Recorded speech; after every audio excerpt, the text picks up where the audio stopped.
this is something that Blue Otter can take, but Quacker is going to take the front of that impale alongside Rovex, both getting stunned up here. Curtain Call trying to do a number, but Blue Otter have lost their composure. Now Poles have a chance to punish. Samikin getting burned by the equalizer. Dr. Calculus flashes over the wall. This team to burn down the dragon here. Music having a tough time. Bio taking a lot of damage, 1200 HP. Oh, Samikin steals the dragon as the smite brought it down to below 50 HP. Quacker forcing Hub to flash over the wall. Now he's going to turn towards a lonely Nautilus. Meanwhile, Music is able to pincer off Adam with the rest of Blue Otter. And just like that, this time around, Blue Otter able to pull apart Pulse members one by one. Hub is able to find a retribution kill onto the Gwen. The Curtain Call not going to find Hub, but Dr. Calculus not going to have the same luxury. The setup from Rovex. Pulse on their last legs, trying to make one last base defense happen. Tubbs has respawned, but Hub has fallen. The first Nexus tower collapses. Blue Water looking at Bio next on the dinner plate here. He stuns them up, tries to buy some space. Wind becomes lightning, and it's a shutdown going over to Levitate. Dr. Calculus has spawned, but Blue Otter, they're going to check the corpses of Pulse to see if there is one, but they have flatlined. And Low Jazz over the left side wall throws out the ultimate. Daisy steps on forward, dies to the bullet time. The rest of AMI still hold their ground, but a shockwave opens up the floor. Low Jazz falls, and the rest of AMI now on the retreat. 5v4. Denethor sails through the air with the hammer, and Pocus will fall next. Only 35 first, and he falls once again. 5-on-4. Decoy. Oh, two-man Malphite ultimate run into the heart of the carries of Winthrop University. Sword and mobility drop, and AMI, they can just whirl into the base. That's going to be it. AMI, it's going to be a clean 5-for-0 ace. It's a triple kill. It's AMI, it's good. Yeah, 5 mini. He's got an angle here. Fate sealed right back up. He's getting chunked. He's trying to take down Shogo, but Shogo is unstoppable. Boy has a flank. They go onto Shogo. This is it. Maybe they can get him pulling in there, but Shogo is unstoppable. Shogo is the one, the only, the carry for Supernova. There they go. They didn't expect them. They found the flank. They found the fight. Insanity was cooked alive. Over easy, you said? Well, Dark Zero's cooking for you right now, Cubby. That's the biggest thing I want to check in on is, okay, maybe another solo. Samudo, my God. Somebody stop this man. Samudo not having public execution yet. Here comes Fake God. They found Spyrack. They found Samudo, and they'll take down 2 quick kills for LG's redemption. Right there. Spica going to be fighting out with Breezy, and there's the impale on the 2. It buys so much time for the rest of Near Airport to arrive. Double lift is there. Pobelter gets the kill. Breezy's headed for dodge.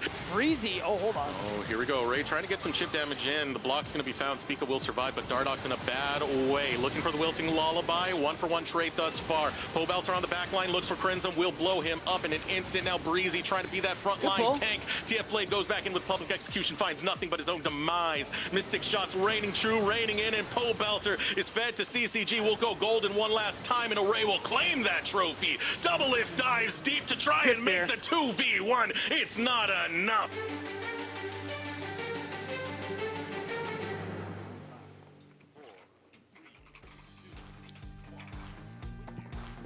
Welcome one and all to NACL here. We are in week number 3. Now we're in day number 2. I'm Mazel. I'm joined by Beatdown, and I couldn't be more excited, man. We got 2 best of 3s. It should be a lot of fun today. It's going to be. We have, I'm especially excited to watch our first match. We have Dark Zero versus CCG. We'll get into the details of that one later on, but it's always a pleasure to watch them play, and it's always a pleasure to cast with you, Mazel. Don't let anybody tell you different. I love that. Man, keep that energy. Keep that energy. Okay. I appreciate it. Yeah, it is going to be a fun day for sure. And we've definitely seen some separations, at least coming through in terms of what we've seen from the bracket, at least in terms of the teams that we've seen, and especially some of the separation in the good versus bad performances we've seen in the Tier 2 development. Yeah, 100%. I think it's been really exciting to see how some of these teams have developed since this past split, and it's exciting to see how some of these new teams are faring. Like AMI, who we're seeing later on today, I think, you know, they've had some bright spots, they've had some good moments, and I think they're a team, one of the newer teams to be excited about for sure. Yeah, for sure. I think at least, unfortunately, I'm a little flying blind right now, but we're getting hopefully the technical side sorted out of things. But if you do want to find anything along the lines of what we are posting, seeing the game, seeing highlights, things like that, you can go to Watch NACL, where they consistently post all those highlights and get to catch up on anything that's going on in the league right now, for sure. Yeah, and it's a great way to keep up with everything that's going on. You'll get updates, you'll get information, clips, as Mazel had already said, on some of the highlight plays, and pretty much any and all information you want to keep track of if you want to keep up with the NACL. And why wouldn't you want to keep up with the NACL? Lennon, give me a reason, even one. There is no reason, because we actually have some very fun games. That's the right answer. We've had a lot of fun, for sure. So make sure you go follow Watch NACL and go ahead and give some love over there, because we have consistent posts coming out from showing off any of the teams that we do have going on, and also the community memes that we have. Anyways, I do believe that standings is going to be coming up here next. Unfortunately, I can't see them on my screen, but going off what I see on Lolpedia, obviously we still do have a lot of dominance there from Dark Zero, Dragonsteel, and it's been really fun to watch. It has been, and I think that also, looking at the standings, there's a really important implication for our second match of the day. I mean, you could see the two teams that are on the bottom, once we get those standings up on the screen, are actually playing in our second series of the day. So even though we're only on week 3, guys, there's already some pretty important matches in terms of seeding, in terms of trying to make it into playoffs, avoid that promotion relegation tournament later on. Yeah, I think the most important thing is the single round robin aspect, and obviously going into playoffs where it's top 6 making it to those playoffs. So still a lot of wiggle room, but maybe not as much as we've had in previous splits. No, not really. And of course, if you're in second to last and last place, you will be going down to the promotion relegation tournament to play against the teams that make it up from the second qualifier. It's coming on later on in the spring. So that's why for the teams AMI and for Polestar, you are starting to sweat a little bit with how these first couple of weeks of play have gone. Yeah, I think you have a little bit of breathing room. There's still a lot of games left to play. You obviously, the big kicker is definitely in that section of the last 2 and trying to keep your head above water there. I hope to see a little bit of light coming through for some of our bottom tier teams, especially with a lot of the rookies coming through here as well, but still a lot of fun. Yeah, 100%. And I mean, it is still exciting to see. I mean, it is still a little bit early in some cases, but seeing some teams at the top that maybe we weren't expecting, Conviction having a really strong start, I think is really exciting for them. One of the teams who made it up through the qualifiers. And I think the rest of it, what we're seeing top to bottom, there's a lot of what we kind of expected. Mazel, I'm not sure about what you think. Yeah, I think it's interesting, obviously, to see some of the differentiation between like some of those middle of the pack teams like Winthrop and the loss that they had as well, but some of the good performances we've seen from them. I think also trying to check out like what is the pulse on Conviction, CCG, Luminosity, Blue Otter. I think there's a lot of conversations of which one of them is going to kind of rise above as well and kind of join that top of the pack. I think Near Airport obviously looked a lot better as time has gone on. Is still struggling in some regards, but still finding their promise and definitely putting themselves in the conversation of that kind of top 2 spot with Dark Zero. 100%. I think Luminosity Gaming, another team in that conversation, Mazel. I mean, just considering the experience that they're working with, especially recent experience in the LTA/LCS in the last couple of years. So we expect some of those changes to be represented in the standings later on. But I mean, in the middle of week 3 right now, this is what we're looking at.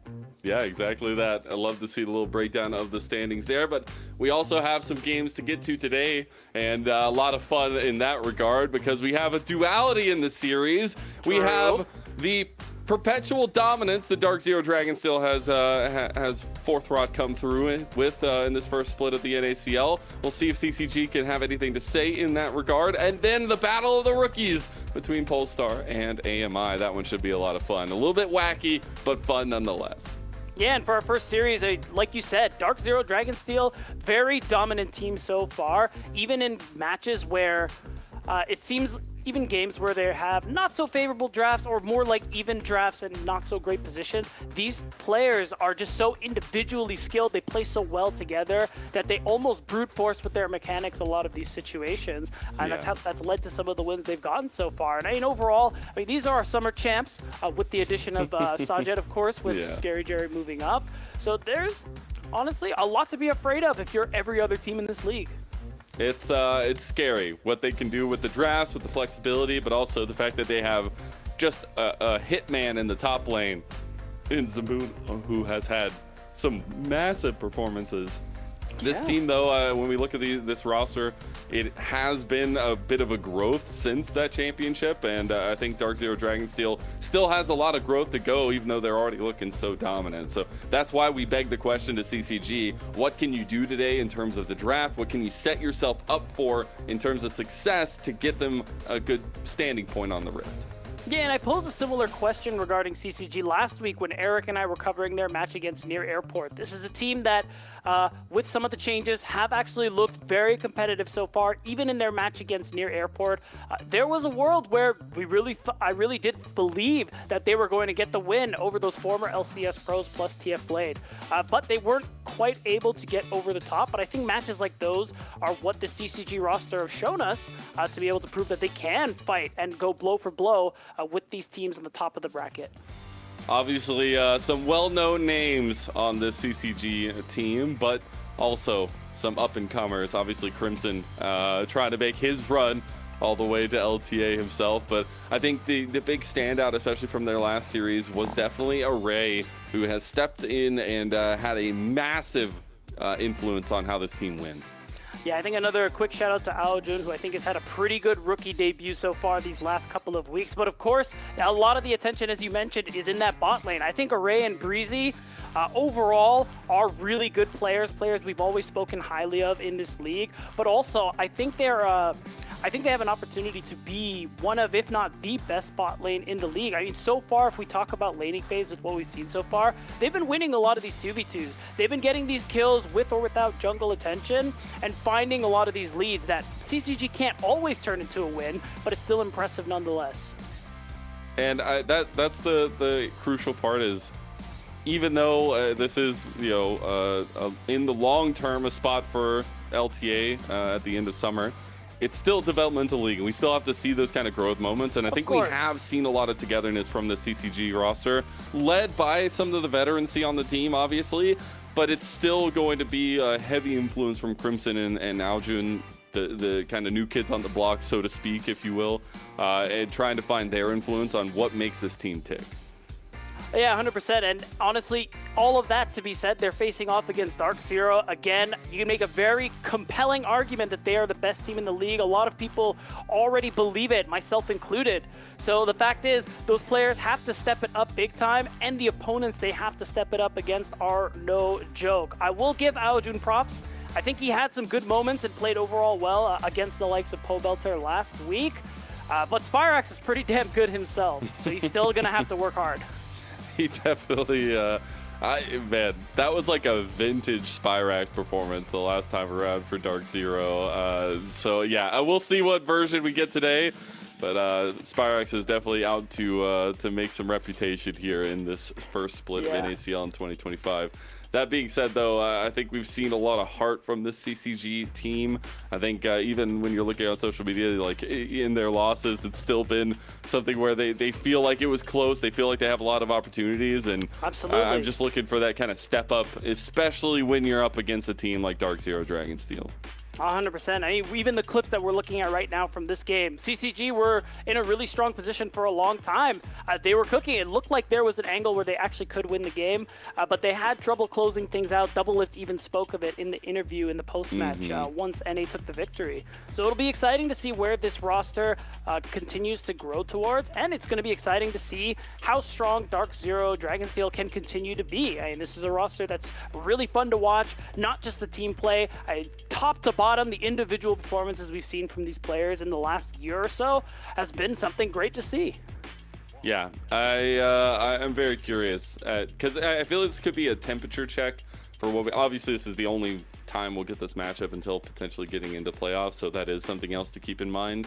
But True. it is a temperature check on how good Dark Zero Dragonsteel can be, and this team is good. We're going to take a look at their roster here. A lot of no names. Obviously a championship just not that long ago, but CCG, one of the biggest up-and-coming names in the scene, at least in Tier 2, joining the team and having a lot of say in how they win. But this team is stacked nonetheless across the board.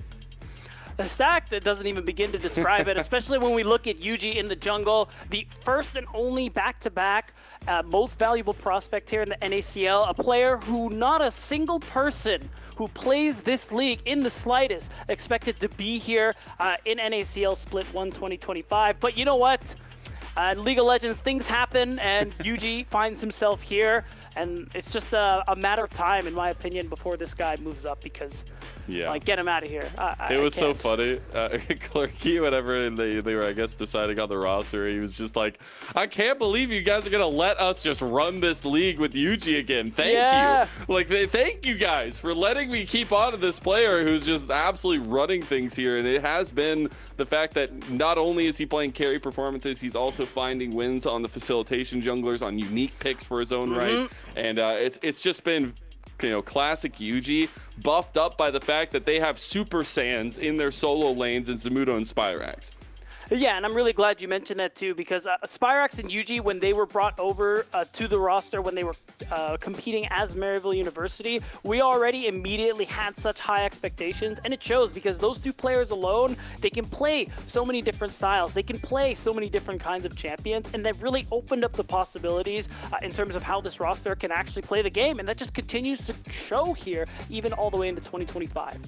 Yeah, we get to take a look back against that LG series, and this was a hype one. Nonetheless, we even got some of the unique picks coming out from LG, but nonetheless, they fell to the 2-0 might of Dark Zero Dragonsteel. I think that's something you have to keep in mind, is that this team just knows how to fight and knows how to get angles. And a lot of the time, it is that multi-headed Hydra where it's not only one position that's finding power.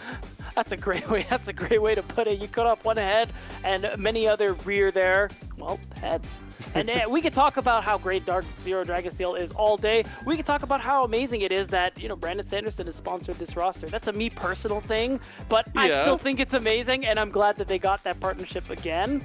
But we're going to have to get to the draft, Mazel, because it's going to start now. Magic. You perfectly timed How it out. did he Look do at it? that. Wow. How did you do that? Oh I don't my know. gosh. Someone whispered in my ear. That's what it was. That's wild. Shout out to production, League AC Sports. CCG are going to be on the blue side for game number 1. It is the best of 3 fearless, so nothing played in game number 1 will be available for the rest of the series. Big picks on the table here. Got to think of what the meta has been giving us. We have seen a lot of flexibility in the jungle, but I'm more so looking at those solo lanes, and particularly top. I know CCG are doing so as well. The Scion ban is going to be there. The Callista ban on the other side for Dark Zero Dragonsteel.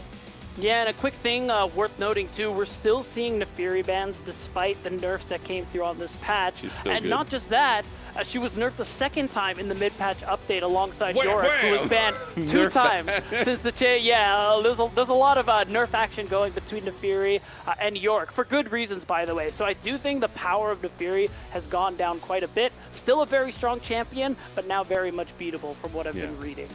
We do see the Ambessa and the Vi ban from CCG. On the other side of things, it was that Nefiri that you were alluding to, as well as the Jace. Big pick still on the table, and it's going to be immediately scooped up by CCG. It is the Rumble there for Crimson. Yeah, and I will say really quick, I want to shout out to that Scion ban. We don't see that really happen in first rotation, but I think a lot of respect paid over to Zamudo, who we know can play these kinds of champions. Very self-sufficient, allows Yuji to impact the rest of the map. I think they wanted to remove that option. Yeah, I think it's a good call.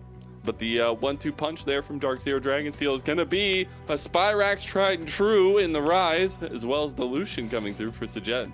I mean, I respect the confidence to just slam that on 1-2 like that, but I'm already immediately seeing a range problem. Xayah Rakan, I think, is a great response because you can engage from them from outside of their range. Xayah, obviously not as afraid of the potential dive that members of Dragonsteel could be looking to go for as well. You have that safety with the ultimate. Of course, it is going to be that Milio. We have seen this combination pop up a lot lately. It is very strong, scales very well, but there is a lot of pressure to, one, land the Ultra Mega Fire Kick so you can keep people away from your carries, and also a lot of pressure to kind of use that range the Milio gives you as Lucian. So now Sajed has a lot of pressure on him in this game. He does. A lot of carry potential, but hey, that's a nice hat for him to wear. Something that I know he takes with a lot of pride is the strength that he got to show on FlyQuest. And that pipeline from FlyQuest to Maryville / Dark Zero Dragonsteel, it works. I mean, it just works. I don't know what else to say.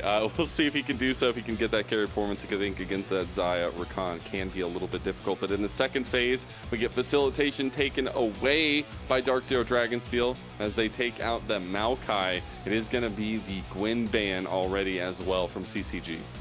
Yeah, Gwen, another champion who did receive some nerfs on the patch, though I will admit, in my opinion, a lot less impactful nerfs. Still think she's fine. I think, you know, all her strengths are the same. She still scales very nicely into side. I think you just want to remove something that will probably win in side lane against Crimson later. And I like the jungle focus there towards Dardoch. He is really good at enabling his team on these facilitator picks, especially in the early game. So removing those options and removing long-range engage on things like the Maokai, I think is really important with what Dragonsteel's comp is trying to do.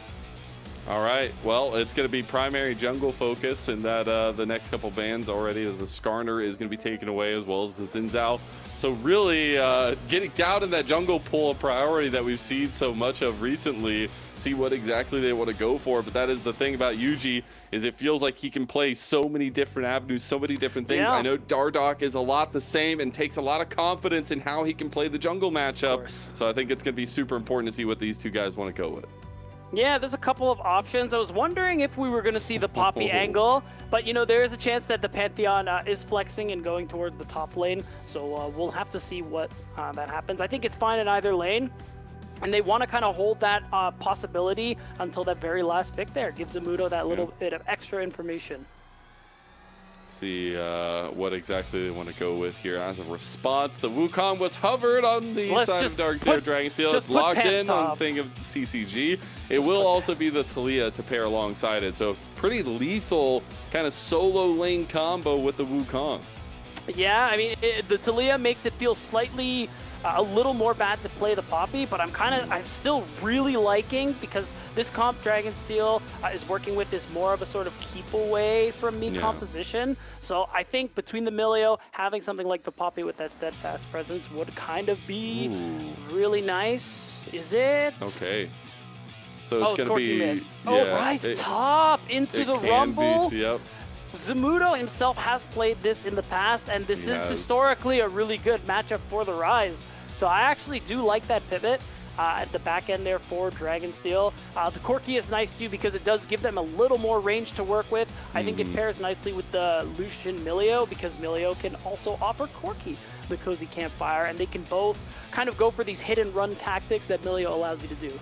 But this is something I love as well from the back end of how Dark Zero Dragonsteel worked. We talked to Zamudo and getting to hear the interview, right? Like, Niles has instilled a ton of confidence in this guy. There's a reason why he got like most improved player, also got the MVP of finals in summer as well. This guy has been on an absolute tear, and it's not only how he can execute the meta comps and the meta champs, it's also his flexibility in his champion pool. And this time around, it's going to be Crimson versus him on the Rumble Rise combination. We'll see how far ahead can Zamudo get, and how far ahead Dark Zero Dragonsteel can get over CCG. Or is this going to be finally a true test of faith for the Dark Zero fans to see if they can actually get competition in the NACL. So far, it's been pretty dominant spree from them, but CCG, they might just have what it takes as we get into game number 1.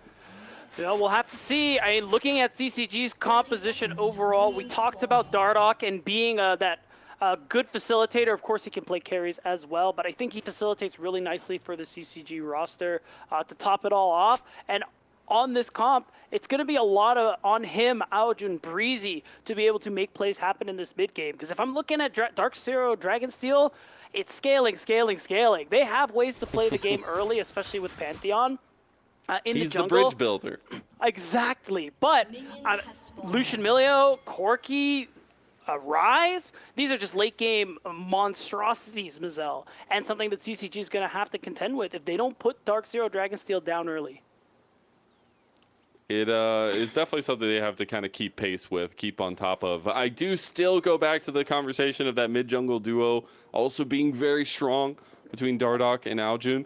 But trying to utilize that as quickly as possible will be the important factor of it. And how can you be aggressive against UG's Pantheon? I think level 2 will be important in bot side. We'll see the early trades going through. Sajed trying to keep intact onto Array and Breezy and keep advantage down here, because it is important. I mean, both junglers are going to be pathing away from this side of the map. Yeah, and I mean, respect to Sajed, just dropping that Ignite immediately, getting control in those first couple of waves, maybe trying to force an early bounce.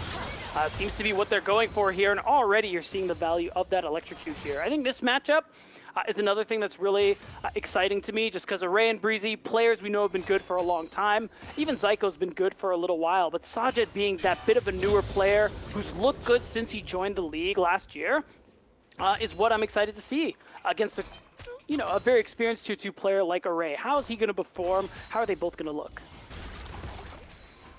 And going to need to have something going for him on that matchup, especially the Lucian. We've been seeing a little bit more prio on that pick here in an A across the table, but definitely not one of the most premier things we've seen across the board in terms of competitive play. Taking a look at all the lane setups right now, a massive push going in favor of Zamudo in the top lane for Dark Zero Dragonsteel. Everything else going to be a little bit wonky, a little bit backwards.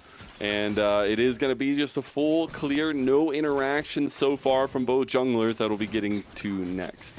Yeah, I am interested to see what UG is going to be able to do, though. You have push in both side lanes, so he's going to have a lot of impact.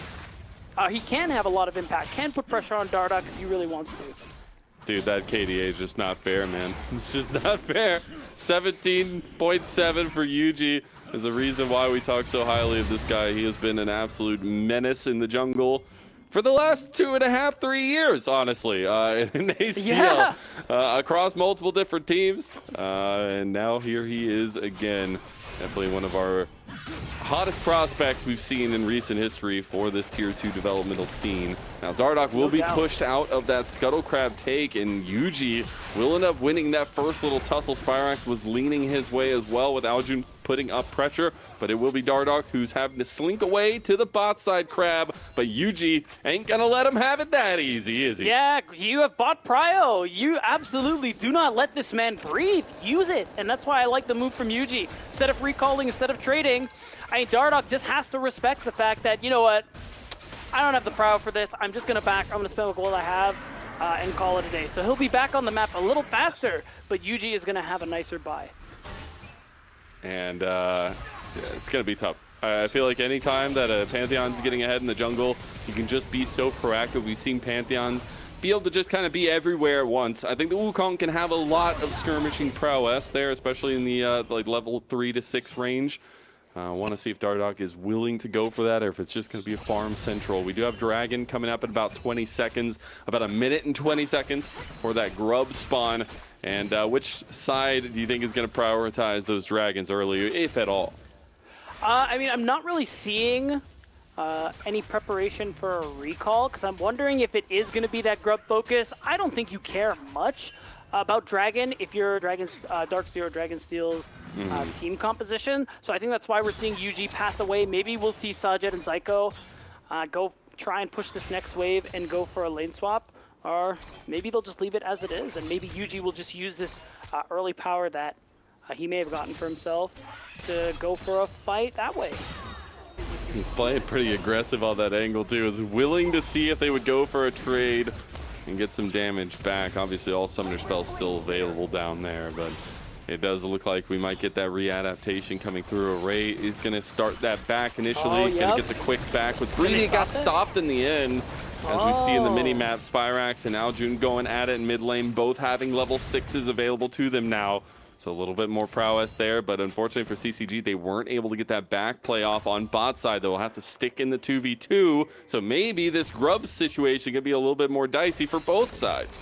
I think that favors Dark Zero Dragonsteel just a little bit, because by playing it out this way, preventing Breezy and Array from backing, I really like this, because at the end of the day, now Yuji just gets to walk up to the Grubs and start them on his own. He's going to win that 1v1 against Dardoch unless Dardoch plays it really nicely. So Dardoch, he's just going to force to try and steal one away with the smite, but the move from Zamudo, again, he has this prio, so I like that Dragonsteel just wanted to keep the lanes as they were because they knew that there was already an advantage for them going into these Grubs. A lane swap only opened up an opportunity for Array and Breezy to even the odds. Wow, it just feels a little bad for CCG, not able to get much out of that play. And Dark Zero Dragonsteel propelling a little bit of this lead that they've garnered for themselves. Now, it will be a counterplay by CCG on the bot side of that, but it should just be for Scuttle. Okay, they will stop the back from their duo because they need to keep presence in that lane if they are going to try to go for this dragon. He's still not 6. Yeah, that's really tough. I mean, that's the difference that Grub makes. The Grubs give so much XP. And so Grand Starfall can be unleashed at any moment if Yuji feels like he can pull the trigger somewhere. Yeah, I mean, bot lane is where my eyes are kind of looking, because that wave does look like it's going a little towards that red tier 1 turret. I wonder if we can take a look and see what the angle is here. Maybe Yuji could go for that. Maybe he could go for a back because he's probably sitting on a good amount of gold since his last yeah, for sure. Yeah, so maybe he just wants to spend that. I want to see him go bot lane. Oh, it's so ready. It's so ready. It's so ripe. He's not going to do it. He's pinging wolves. He's not going to do it. Unless it's wolves into a dot. I don't think so. Sejed's a little low. They do have all the summoner spells, but Sejed not also having a lot of mana is going to be difficult because he won't be able to get a big combo off there. Now, level 6s did get completed for CCG's bot lane. That's going to feel really nice for them in terms of defensive nature. It is still, though, a small lead developed by Dark Zero Dragonsteel in this early game. We have to look at what's coming up next. I mean, Dragon has been nary a focus so far in this one. We do still have about 2.5 minutes for that next Grub spawn. Are we feeling more confident at these next objective fights for CCG to try to get something going on in this game? Now that Dardoch has finally ticked over to level 6, yes. Because one of the things I was talking about where Dark Zero's comp, a lot of it is about keep away, especially when you have Zyko on something like the Milio. A part of how you interact with this composition at CCG is the Rakan and the Wukong. Now that Wukong has the Cyclone, I think CCG and Dardoch especially feel a lot more confident about their abilities to skirmish now that they have more access to their very powerful ultimates. See if they do coincide with that side of the thinking. It is checking at the lane states, though. Nice little quick back coming through from CCG. We do have a slight lead being developed by Zamudo and Yuji and co. I'm just saying, in terms of the CS differential. I think in the jungle, it's a little bit more known, I guess, in terms of the clear speed that Yuji has had. But Crimson definitely feeling the brunt of this Zamudo Rise flex pick, top lane counter pick. Yeah, and it's been doing wonders overall for the early game of Dark Zero Dragonsteel. I know we're not seeing any kills on the board, but we're seeing that is a big CS advantage to just have naturally with no jungle intervention, to just be farming so well in a favorable matchup as Zamudo. And also, again, Dark Zero earlier on, using that to prevent Array and Breezy from backing to ensure you keep lane assignments as they are, and you get that first set of Grubs without any real contest. Now Dragonsteel, they can go ahead and grab the next spawn if they want to, because it's coming up really soon. It's going to help them, and they don't have a lot of range besides with Spirax, but having 6 Grubs is going to help any team siege. And they're definitely going to want to look to capitalize on that one. Should get the reset now out from Dark Zero Dragonsteel and the redeploy up towards top side. Zamudo in trouble! He's feeling the flame spitter. The equalizer going wide. Zamudo's still alive. He's still ticking, but he is alive and well. That's going to feel a little bad. Crimson's so close to the 1v1 play against Zamudo. Yeah, big deal for Crimson. Not only does he force the flash out, he delays that back Zamudo's going for. Now, he's either going to drop that whole wave to the bot side or he's just going to TP. It's looking like he's going to drop it. Considering the lead he has, I think he can definitely afford to do so. And by his direction, it's looking like it's more important there for the side of Dark Zero Dragonsteel. They just want to focus on that second spawn of Grubs, get as many as they can. But, again, Zamudo a little late to this. We have first item spikes up, though. Aroa completed for Zamudo. Already the first Grub going down to CCG, so they will deny the 6 stack, but but they are being surrounded right now, and this is exactly the position that Dark Zero Dragonsteel want to be in. Crimson doesn't have Equalizer. Next grub will go the way of Dark Zero. There's now one grub left and a bit of a tussle to go for it. 1500 held. UG positioned well to take this one. I think CCG feeling a little bit hesitant now that poke is starting to land from Dark Zero Dragonsteel. That'll be 5 grubs to 1, and they're going to propel this into a top lane siege. Yeah, nicely played there from the side of Dark Zero to just be able to use some of that range they have and that keep away from the Milio to get that pressure enough to get 5 grubs. It isn't that Grubageddon that we talk about, but it still gives them a lot of extra tower damage, and it gives them now that option to do what we see a lot of these teams do and stack a lane, go for a trade. Because you do so much more damage to turrets, you'll always come out on top. Scientifically speaking, this is Grubba almost getting. I see. You know, Let me write that down. Peer-reviewed, by the way. Of course. I would never doubt.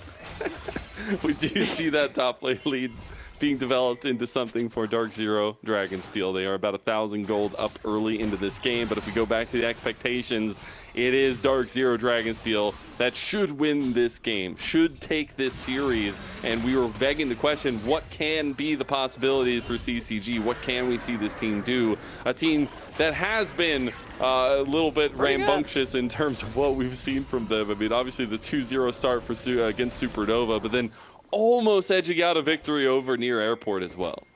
Yeah, again, really close series from the CCG roster. Even Doublelift talks about how close it was and how he felt. They shouldn't have actually won that game. It should have been CCG who took it, but that's not how it ended up being. So a lot of potential on the CCG roster. They still have time before Dark Zero Dragonsteel get to a point where it's really hard to interact with them. Especially now that we're at this point where we have first items across the board, I'm kind of expecting CCG to go for something soon. Try to find what playmaking that it can have. Again, you look at their composition, it screams just space allotment in these fights. They can find a good lockdown center, maybe a choke point, things like that. Their team fight's going to be very nice. They have a ton of spacing tools. But it's just that out front damage onto a single target that can be possible for Dark Zero that's giving CCG such difficulty. As that first dragon still hasn't been taken 13.5 minutes in. That is absolutely not going to be the win condition at all for this one. And we'll see continuation of farming. So if you're not stacking the dragons and we're just looking at top lane objectives, like what is the end goal then? I mean, if you're CCG, you do have to fight neutral objectives, but now you're not afraid of oh, hold on. There's the dragon in top lane. That's kind of crazy. They're changing things up a little bit. UG looking for the spear. Gets it. First blood for Dark Zero Dragonsteel. And it goes to the man, the myth, the legend, UG. So at least the CCG are going to get the Drake for it, but you called it out, Lennon. Dragon Soul's not really going to be a thing this game because of how late this first Drake is going. And now because of the 5 grubs Dark Zero are working with, this next wave, Yuji and Zamudo managed to do a lot of damage, and now Zamudo's going to be able to finish off this turret easily. That's first brick, allowing Dark Zero to balloon this gold lead just a little bit more. The first turret going down, quickly responded to by CCG, but that'll still be the first feat of strength, at least going the way of Dark Zero Dragonsteel. And I still am so happy that I get to cast in a time that we get to cover a player like Yuji. I know I'm going to set him up for potentially a caster curse here, but this guy has been nothing but impressive. The way that he brings the mindset to the table of constant improvement, but also the fact that he is literally one of the only players I've ever heard of being from Mongolia, and the things that he has accomplished from that position and the multiple challenger level gameplays we've seen across every region at the tier 1 level from this guy. Again, there's a reason why everybody did not expect for him to be in tier 2 this year and expected him to be on an LTA team. And you're starting to see why in these performances we've seen from Dark Zero Dragonsteel so far. I mean, literally spin a wheel on a Dark Zero Dragonsteel game, or last year when they were just Dragonsteel or Maryville University, and you'll know why we speak so highly of Yuji. Literally, pick any game you want. But right now, unfortunately, the wheel has landed on Aojun. Goodbye. The wheel of death. Yes, it comes for us all, beatdown. It comes for Zamudo. Speaking of, Zamudo with the dirty play, the Roborf, and Crimson had no idea it was coming. He gets a haymaker to the dome, and that'll be feats of warfare to Dark Zero Dragonsteel, and that'll also be another kill to Yuji, which is exactly what you want. Now Spyrax Going with an aggressive play in mid lane. They did potentially look for a collapse there. Breezy and Array will be forced away, and Array is going to have to back. Yeah, something we mentioned, we didn't really get to touch on earlier is just this idea that looking at Dark Zero's top and jungle, it's Ryze and Pantheon. So side laning this game for CCG is actually quite difficult and a little dangerous because you have to be very mindful of where these two champions are. Yes, their ults aren't global, they're semi-global. That's why you need to be aware of their whereabouts pretty much at any given moment. Otherwise, something like this is going to happen, and it's going to feel bad. They can move the dragon across the map. That's the problem. Yes, Like, exactly. I don't know. It's something in the coding. I don't know, man. Jungle diff. What? Truly has been the main focus, though. It just, when it comes to UG against other junglers, it just is a jungle diff. Now, Dark Zero Dragonsteel will take this 4,000 gold lead that they've developed, by the way, in 16.5 minutes into a Rift Herald in topside. CCG here to try to give a rebuttal. UG going to be caught out, charmed, locked down, but he is still tanky. Still gets the breath of life from Zyko, but also still goes down. Shutdown going over, and this is that spatial setup that we were talking about for CCG. They do punish an overzealous Dark Zero Dragonsteel. Yeah, and again, Dardoch, he's stepping up there on the Wukong. This is what I mean by how that Cyclone is just going to help this roster interact with Dark Zero's composition. I will say big difference is that Zamudo was committed to walking to that exchange, didn't want to use the teleport, wanted to hold on to that one. So that is also a contributing factor to that skirmish, and it ends up costing Dark Zero. They lose the Herald, they lose a turret mid lane as a result, and that's a lot of gold into CCG's pockets. Yeah, and that's the biggest thing is they actually did take like a 2,000 gold chunk off this early lead that I was just praising for Dark Zero Dragonsteel. And I will say, though, we're on second items now for a couple members of Dark Zero, and that'll be definitely difficult to handle. But the good thing is you're not queued up for any other fights coming up here in the near future besides a dragon that, honestly, since you took that first one for CCG, you don't really care about. I know, imagine taking the second dragon of the game at 19 minutes. You don't want to go to 30, 40 minutes against Dark Zero's composition, so I can't imagine CCG are going to take it unless Dark Zero are taking something elsewhere and they're like, well, there's nothing for us to do. There's nobody responding to top. Oh, true. They might TP Aljun, but he might just walk there. Maybe Weaver's Wall. Okay, they are just going to use the Weaver's Wall. Meanwhile, Yuji is also taking out the jungle of Dardoch there, so you lose pressure on top side, and Dark Zero Dragonsteel able to pull the rest of CCG kind of across the map here. See if Yuji can get that Krug. He does end up stealing it away.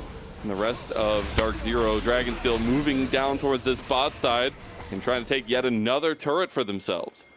And you can see that vision control. We'll look at it afterwards. We're going to see this replay again. And yeah, pretty much from the beginning, it is that 4 versus 5 because I'm pretty sure the Crimson TPs. Yep, we're going to see it right here. So there was a good amount of damage in the 4v4. They still win it out and take out Yuji.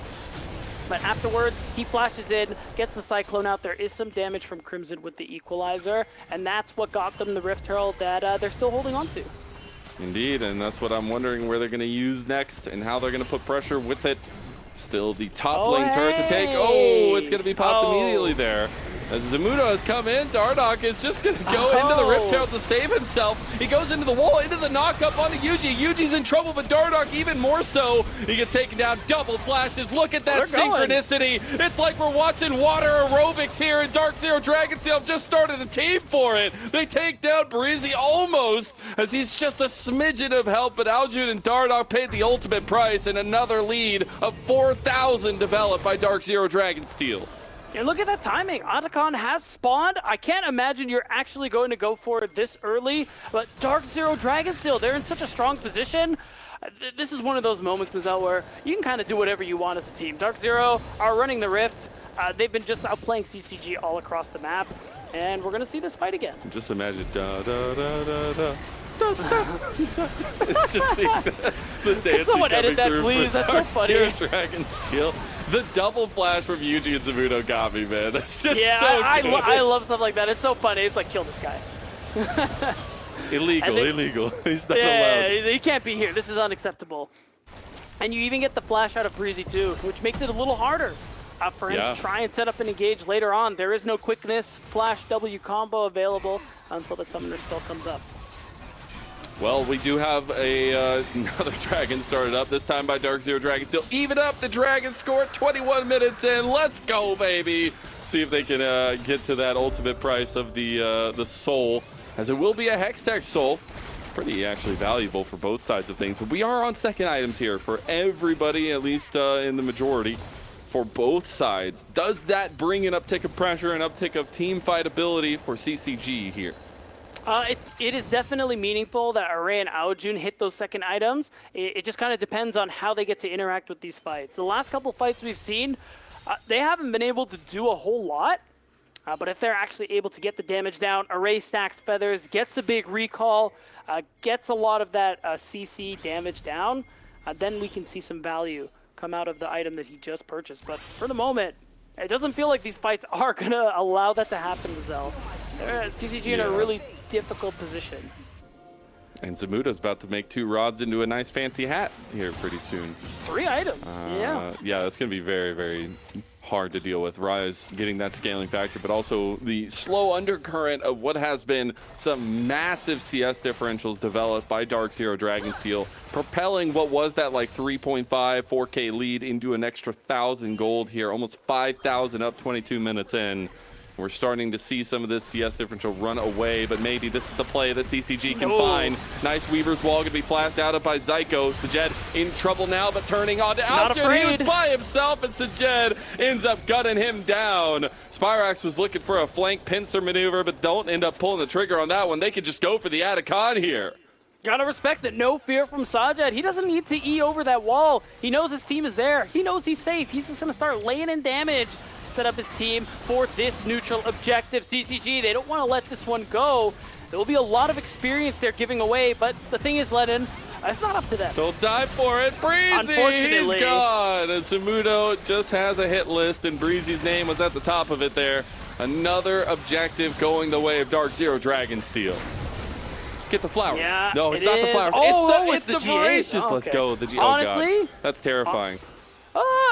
I think since they changed it, where you actually get a good amount of gold, it's not that OP anymore, but it is nice to be able to get that instant respawn. But you're giving Dark Zero Dragon Steel with this composition and this kind of lead the freedom to just jump on you anywhere they see you. True. Look at that.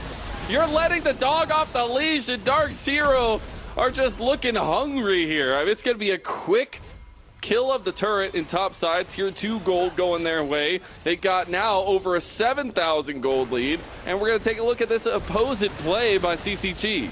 Yeah, and again, I kind of like this from Sajed. Doesn't bother with the E over the wall. He waits. He knows he's perfectly safe. Milio is within spell casting range, so it's really easy for them to get that kill onto Aojun and walk it over to the Otacon. I mean, oh, do we need to watch Breezy die? This is brutal. This is bullying. He does get collapsed on. A little unfortunate there for him. Goodbye.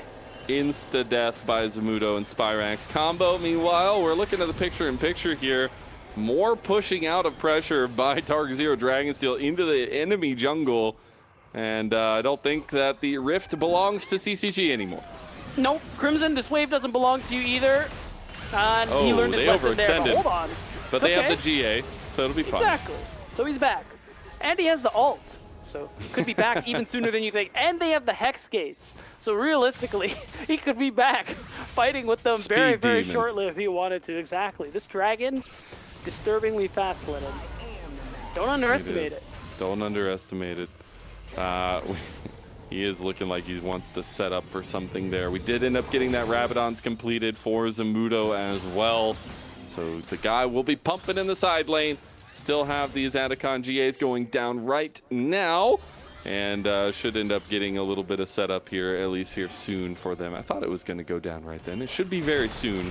They've had them for a long while. The biggest thing, you don't want to get caught as the GAs are going down either. That's always a terrible situation in terms of the timing. But we're going to look at a potential dive on bot side by Dark Zero Dragon Steel. Yeah, there was almost an angle where the whole team was going to go for this dive, but I like the restraint. Instead, just trying to make a play on that next wave. You can see Zamudo moving mid, so that they can go ahead and push that one in as well. But they're calling it all off. Sajed is sad. He wanted to fight. He's 2.5 item. He wanted to lose the GA the real way, you know? Oh, yeah, like men, let him die for it. But I think the real sad emoji is that he doesn't have enough money to finish his item. So he wanted to stay longer.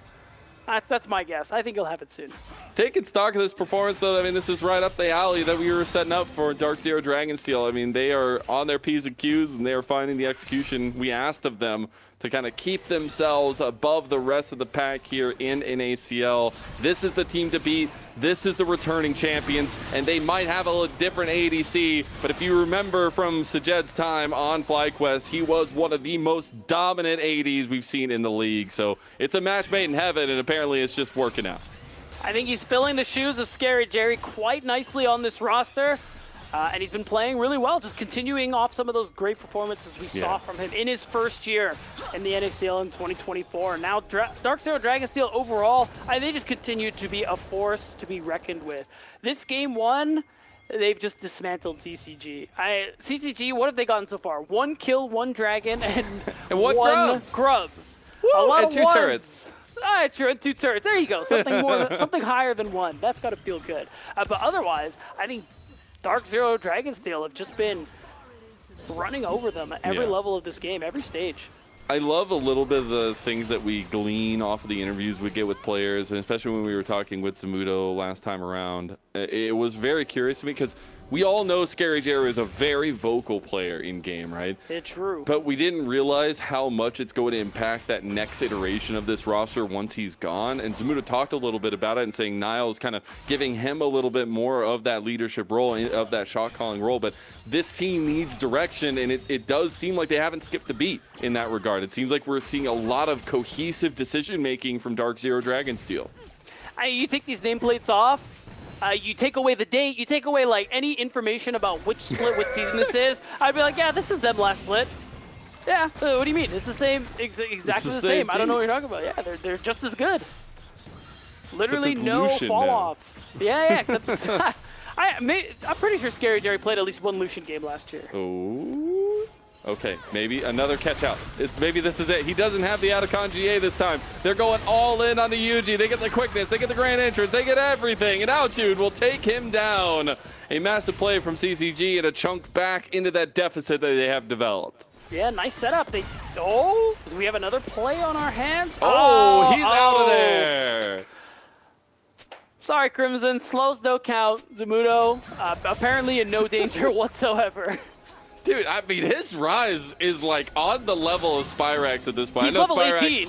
I know Spyrax, well, I'm saying like Spyrax's rise is really good. Seeing Zamudo have this kind of performance on the rise and showing the deadly force that this flexibility and this pick pool that this team presents can do in the draft. Now we see them a little bit surrounded here by 4 members of CCG. They're going to need to be a little careful. TP coming in from Zamudo, but is it going to be too little, too late? Equalizer came in. It's going to be Crimson helping to find Psycho first. The Sajed in the fight for his life against the Ray. Get a flash out from the Blade Caller. He gets a little bit of distance. Now Zamudo is here. Gets Seismic shoved into the fight. Gets the rampage there. The sad B comes out from Sajed, but it's a happy B for Dark Zero Dragonsteel.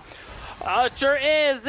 They thought they had an angle. They had to try something while they had a numbers advantage, but Dark Zero stalled it out long enough for Zamudo to come help clean up the rest. Again, we gotta give props to Zamudo this game. He's been farming really well. He has more than 10 CS per minute, and he's sitting at level 18.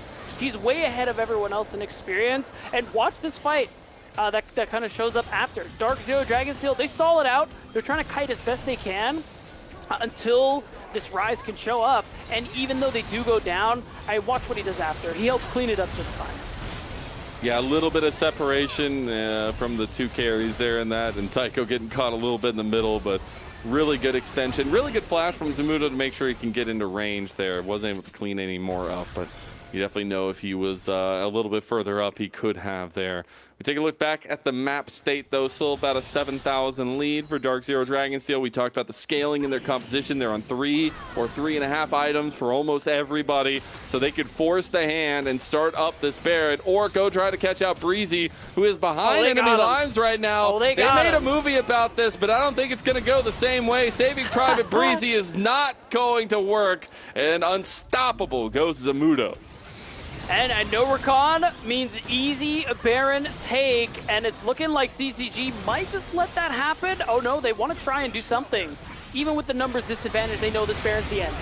All right, Eugene. Oh my God! Bye. Sajet goes on his own rampage. Cyclone is just going to be a pitiful gust of wind from Dardoch as he goes down to a double kill to Sajet. That's the Baron going the way of Dark Zero Dragonsteel. And honestly, I'm just trying to figure out which one on the team of Dark Zero is Tom Hanks at this point. Right now, I'll tell you what, nobody on CCG is. I mean, Array, he's trying to go ahead and see if they can get a trade for the Drake. He'll probably be able to get it, but Spyrax, he's sniffing it out. He's also very strong and probably going to be able to get that solo kill. I mean, watching this fight again, yeah, you lose the Recon, Breezy's out of the picture. You're already so far behind, but they also know, like, if we're going to lose, we're going to go down fighting because this Baron is just the beginning of the end. Oh God, what's happening? The picture. Here's the Jet is in a 1v2, tried to get the Dragon, now it turns into a 3v2 in favor of Dark Zero Dragonsteel. I appreciate the attempted play by Breezy and Array in a game that is so out of control that it's so hard to find any handle on anything. They tried to get the play. They did end up denying the Dragon stacking from Dark Zero Dragonsteel, but definitely paying the ultimate price on that one. And as we look at it now, it's going to be multi-lane sieges coming in. Plays going on in the jungle here. Realm Warp coming through. Going to be taken by Zamudo, who's in there on the other side of the wall. Just in a 1v4, joined by Sajet, who goes dominant now at Dark Zero Dragonsteel. It's just a matter of time until they finish this game number 1. Zamudo gonna end this one with the Flores Mazel having a little fun. He is so strong, and I think we have our last fight. It's just putting them into the meat grinder there. The AoE, the damage they can do. The flash is coming out, and a little bit of a flashy gameplay coming from Dark Zero Dragonsteel to start our day off. A triple kill going the way of Sajet, and a dominant Game 1 victory in this best of 3 to set the pace by Dark Zero Dragonsteel. I don't even know if dominant begins to describe it, Mazel. 15K at the end. I'm not sure we've seen such a big lead since the league has started this past split. So again, it just goes to show you how strong and dominant Dark Zero Dragonsteel have been, currently are, and likely will be throughout the rest of the split. Yeah, I mean, this team is second to none at this point. Not only have they been undefeated, but they've also just had some ridiculously strong performances in those wins. And even though they've faced off against some really good opponents, it still has been them every single time that reigns true. So really good performance for them across the table. I was a little questioning on the draft and what we were going to see from them, but the flexibility ended up being king. Now we'll see if CCG can back them up and at least try to get this series to an even scoreline after a short little break. We'll be back with game number 2.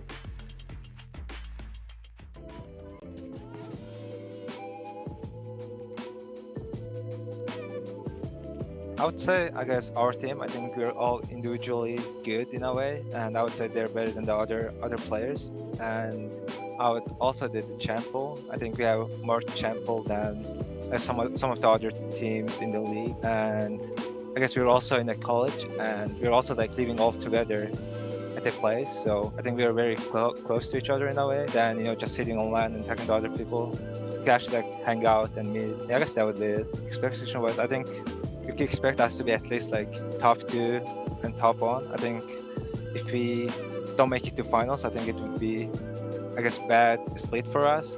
So I guess that would be, yeah, that would be expectation.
Welcome back, one and all, to NACL 2025. We're here in week number 3, and we got to see Dark Zero Dragonsteel absolutely destroy CCG in game number 1, just as was predicted by this team who has been oh so dominant so far to start the split. Yeah, I couldn't have said it better myself, Nazelle, because this was a smacking that CCG received from Dark Zero Dragonsteel, and it was honestly just a lot of what we expect from this roster.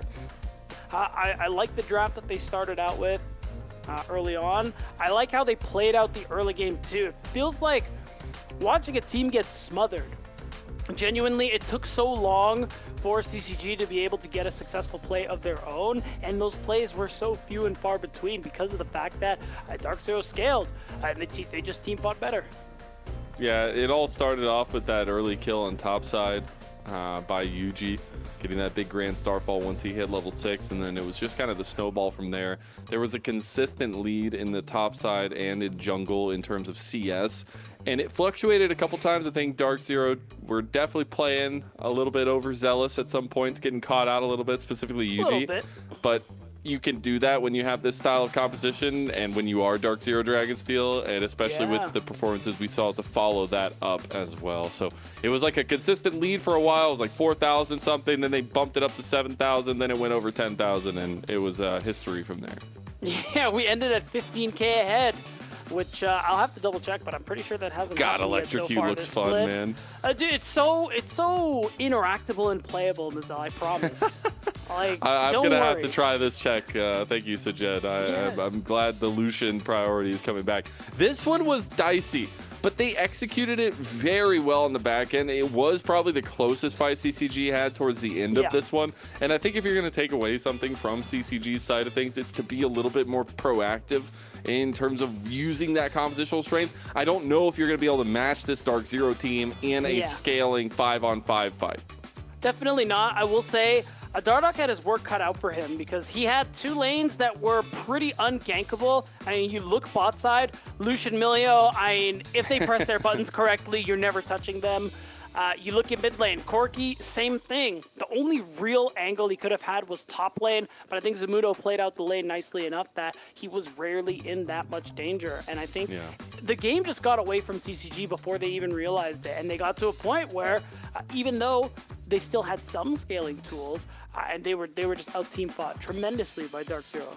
Yeah, and I think that's what you've come to expect from this team. For me, it goes all the way back to draft. It goes immediately to the flexibility of the Rise and how this team can run circles around you and how they think about draft and their compositions. They have so many different options with Spyrax and Zamudo in their solo lanes, but it's been really fun to see how they picked apart the meta a little bit and to favor their play styles. And I think that really just goes to show, again, that skill and flexibility on that top side that we talk about. Even before Zamudo joined the roster, we said a lot of these things about Yuji and Spyrax. Very flexible, can play many styles, opened up the options for many different kinds of drafts when they were still competing as Maryville University. Now you add Zamudo into the mix, a third player who is just as skilled, can also play multiple styles. I don't even know what to call. This is a formless team. They can play whatever. Yeah, exactly. I think watching Zamudo's influence in the team, but also him picking a little bit more of the slack in terms of that leadership role. He's a menace, though. I will say that. He's very humble when you get him on camera, but he knows how to cook in terms of the compositional strength and stuff that he wants to play. Big shout out to Watch It ACL on Twitter. Make sure you go follow. Make sure you go give a little bit of a look because we always have plays being posted on there. You get to see Dark Zero Dragonsteel's dominance from that game number 1 for sure. But as we get into this game number 2 specifically, it's all eyes on CCG and what they can do to try to stave off that 2-0 sweep and the, I guess, sweepening that Dark Zero Dragonsteel are doing to the NACL in totality. Yeah, I was going to say, this definitely started for them in week 1, but we'll see if CCG can slow that down a little bit as we get into the draft any second now. I'm really interested to see what CCG are going to pull out this time around. They have chosen to stay on the blue side again, so now that we have a couple of champions out of the picture because of Fearless, what does that open up for them this time around? Yeah, we see those champions in the top of your screens on either side. What is not available, there were some very heavy focuses on the jungle bans last time around, especially in the kind of 2-3 ban spot and even in the second phase. The Xin Zhao and the Vi still very high priority now since they were banned away. Maybe we get that iteration coming through here. But we've also seen dominance from both these players on those champions. It is going to be similar bans to that game number 1, though. Right, and now again, still a lot of the same bans we saw in that first game. I'm wondering if we see Dark Zero Dragonsteel ban away the Gwen or actually let that one go over to Crimson. I don't know, I'm curious. We'll see how that one goes, but I think if they ban the Gwen, it just opens up a pretty easy Jace angle there for Crimson. I mean, one of the most successful champs too. Oh, they banned Jace instead, you know? Yeah, so you have to choose Gwen, you have to choose Xin Zhao. Like, I don't know if you want to give Yuji Xin Zhao when there's not the Vi answer on the other side. This is also something that could be priority, and it is going to be the priority for a race. So you didn't even go with the Gwen or with that Xin Zhao. I mean, that should just be the insta-lock from Dark Zero Dragonsteel. And this Varus, this B1 Varus is going to have to pay off immensely. Big time, and that's why too.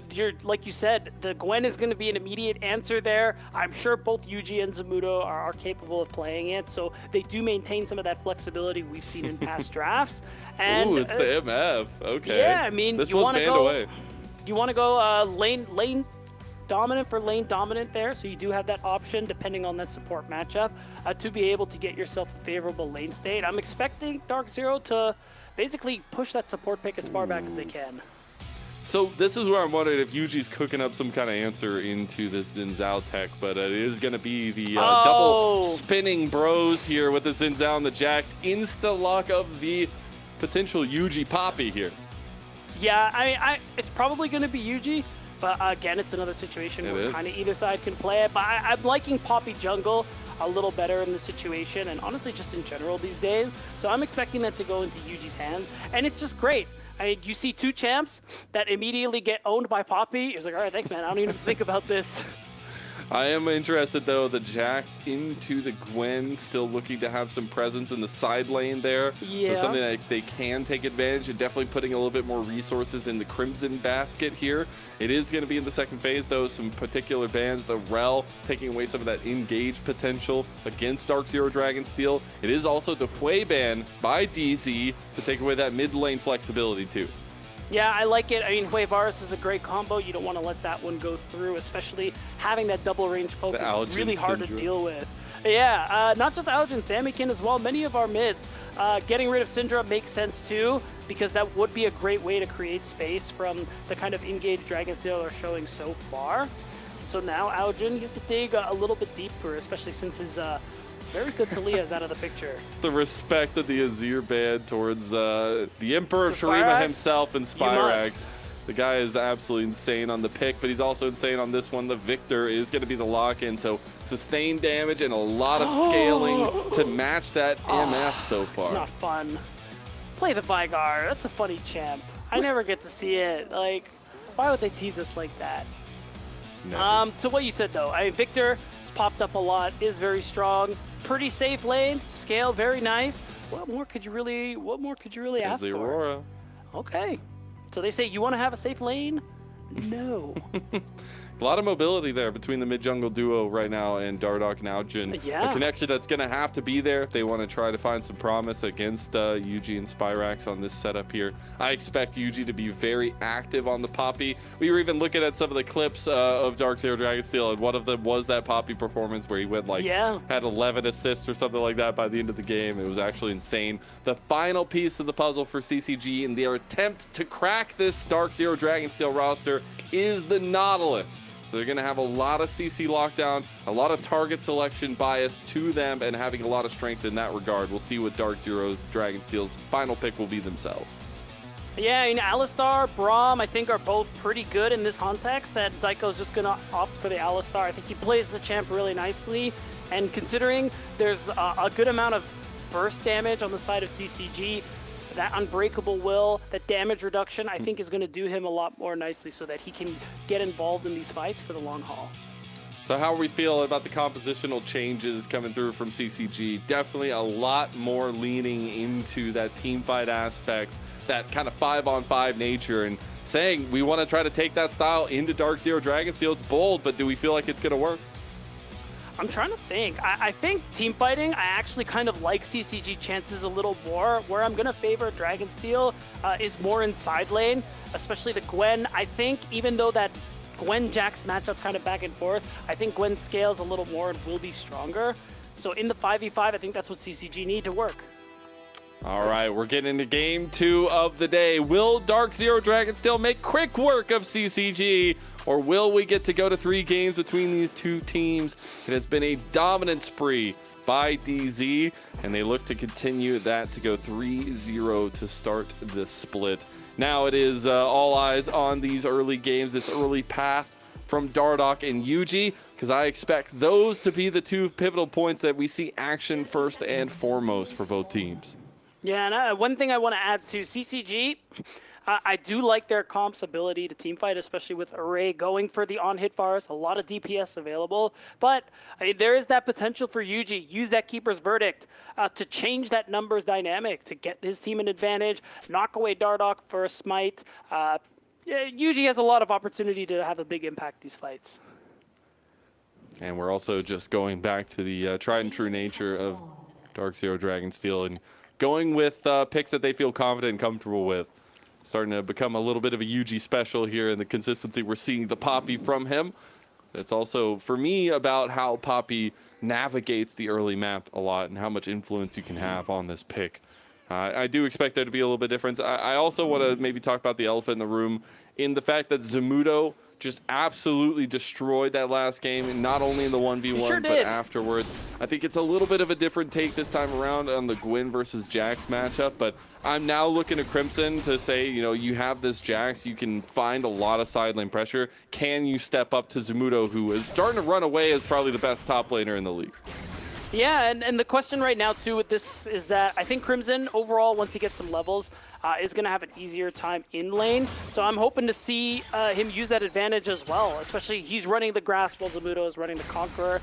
There should be a lot of opportunities for him to get favorable trades, to get ahead, and see if he can make it so he has that side lane pressure later on. And we get to see that tri-lane setup going a little bit differently than last time. You love to see that as well. The bot lane actually getting pushed this time for CCG. And I think if you look at that game number 1, I mean, maybe it sets a little bit of the tone of what you should expect between these two teams, but this is a CCG team that is looking at budding players, looking at combining some of that veterancy with newer players. Dark Zero Dragonsteel, I mean, this is a team built to win championships, and I think you can see a little bit of that difference in the earlier setup, and that's why, like, it would be so fun of a story to see CCG actually have some good performances against the team and give us a little bit of competition in terms of what Dark Zero are having to deal with across the league. The CCG have certainly punched up before against Supernova, against Near Airport. Right now, Dark Zero Dragonsteel, their guard is nice and tight. It looks like they're not really taking any punches at the moment, but there could be an opening that CCG could exploit.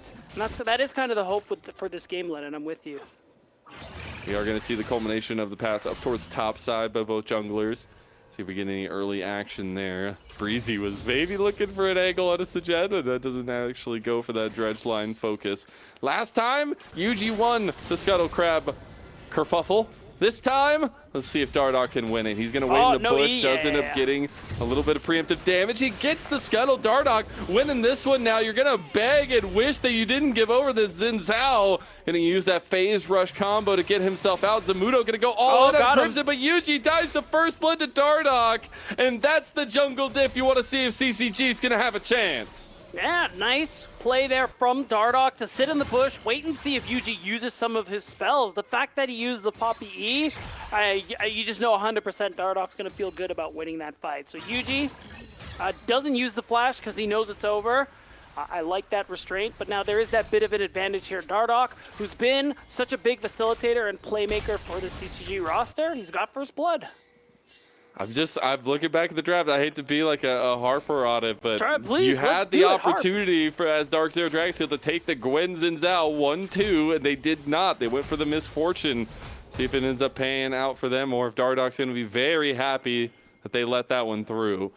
so far is going good for them. They will have the tunneler early for Dardoch as well, so a little bit more damage in the skirmish, so you can be a bit more aggressive on CCG's side of things, and that I feel like enables their playstyle that we've seen them be successful with that kind of decision-making prowess. Yeah, we've already seen that lane swap come through. CCG are first to the punch to get to the top side. You can even see Breezy, I like what he's doing, looking for mid lane opportunities just to see if he has a chance because him and Array got here first. And I think now we're going to see whether or not Dark Zero Dragonsteel actually want to give up this first spawn of Grub. I think they kind of should, considering how this first few minutes have gone and this big wave that's crashing topside. But who knows, maybe they can pull something out. Take a look back at that one. Dardoch just getting the preemptive strike onto him as well as the 3-talent strike there. And now able to get the setup onto UG. We were wondering if they were going to be able to get caught up too, but the dash distance is just too great. And a nice little zoom in solo kill there by the jungler of CCG. Yeah, again, really nicely done to find this early lead. We're going to see as Grubs are spawning very, very soon. If Array and Breezy can keep up that pressure, if Aojud could do the same as he's starting to get the better of Spyrax in some of these trades, and it's looking like that will lead to Grubs, but no real response from the side of Dark Zero. Yuji's path led him up to that side of the map too. He's got to run all the way across if he wants to trade them for that first Drake, but Dardoch's already started. I wonder if there will be a contest afterwards on that Drake. It looks like this is just going to be the give early from Dark Zero Dragonsteel for that dragon stacking. At least for the Dragon's influence on the game, that feels good. Maybe feels included now. Going to be more before 13 minutes into the game. But it is going to be 3 Grubs for CCG. That feels really good with their compositional setup, and especially with Crimson in the side lane as this Jax. I do not expect Dark Zero Dragonsteel to be willing to give up the next 3 Grubs, so expect that timer on the fights as we're getting to level 6 for a majority. No, 100%. You don't want to let go of all 6 Grubs easily, and you mentioned it, level 6s will be online. Yuji is already hitting over to his. Really, it's just the supports who we're kind of waiting for at this point in the 80 carries. So we'll see. Dark Zero will be in a better position there, especially with how strong champions like Poppy and MF are when they get their first item. Array was trying to take a little cheeky back, does end up getting stopped, so we'll have to stick up in that top side against the push of Sajed and Psycho. Yuji going to try to keep up with the clear speed that Dardoch has on the Xin Zhao. Xin Zhao's actually looking for a little bit of play on the bot side, going to be spotted out by the warding there.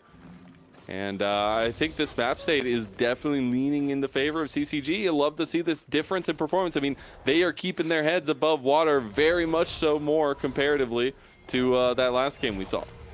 Yeah, I think this draft offers them a lot more opportunities to have that early game impact. And of course, we saw Dardoch catching out Yuji at that first Scuttle Crab, getting him that first blood, accelerating this Xin Zhao, which I think is going to be really important for CCG. Getting those first items are going to be pretty big for the members of Dark Zero Dragonsteel, but Dardoch's going to get there before anybody else. So there is that opportunity. He can use that gold to accelerate this lead.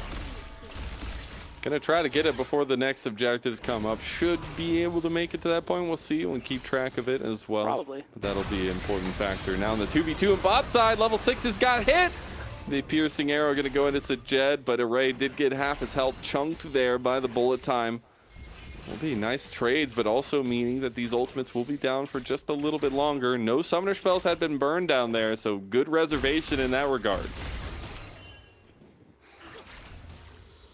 Yeah, now things slowed back down a little bit. You see Dardoch, he's just continuing to farm things out. I guess he's trying to rush towards that first item, but he sees a chance. Zumuto's in the area, threatening his top laner, but Yuji's here too.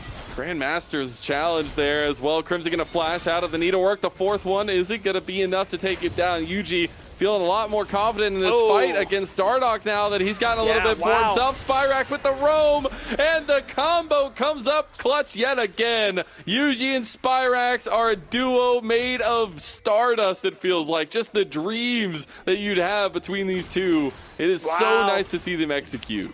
The worst part too, Aojun, that was not a good teleport. That's a long cooldown that you give up. I think he's under threat too. He's forced to flash. Oh, he's going to try to go in the... Oh, he got stopped!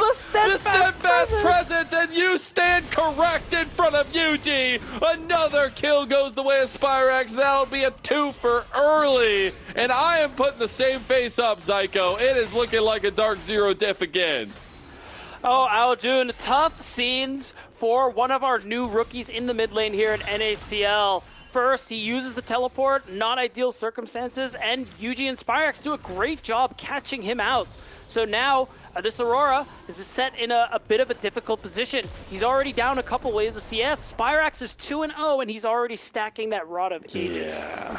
That's a little bit of a toughie. We're going to take a look down at the bot side. Another double knockup comes through here, and this was a kill onto Array, the burn Psycho. They came up with a massive 2-for-2 win for Dark Zero Dragonsteel. Yeah, big deal for Array and Breezy, who are usually getting these 2v2 kills. Sajid and Zyko are the ones who are getting the better of them. And even though we had a good opening for CCG, Dark Zero, Mazel, they always come out on top in the end, it seems, as now they find themselves at a 1.5k. Oh, okay. They don't get 3 grubs. It's still 4 the way of CCG. I think they're going to have to give up the last 2 here. But it is not going to be the immediate trade by Dark Zero. So CCG getting a little bit of something. And that seeds potential in the side lane as well. They might be looking for a play on the back end of this one, but just going to play it pretty safe now. Should be a reset of potential for both sides. Wait, did they just, did they leave the last grub? Oh, they did. Oh, I'm pretty sure. Oh, yeah, Aljo just gets solo boloed by Spyrax. He's 3-0, and it is his Victor that is making the mark. I mean, at this rate, it's going to be his victory, because that one, that was hard to watch. Aojun was fine earlier on. He was even in level. Oh, hold on. Okay, the flash depth charge play onto Jet. He's going to flash himself over the wall. Oh, Zyko might have paid the price for it. Bullet time over the top. Dardoch with that crescent guard blocks a ton of the damage. Zyko getting so low. Dardoch wants him so bad. Hail of arrows is going to get Array the kill. So CCG pick up something there. They do. It cost them a lot. A couple summoner spells, ultimates, but they made it work out in the end. They do take out Zyko, allowing Dardoch to get that 5th grub. So that's pretty nice for CCG. Even though it isn't quite Grub-ageddon. What did you call it? Grubba-almost-geddon? Grubba-almost-geddon, yeah. Peer review. Scientific term, yeah. Of course. Absolutely. Yeah, I in all wanted the books. to make sure I was getting it right, you know? Yeah. Thank you. Fellow scientist, beat down Boulevard. Yes, sir. I do love this little thing, though. I mean, Yuji, we were wondering why give up that last grub over there. Obviously, it's to buy time if Dardoch does end up going for it, but it did put him in position to quickly solo down this dragon on bot side and propel this 2-dragon advantage for themselves to put them on that soul point in the next fight as well. So little mind games being played here in Dark Zero Dragonsteel, led by Yuji, finding a lot of good advantages across the map. Yeah, we're going to watch this one again. I mean, not much else to say. Props to Zyko. He's trying. He's playing those interactions as good as he can. But he's dead here 10 out of 10 times. Overall, though, not a big loss as Dark Zero Dragonsteel. You still feel really good about your position because of how strong Yuji is and how strong Spyrax is at the moment here. Again, we're looking at a 3-0 Victor who is stacking this Rod of Ages. Like, the scaling is insane. It is insane. There's a reason why they grabbed it. There's a reason why Spyrax is always the beneficiary of any kinds of picks like this. He is just good at knowing when his advantages are and how to use them. And again, we go back to that initial play where Yuji, off the back of obviously going down early to Dardoch in that solo, finds a play. Spyrax down Aojun, looking for another one on top side. But it was that initial roam from Spyrax that led this lead and started this off. Yeah, and again, Aojun really kicking himself for that TP early on as well to try and save an already doomed play. Now, he's effectively out of this game. Mazel, he's down 2 levels. He's down 40 CS. Anytime he walks into Spyrax's face, when he has ult up, Spyrax just all-ins him because he knows, like, hey, man, you can't be here. I don't make the rules. I press all my buttons. I just enforce them. And now we have the TP. Hey. If you can't take him on by yourself, bring 4 people with you, and maybe it's going to be enough. bring the masses to take down Spyrax. The glorious evolution will be one of death, and he gets out with the flash. Dodges the Dredgeline by standing still, and now Yuji here to back him up. Psycho's here, headbutts. Oh no, it is absolute catastrophe for CCG. Oh no, Zamudo, his execution is gonna come in and find the backline of CCG. I think Zamudo gets that kill. No, it's gonna be Sajed with the bullet time over top, but double kill for Dark Zero Dragon, steals 80. I think they want a little more, but Crimson Ward hops to prevent that from going down. And the small prize you get from this is Array is able to knock down this mid-tier 1 structure, but we're just seeing Dark Zero balloon their gold lead yet again. We're looking at 5K because of that first brick that they earned on the top side.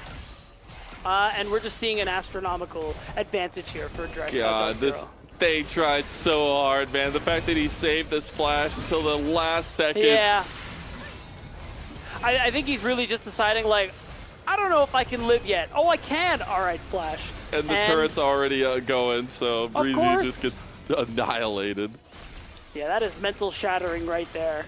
As and it doesn't just end there, Mazel. Zamudo shows up, Sajid shows up.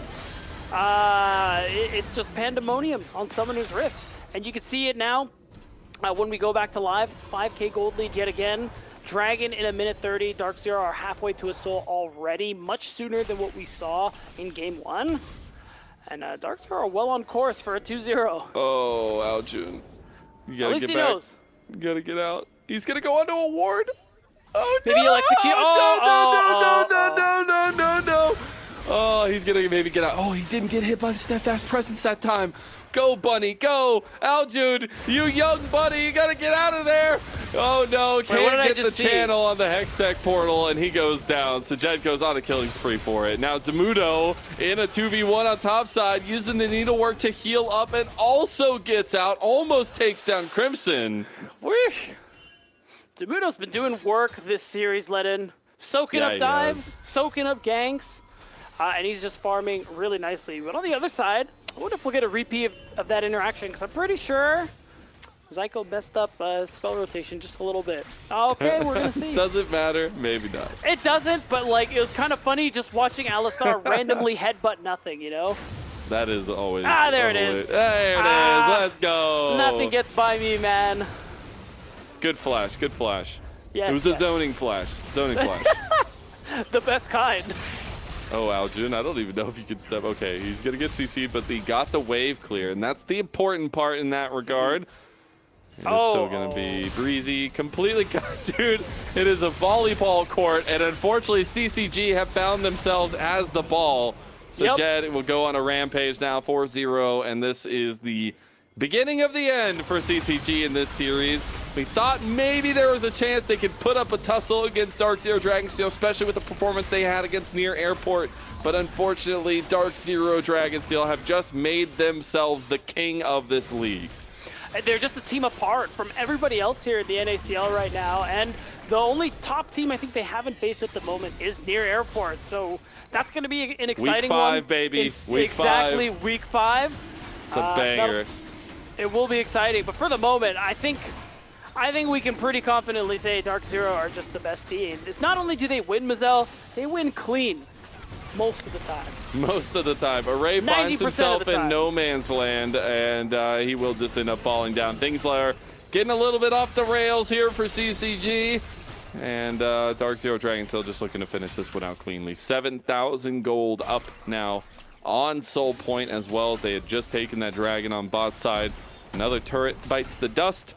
And Dark Zero pushing in mid lane. Yeah, because they can, and I like that Spyrax is just camping out it's just on walking the along. portal. Hey, you come here often? You want to go for a walk? We're just going on a walk in the park. It's like, hey, where are you going? Do you have time to talk about the environment? Where are you going? Where are you going? I have some collegiate pamphlets to give you. Yeah, you should come to Maryfield. Yeah, well, there's not much to say about that play. Breezy got caught and Breezy died.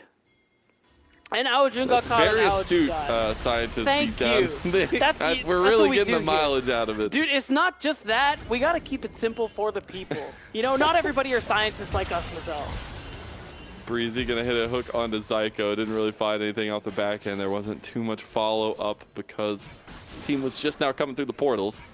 Does look like CCG gonna try to make a play on top side. Maybe they can do it onto Spyrax. He just the Chaos Storm takes one. It takes all. Array gets outplayed by Spyrax there, and there's some dirty things happening on this Rift right now. Yuji gonna be the brunt of damage here. It's a Jed coming over the top with the bullet time on the 3. Ends up getting the jump out of Aljun, but it is still gonna be an unstoppable Sajed on the backside of this fight. Aljun trying to get out now as well. Gonna get the slow from the Weirdning, but Dardoch has gone down to Sajed. Psycho with another flash, and this time it comes correct. A triple kill for the ADC of Dark Zero Dragonsteel. And Zamudo is putting on his construction hat and imploding CCG's base. A little demolition going on the other side of the map as Dark Zero demolish CCG, especially Spyrax. He's been having a great game, a great series so far, but especially here on this Victor, he is a problem, and CCG simply don't have the solution. I got 99 problems, and they're all Spyrax. They're all Spyrax. I don't know what to do about it. I do love that Sajed gave us the character arc growth of changing the sad B into the happy B there. You know, he's feeling good. This play was despicable by Spyrax. That's what I mean. Like, look at the fancy feet, dodges the piercing arrow. I think at that moment, Array realizes, all right, I can't do this, man. He's too good. Yep, and has been like this since he came back to Maryville. Now Dark Zero Dragonsteel. You got to think that his journey was from Maryville University into FlyQuest and trying to go to their LCS squad, and now coming back home and fighting absolute dominance alongside his great friend in Yuji, who now, speaking of, going to combine yet again to yet again go godlike for Spyrax, and he truly is cosplaying his Victor right now because the evolution has come for all of CCG, and it's looking like that scene for Jace in the future where everything's crumbling to dust as CCG are just left wanting. And then the crazy thing too is that Spyrax, like, he's level 16, he's got a Dark Seal. Surely he's gonna build the Medjais just for They're fun. just backing, they're just hanging out. They're just bros, man. They're just bros. He's letting them go. He's letting. Oh, look at that! Nice guy, Spyrax. Crazy. Nice guy, Spyrax, man. Humble king. That's what he is. I wish we could see chat at that moment. Oh, Sabudo's okay. We're having a little bit of fun with this one now. Happy gaming, just a touch. Happy game. That's what happens when you're 13,000 gold up at 21 minutes. 22 minutes. Yeah, it's very good. I gotta imagine once Zamudo gets back out on the map, we're just gonna rip Otacon. You can kind of do anything you want as Dark Zero. I kind of respect this angle until Yuji canceled the portal. He probably realized his mid laner's here. He's like, oh, we win this like insanely. Never mind. Yeah. Oh, the footwork. Oh my god. Fancy stuff, you know? You might even say fleet. You got me there, man. We get to see them run down Crimson. Try to get away, but unfortunately, the evolution comes for everybody, and Zed will go legendary off the back of Aljun. Wow. This is tough. It's almost hard to watch, Lennon. But it is you gotta very give hard props. to watch. Yeah, we gotta give props to Are they really just letting him go? Have they just decided, they really like Breezy? If I've learned anything from this game, they really like Breezy. That's something. Yeah, I mean, he's a nice guy. From He is what a we've nice seen guy. in content interviews, so it makes sense. Who wouldn't like Breezy? This right is now, Soul. yeah, it is Lennon. Dark Zero Dragonsteel, and they continue this dominance that they've had the last 2 splits in the NACL. They are looking fantastic. What's an adjective we haven't used? Powerful. Splendiferous. Oh, okay. I'll say, yeah. Magnificent. Yeah. They are looking really good, and we might Crimson get to bounds. Crimson, just back, bro. You're not him. We sorry. might get to bounds Get outta unknown here. here. If we hit 20,000 gold lead for Dark Zero Dragonsteel, I mean, I don't know. That's definitely a first to split. It's gonna be wild as trying to get on the other side. 3-man knockup from Psycho. He's just in there, bullet time over top, but not really gonna get much off of it. Aljun has showed up, maybe has some say. Crimson was looking over. Psycho is just out on a murder cow spree onto Array, but unfortunately he's all by himself. Now you got the needlework from Zamudo coming in to finish things off and try to get things started to end this game. They go with another double knockup there by Zyko. Yuji has found promise and Sajed goes legendary. Both the carries, Spyrax and Sajed unkilled in this one. And it's Dark Zero Dragonsteel on the precipice of 6-0 on the split and a 3-0 start. And what a dominant 3-0 it's been. Dark Zero Dragonsteel, they feel like the final boss of the NACL let in, and it feels like nobody is going to be able to take them down. Does not seem like CCG were able for the task. 16,000 gold up. Now they're playing with their food a little bit. But that will be the finishing touches by Dark Zero Dragonsteel. And a 2-0 over CCG is locked in. Wow. I'm just looking at the time, Mazel, and how quickly the series has ended. It's a banger. Yes, of a sort. But, and that's the thing, like, everybody needs context that this is the expected result, right? CCG are definitely not in the realm of being able to fully push a team like Dark Zero Dragonsteel, and it's still a developing factor for them. We want to see what this team has in the long run of things. It's a tough task to have this so quick in your season to face off against Dark Zero when you're like a team, or a team like CCG. But this is also the kind of flexing that we get to see from this team, that we're so happy to see from this team, because teams don't stick around forever. We've even seen teams develop and change. Sajed being that new addition to this team, and it is just a pleasure to get to watch them do their thing. We're going to step away for a small little break. Afterwards, we're going to have an interview with one of the members of Dark Zero Dragonsteel to talk about that dominant win. We'll see you there.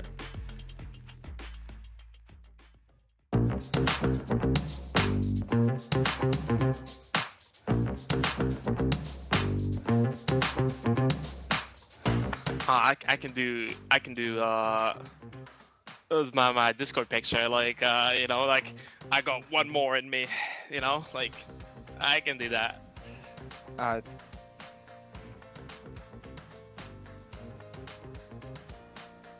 Alright, that's it. That's all I got. Yeah. Maybe I'll try to make the PogChamp face. It's sold, but here, I'll just do the PogChamp face if I can do it.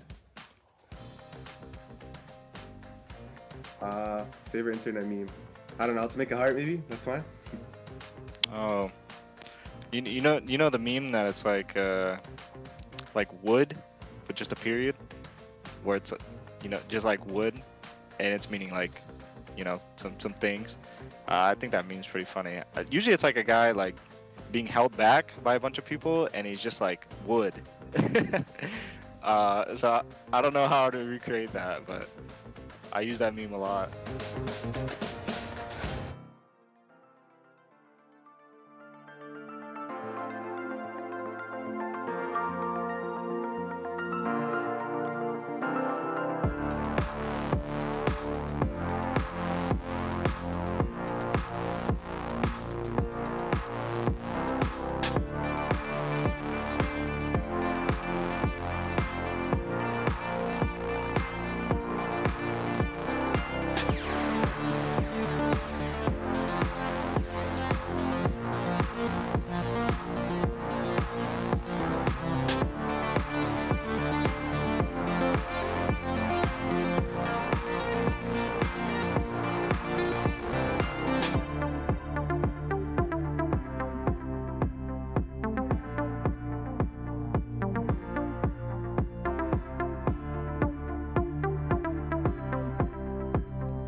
Welcome back, everyone. We're taking a look at some highlights while we get ready for this interview from this one, and I'm sure the highlights are going to be Dark Zero Dragonsteel favored here. A 2-0 victory over CCG, and a dominant one at that. Yeah, you could say that. I mean, we did see some bright spots, some moments from CCG Gaming, but unfortunately, Dark Zero Dragonsteel just continuously prove why everybody rates them so highly, why they won NACL Summer last year, and why they're well on their way to another championship at this rate. Yeah, I think that's the biggest crucial part, is that it is just the flexing of the muscles of a team that we expect to be dominant, a team that we expect to be there on finals weekend, and a team that honestly, at this point, looking for some massive step-ups across the board on their push to that LTA spot at the end of the year. I mean, they are setting themselves up for success. Oh yeah, and it's going to be a lot of success from what we've been seeing so far. And this is a great game there against CCG. I think CCG are still a pretty strong team overall in the league. I'm sure we'll see them in playoffs. I'm sure they'll make a pretty solid run. But what this match shows to me is that before early on in the split and before it started, we kind of expected a top 3, bottom 3 in this kind of middle of the pack zone. But I think there's a separate section at the top at this rate, and we might have to put Dragonsteel there. Just there solo, I guess. Near Airport is starting to get there, though. I mean, we've seen them yesterday they were really good yesterday. God, I can't wait till that matchup in week 5. Me too. Wednesday of week 5. Nobody missed that series. It will be an absolute banger. But this entire story, this entire 2-0 was all Dark Zero Dragonsteel. Everybody showed up in some regards. I know that we had some very highlight performances from people like Spyrax, even people like Yuji in that first game. Even Zamudo having some massive step-ups on the rise in game number 1. But it did feel like a holistic performance from this team.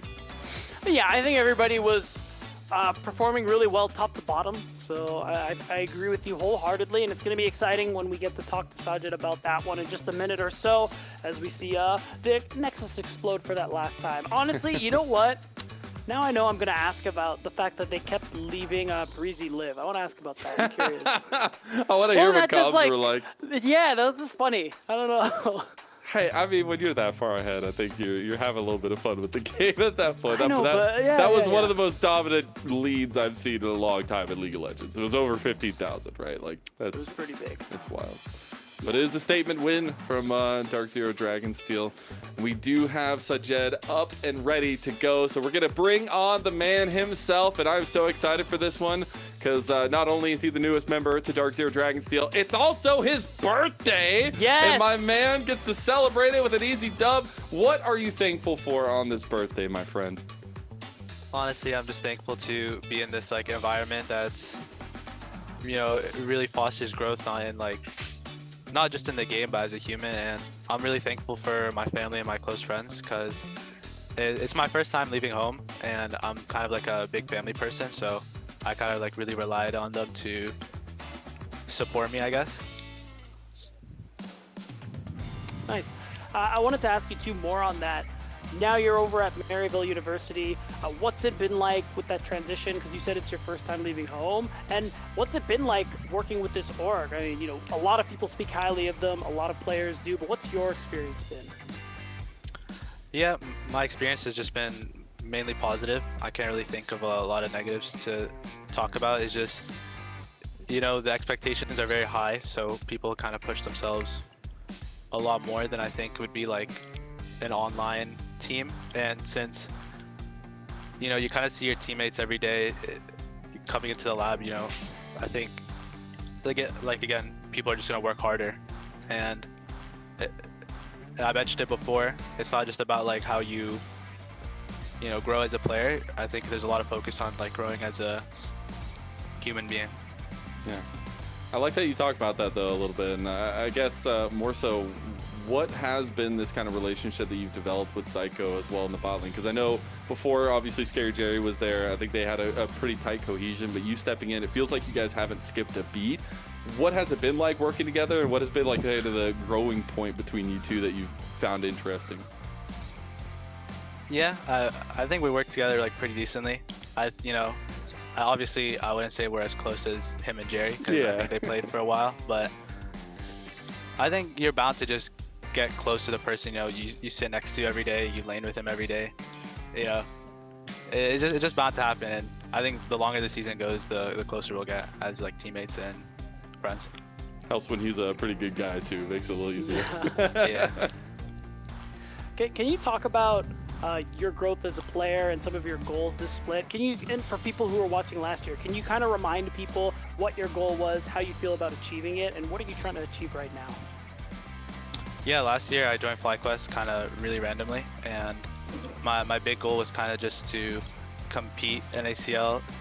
And I think the roster I had last year was just very like, I could just focus on myself mainly and try to see how good I can get, kind of push my limits, see if I could break the barrier, which I think that the barrier NACL to LTA right now for ADCs is very high.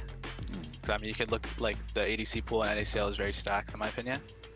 And this year it's kind of just, I'd say my biggest focus has just been my team fighting so far. And I think like this year is kind of the make or break year for me, just to break that plateau, break the barrier, and see if I could make it into LTA. I like it. Now, in that make or break year, I want to give you a chance to give some shout outs here. Anything you want to talk about before we go ahead and let you go? Yeah, shout out my family, my two brothers. They watch most of my matches. I can see my brother in chat. You know, he just had his birthday too a couple of days ago, or a few days ago. Oh, and wow. he also just had a kid, so shout out him. Oh, And shout out my mom, and shout out Maryville for taking me in here, and shout out all my close friends who helped me the last few months. Well, shout out to you, man. I'm glad we get to see you have these kinds of performances on your birthday as well. Go enjoy the win. Go enjoy the undefeated nature of your start with Dark Zero Dragonsteel. Thank you so much for sitting with us, man. Thank you. All right, we're going to take it back from him. We're going to get ready and raring to go for the next one because we have a fun one. It's going to be a stark contrast to what we just saw, but the fun, nevertheless, will be there. We have a ton of rookies hitting the Rift in that next one. Before we get to that one, we do got to give our MVP out, though. It is, of course, Spyrax, of all people, on Dark Zero Dragonsteel. He absolutely deserved it after the kind of back-to-back performances for him, and deservedly so gets the MVP. Yeah, I think his game one was already good, but the Victor game was a behemoth of a showing from the mid laner of a Dark Zero Dragonsteel. We're going to see examples of it on how he was able to contribute to his team's early, middle, and late game. And I mean, again, it's just another day for Spyrax. Look at the hat. I mean, the hat, it just makes the outfit, you know? Yeah, high noon. You love to see it. Really, really good stuff from Spyrax across the board, both games, but definitely this Victor game as well. Getting the catch outs on Aljun. Again, it all started with that first roam to meet up with UG in the enemy jungle and find those early picks, and then the capitalization onto Aljun's mistake. Oh, this is where he lets him live. Massively different. Yeah, this is the hangout between Breezy and Spyrax. You know, they're just a couple guys, chill guys. See, not only is he our MVP, not only is he so good at the game, he's also a gentleman. Never forget that, people. Never forget. Never forget Breezy. He let you live that one time. Every True. other time did not, but that time he did. And that means something. That means something. Anyways, I'm going to go back to my hype about this next series because all right, let's it go. might not be clean, but it's going to be dirty, and I'm excited for it. It is going to be this Polestar team versus AMI. I know everybody's been so hyped about AMI's trajectory and seeing these rookies come into the split and have some really good performances, even if the wins aren't necessarily there. But now it is a test of time between two very new rosters and trying to find out what works between these two, and one of them has to come away with the win today, logistically speaking. It is first, though, Apex Mission Impossible to take the stage. Again, this team has been a very nice surprise. Yeah, and they've been pretty good so far, even though they were always getting the wins, as you mentioned there, Mazel. I mean, we gave that shout out at the beginning of the split from Decoy and Pockets because they're players who have been around for quite a long time. We've seen them in Tier 3, and they finally made that jump. Lojaz, I think, is a player people have been really excited about. I think he plays a big role for his team overall as that facilitator, as that playmaker, and he's someone that the team relies on to make things happen. Yeah, it's very important to highlight the factor that LoJazz has been. I know people were super hyped about him coming out of that qualification tournament, but he has definitely delivered, and I think him and Phi Mini have a lot of room to grow, but a lot of success to come their way. Now let's go ahead and take a look at the other side of things. Polestar not having the picks, but still having some namesakes there. A lot of new faces to look at, and a lot to prove against this AMI team as well. Yeah, I mean, considering the circumstances, this team got picked up by Pulse. They played for Slated 6 and hadn't qualified, and now they're playing this little bit of catch-up. Even I was talking to their coach, Bobby, last week, and he had mentioned how late he came to the party, how much they needed to catch up on going into this split, but he did establish positivity in how some of these matches have gone, showing their weaknesses and hoping that they can improve on them fast enough, because we talked about some stake setting early on in the show, Mazel. This is really important for both of these teams, but especially Pulse. Pulse is already 0-3, and if they lose this game, their schedule only gets harder from here. Yeah. So they have a pretty decent chance of ending up in that bottom two. They don't want that to happen, and if they want to turn things around, it starts with this match against Apex Mission Impossible. This is the one. This is the one that's like even playing field on both sides. Let's see what can happen. We're already into things. AMI will be on the blue side. We get the Skarner, the Silas, and the Zyra ban as well. On the red side, Pulse will take away that Maokai, Ambessa, and the Tristana. First pick the Rumble because it was open. Answered immediately by the next two highest prios, it feels like, in the Yone and the Vi. I love this comp so far from Polestar. Yeah, and I think we're just going, we're just kind of blazing through this draft early on. Already, we're seeing that hover onto the Wukong as well, going for facilitator to facilitator. I think they're just trying to decide, and it is going to end up being the Wukong. Pairs nicely with the Rumble. You get people knocked up with the Cyclone. You lay down the carpet that is the equalizer, and that can make a lot of things happen. Ooh, it's going to be the Azir insta-lock by Phi Mini into the Aurora. We still see this champion, despite the nerfs, still a lot of mobility going in that mid lane, and now into the Azir. Very curious how that matchup's going to pan out for the rest of the map. I think it's the other way around, because it's a really good matchup into the Rumble. So it's probably going to be the Aurora top. Yone, and the Yone is also historically a really good matchup into the Azir as well. So that's a nice opening advantage there for Pulse, just to be able to have their solo laners in winning advantages. And that does open a lot of opportunity for Bio, who's been also a big facilitator for this team, big playmaker, to make things happen. That's where we really wanted to put our eyes on. I know we're getting the kind of jungle tussle today from both series, but it's definitely the LoJazz versus Bio show here. We're the second phase, though, and it is going to be the Ezreal banned by the side of AMI. On the other side of things, though, it is the Nico focus there to take away some of that preemptive setup and a little bit of the engage potential that AMI are definitely needing from here on out. Yeah, for sure. Something to pair with the Wukong would be really nice, and it will make that equalizer from the Rumble even better. 5 Mini on the Azir, it kind of counts. You can go in with the Wukong, you can get a big shuffle, but a lot of your power is in your ability to just deal a whole lot of damage. So my eyes are on what the rest of the draft is going to look like. The Ezreal ban, I mean, that's a hub target. It's one of his most well-played champs when he's climbing solo queue before he started playing for Slated 6, now Polestar, in Navaris.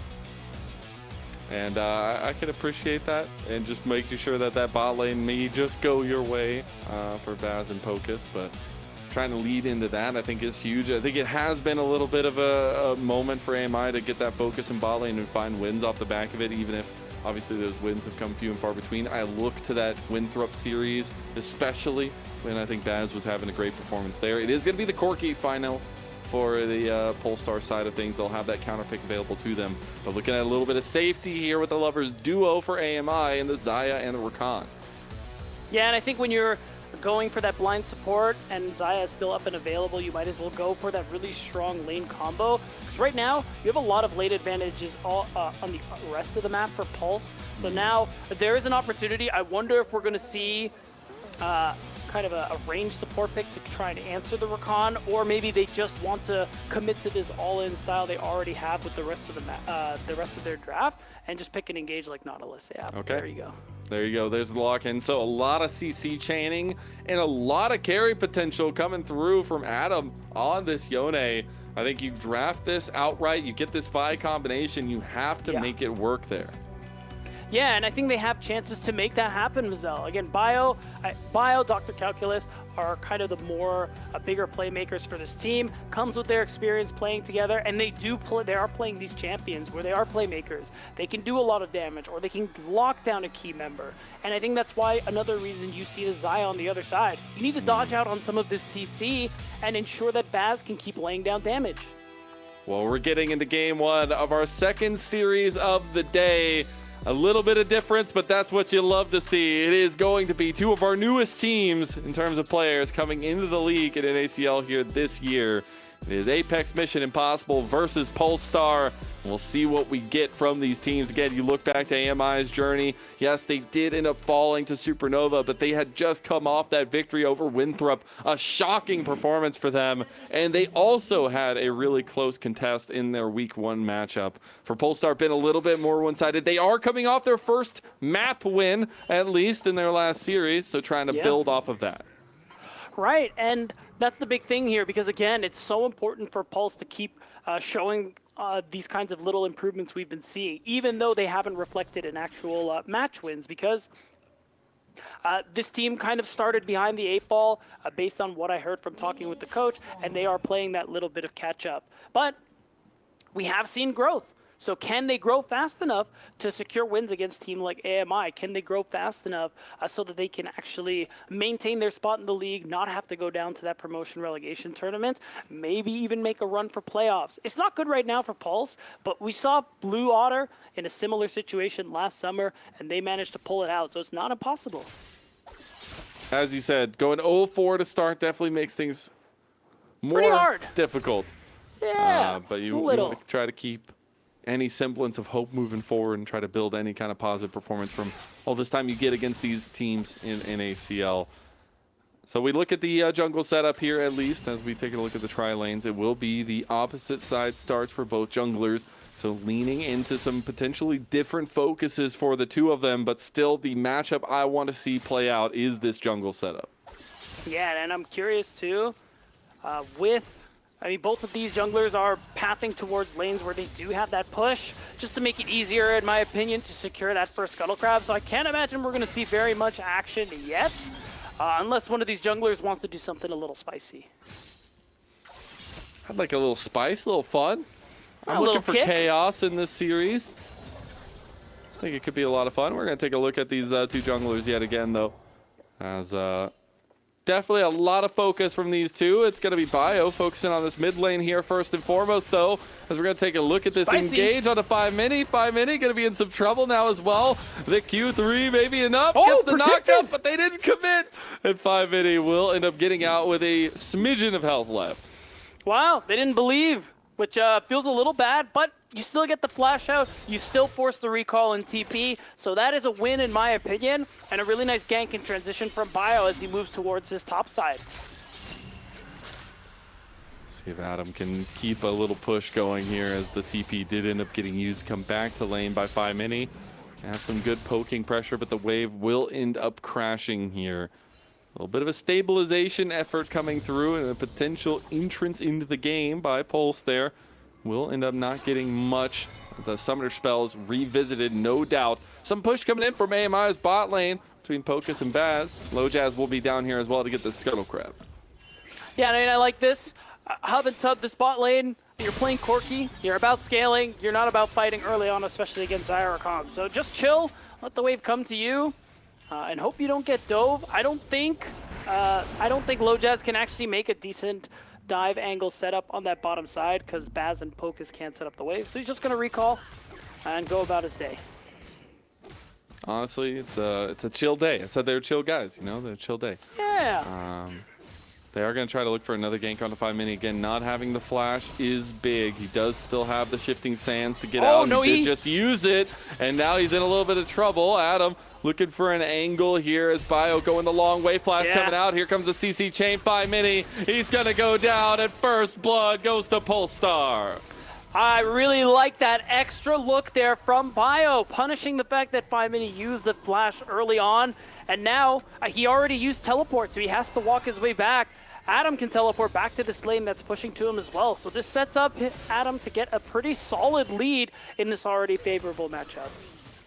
I mean, Yone is just a win condition in his own right. You have a lot of scaling potential on the side of Polestar, and to also have a little advantage early is going to be so nice for them to utilize. The question is, how can they continue pushing that? I mean, I think first item there for the Yone is going to be really, really massive now that he has a bit of an advantage. But you definitely want to keep a little bit of that tempo going with Bio on this buy and keeping in the face of Low Jazz. Yeah, now Bio off his first back. He is going to go ahead and start this Drake. Even though he backed a little later, he does have that better purchase over Low Jazz. The Phage versus the Longsword and the Ruby Crystal. And Tubbs already in position too. We might have a fight. Smite fight. Let's see, 50-50, baby. That's how I like my dragons. We'll see who's going to get it. It's getting a little bit lower, but they just go on to Low Jazz here. He can't even get in the pit, and Bio will secure it. Adam going in for the fight now. Low Jazz having to use the clone to get away. Polestar realize they can back away now after claiming their victorious prize in the first dragon. Wow. I won't lie. I thought we'd actually see a little bit more of a fight in this one. We're going to see a replay of the gank. And my whole thought process this entire time is, I mean, 5 Mini's fine as long as he doesn't use the E, he uses the E. I'm like, oh, okay. Oh, bit of a punish there from 5 Mini, not respecting the fact that got both flashes? Like, I don't know. Yeah, that's something. But I feel like, I still feel like the gold is worth it, especially because it also allowed them to get that first dragon. True. We do see the Grubs, though, going the way of AMI now. Bio on the other side of the map on vision, so they will completely see where he's trying to play. Maybe trying to get a dive going for this bot lane of theirs, but giving those Grubs is definitely something of a choice there, and not able to get in that positioning. We'll have to fight over that next spawn of Grubs, and Fate Sealed going a little bit wide. By Mini, stopped from doing his shifting sands. That was massive from Adam, and Bio comes in with a kill here. It is going to be 1-0-1 for both the mid and the jungle setup of Polestar. And look at the mid-jungle here of this team. They're starting off really hot in this early game. They are putting the screws to the rookie mid laner in the NACL 5 Mini. He's died twice now. Still has to walk his way back into lane. You can see Low Jazz trying to hold the wave for him, but this is tough scenes for this. Watch this. This is so tough, man. He wants the shifting sands right there. Gets stopped by the Q. Oh. Yeah. That's just a bit of a panic situation there. Unfortunate. And Low Jazz isn't able to equalize either. So not much getting off the ground for Apex Mission Impossible, but it's Polestar who are making play after play, all off the back of Bio. Yeah, really nice to see. Again, I think this team has lacked consistency in a lot of regards, but it's been nice to see how these solo lanes work with Bio and how this synergistic relationship can work out if they are on the same page. And Bio and Adam in this game, they are on the same page. Literally has been multiple ganks to mid lane by Bio trying to set up their win condition. Yeah, I will say though, across the map, Apex Mission Impossible, they still have tools to play this game out. You still have Decoy, who's going to be really strong. That Equalizer, I think, is going to get a lot of value on a comp with 4 very short-range champions that Polestar are working with. You still have the Xayah, who can protect herself as well and get a lot of damage down in fights. So it's going to be about for Polestar whether or not they can actually threaten the carries of AMI, get past the Featherstorm from the Xayah, get past a lot of the safety measures they're working with, and then take them out. We are getting to level 6 marks for everybody involved. A little bit further off for the supports, but gonna get there. We're gonna get there. We are also getting closer and closer to first items for majority members here. And that next grub spawn will be in about 2 minutes on the timer of that next dragon. Would expect Polestar want to fight over those grubs, so maybe trying to look at that preemptive adaptation and redeployment towards top side. But we'll see if they actually want to contest to that. And right now, not a whole lot else for these teams to be doing. Oh! Decoy the flash plan to Dr. Calculus. Harpoon hits. Here we Commander, go. I think he's going down. Second harpoon and a flame spitter on the back of it. Decoy gets the AMI first kill of the game. Oh, Dr. Calculus. The straight line was not it. I think we tried to mind game a little too hard, but props to Decoy for making it happen on the solo kill, getting some gold in his team's pocket, getting one on the scoreboard for them.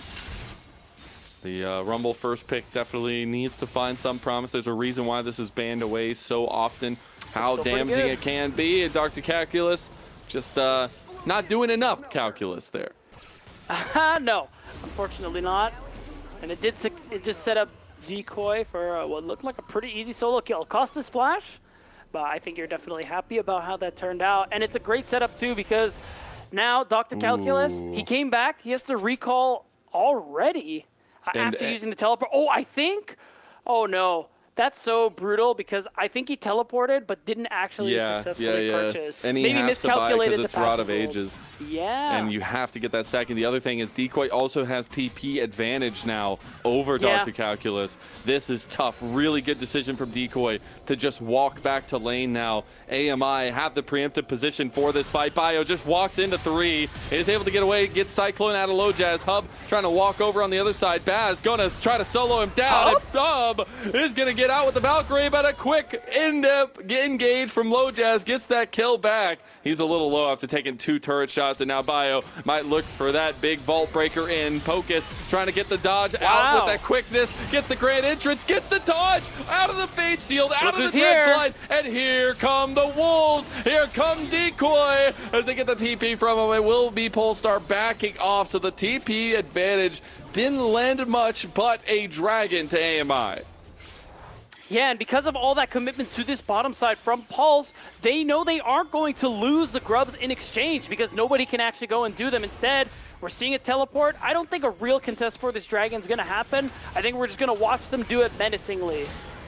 They actually want a little engage. They have Dr. Calculus walking down. Yeah.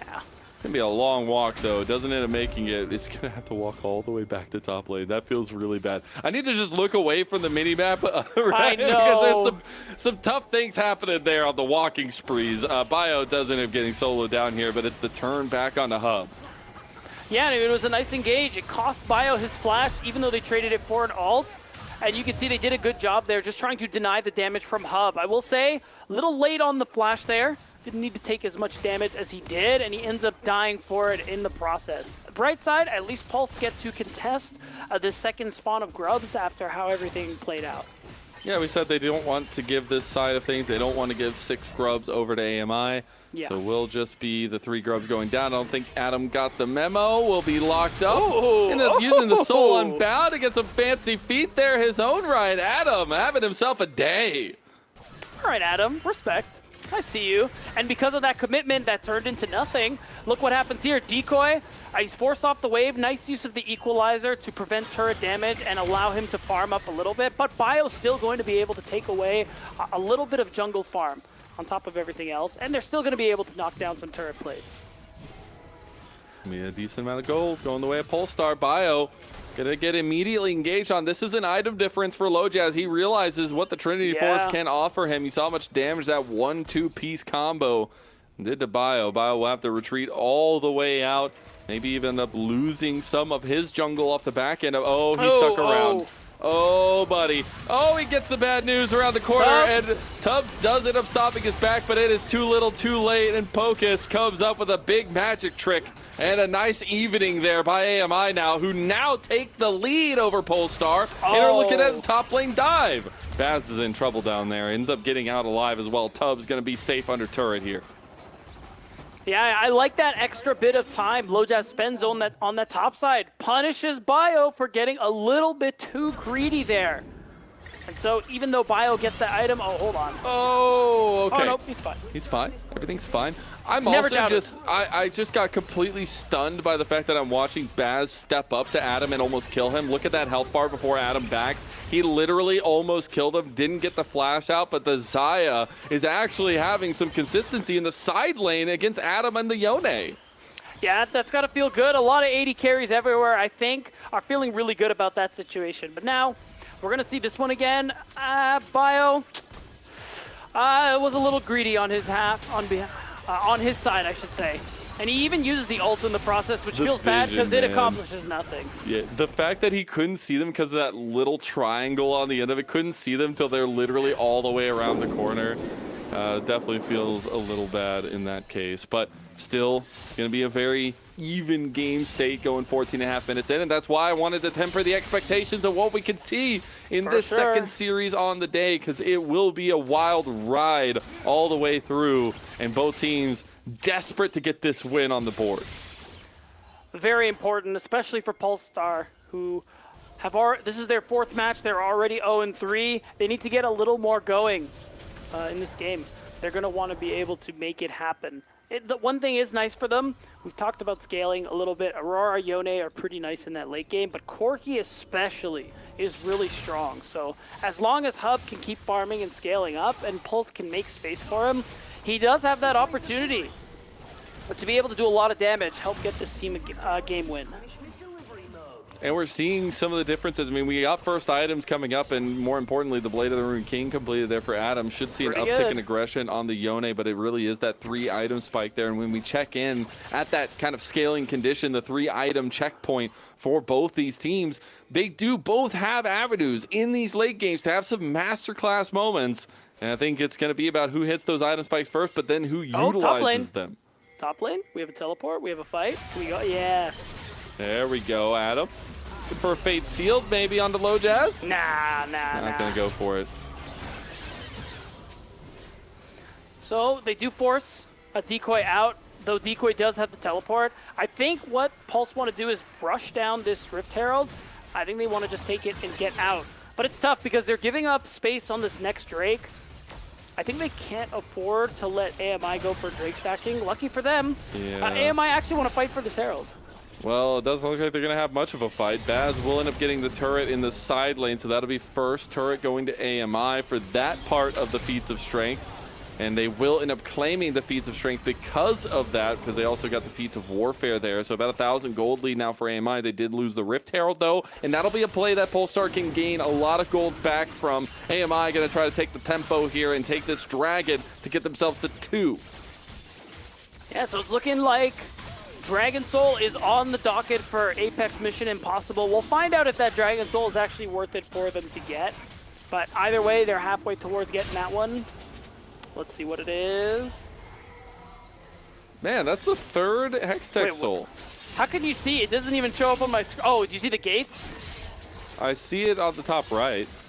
Ah, fair. You know, respect. Yeah, and then also the dragon stacking thing, where they got the 3rd one. True. No, well played, Lennon. That's my fault. Well played. Yeah. No, you're good. Hey, we're a team up here. We're a team. True. You're right. We have 4 eyes, and sometimes we still can't see things. I mean, I have 4 eyes, and I didn't even realize that was the 3rd trait. And we already knew what the soul was. It's fine. Everything's fine. It happens. We keep it moving. It happens. We're keeping it chaotic up here, too. If the teams are keeping it chaotic, we're keeping it chaotic. We gotta match them. If we don't know what we're doing, how will you know what we're doing? Exactly. You can't keep up. There is still, though, the factor of coming in now of a little bit of a setup by Polestar trying to get back into their jungle here, but a ton of vision being played to by AMI down there, and maybe a preemptive play onto Bio as they try to catch him out. He goes with the cease and desist back. Adam's getting locked down. There's the big Emperor's Divide as well. Pocus is in the middle of everything. Lojaz now in the middle of that TP. Gets the clone out of there. I think AMI need to be very careful here. Pocus has to dash out the crane entrance. Things going a little bit wide. Looks like Bio's trying to get back to the team, get back to the setup here, but after all of that, nobody's dead. We just have summoner spells burned, we got ultimates burned, we got everything. I gotta say, I respect AMI's vision, trying to go for something like that. Oh, focus? Okay, no, he's fine. I respect the vision there from AMI to go for something here. Doesn't end up working out, but it gives Polestar the opportunity to drop the Herald. It's gonna get them another turret in the mid lane, gonna allow them to collect some gold into their pockets. Not a whole lot, but it's definitely something. Oh, decoy in a 1v1 against Adam. Looking to go for the play. Adam gets the execution on him, and the shutdown going that way, and Yone paying the dividends. My fault, Adam. I didn't know you had it in you. Respect. We like that angle. Nice use of the flash to get the drop on decoy. Solo kill means he's going to be able to get plenty of space to knock down another turret. More gold for his team. Massive stuff there, actually, from Adam. Yeah. We said it from the beginning. He's like the win condition for this team. Now sitting at 2-0 and getting Yeah, he can be for sure. But the Yone, I don't know, man. It's just a free win con anytime you see it. It's actually just insane if you can play towards it. And that's what we definitely saw Bio leaning towards, is just playing around that mid lane as consistently as possible and playing around Adam. 5 minutes, we'll get a turret in the side lane, though. Will be a second turret there completed, taken down, at least by AM High. We're going to take a look back at that play on the decoy. Yeah, and we're going to see, I mean, Adam's a level down. Oh, I think Adam, I don't know if he's landed a Fate Sealed yet so far, but he just got a solo kill, so I'll refrain from the flame and just say good job. There you go. That's what matters, is the kill. Yeah. And the shutdown. It's 450 smackaroos, by the way. That does, yeah. I will say, I like how AMI spread themselves out on the map. They ignored that bottom tier 1 turret, and they traded 1 turret for 2. In gold, it slightly favors Pulse a little bit because of the shutdown, but it's a good trade because you don't have to fight for it.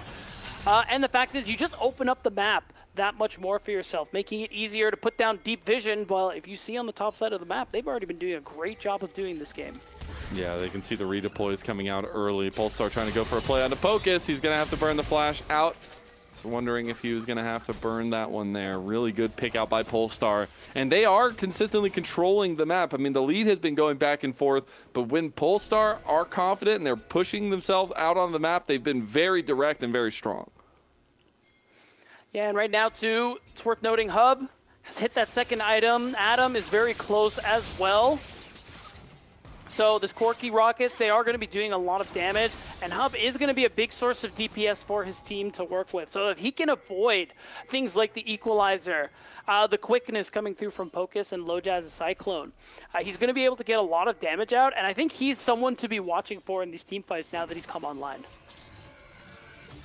See, now we have Dragon in about 30 seconds. Would be soul point for AMI. Give them something to hold on to here.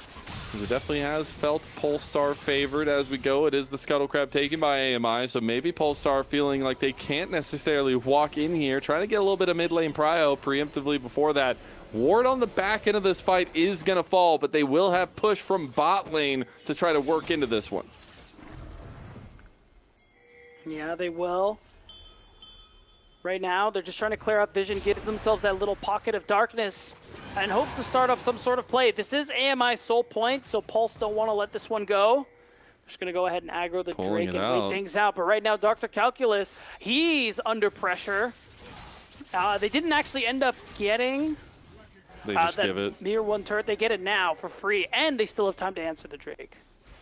The fact that they can get both is actually really heads up play. Meanwhile, 5 minutes go for the solo, and a Dr. Calculus ends up getting the ultimate from both sides. And Dragon goes to Lojaz. Now he's engaged on, though. This is trouble. Dr. Calculus is not here, but it might not matter. Look at Adam. He is tearing apart the backline, but has to get out now. And AMI, they've turned tooth, and they've bitten down on Polestar, as Hub is the only one remaining, and that dog ain't got no bite. Decoy takes him out, and Polestar have completely lost that little advantage they had. They get the Dragon, they get the fight, and AMI takes the lead, Mazel. A great team fight coming through from Apex Mission Impossible. We're seeing a teleport here, a double teleport. Oh, I think they're just going to go ahead and YOLO Otacon. Yeah. I mean, fair enough. This game is starting to go off the rails if you're Polestar, so they need to do something. We're going to take a look back at this one, and the this has been my brightest moment. I know it's been a lot of other analysts as well watching this team. But for a new team of 5 rookies, they have some damn good macro decision making. And that is what has pushed a lot of the best teams when we see them face up against AMI. That's why Winthrop lost against this team. And you get to see a little bit, I know this was a little bit late into the play, but that mid lane play into the Dragon steal was massive work from them. Yeah, definitely. I think AMI are actually a pretty solid team. The excitement around them qualifying is definitely warranted. And they're a team where, depending on how these next couple of weeks go, I really could see them making that push into playoffs if they keep this up and improve over the rest of the split. Polestar are the ones who are in a little bit of trouble, not just in this game, but overall. And they're at a point where, yeah, they felt they needed to YOLO that Otacon. The problem is, Mazel, I see 2 teleports expended by Polestar, but Otacon is still on the map. So they backed off it. They gave up a big objective. They gave up all this space and tempo on the map, and they got literally nothing for it. All right, now they're going to go for it, but they're losing so much of their base. Tier 2 towers going down a plenty. It will be roses secured there by Polestar, and a little bit of something in terms of experience and scaling for them. And eventually we'll just take that one down. But they're losing an inhib tower for this, actually. They're losing so damn much. If that inhib goes down, that's just insane. As he is just chunking away the Nashor's 2 start, and that is 2 turrets in top lane. 5 Mini has just lasered down. Meanwhile, they also took that tier 2 in mid lane. And that lead that was only about 1,000 has now ballooned to 3,000 for AMI. You can see the desperation there from Polestar, trying something, using their resources on risky plays, and it just backfires tremendously because now, as you said, so many turrets went down. AMI have this gold up to 3K, and now they're in a really strong position. Look at their carries, almost approaching that 3-item mark. Decoy is also getting closer to that point. He is really strong, and because they're so far ahead, Pulse's ability to team fight has now diminished because of it. I still think they will hit a precipice that feels really good, especially their own 3-item spike and Adam and Hub. But we're starting to see some of this decision-making really ring true for AMI and pick apart the pieces of Polestar. Still see if they can get it all together and have these big wombo combos. And specifically looking at Adam, who's still 3-0 on the Yone, needs to have that winning factor on this pick. There's a reason why they set him up early. And he's got to pay off in the end. The Baron is up, but not going to be forced this time around by Polestar. Yeah, this is tough because Polestar, they want to answer these side lanes, but they don't have teleports to go for. So if they overcommit to a play on this Azir onto the bottom side of the map, they have no way to respond. If a Baron ends up being started, they don't really have an option to overload anywhere just because of AMI's access to teleports to be able to answer the play or turn that play into a Baron. So it feels like Pulse, they're kind of stuck until those summoner spells come online, and even when they are back, this is still a hard game for them.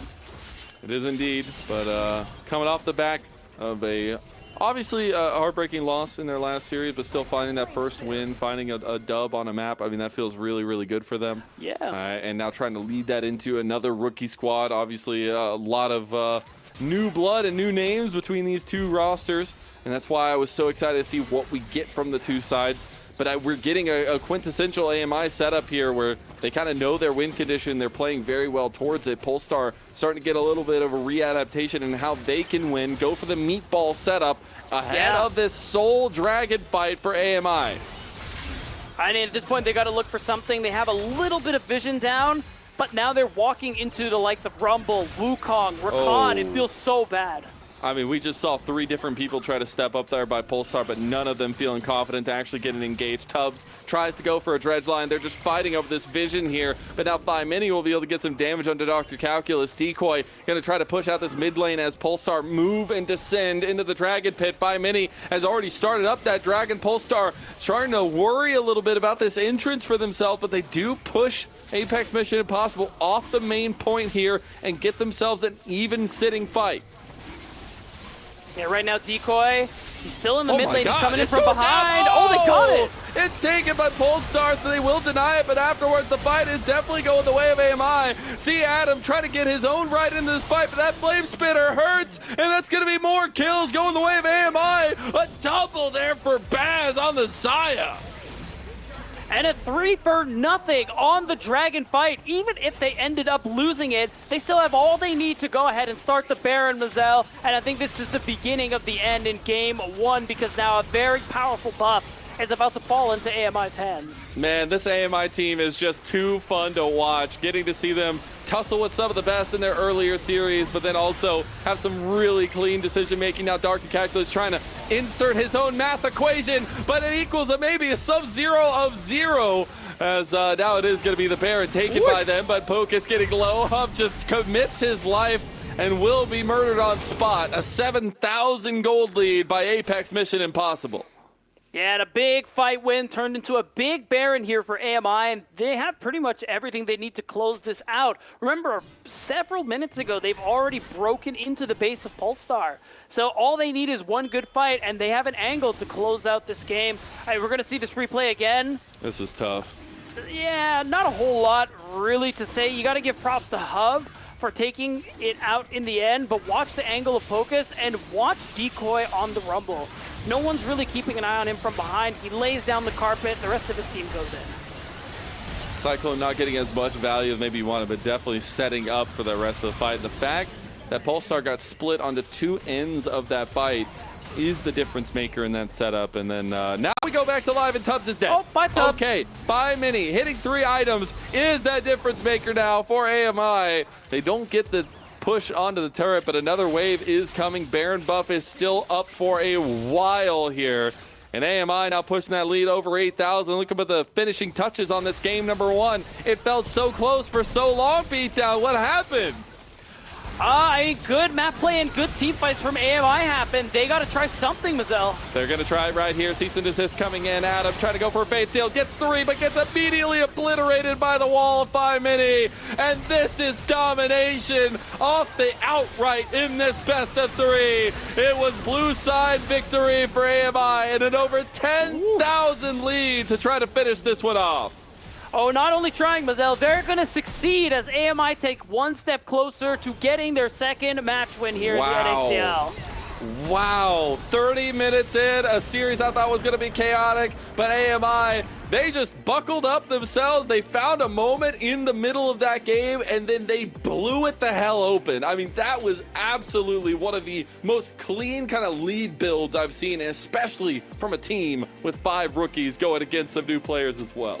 Yeah, it's pretty tough there for Polestar. It seemed like things were working out at the opening because a lot of BIOS pressure in the mid lane, but unfortunately, they gave up a little too much on the map. They misused some crucial summoner spells like the teleports, and AMI were there, happily ready to accept those fumbles, and they punished them for it big time. Yeah, I think that TP play will definitely come back to bite them a little bit, and I might have to start rethinking my Yone win condition mantra here. In Tier 2, it could get a little bit crazier than that. It's not necessarily the automatic win condition there, but we'll see now if Polestar can find a win here and bring us to 3 games, or if Apex Mission Impossible will end up getting that series win with a 2-0. We'll see after a short break.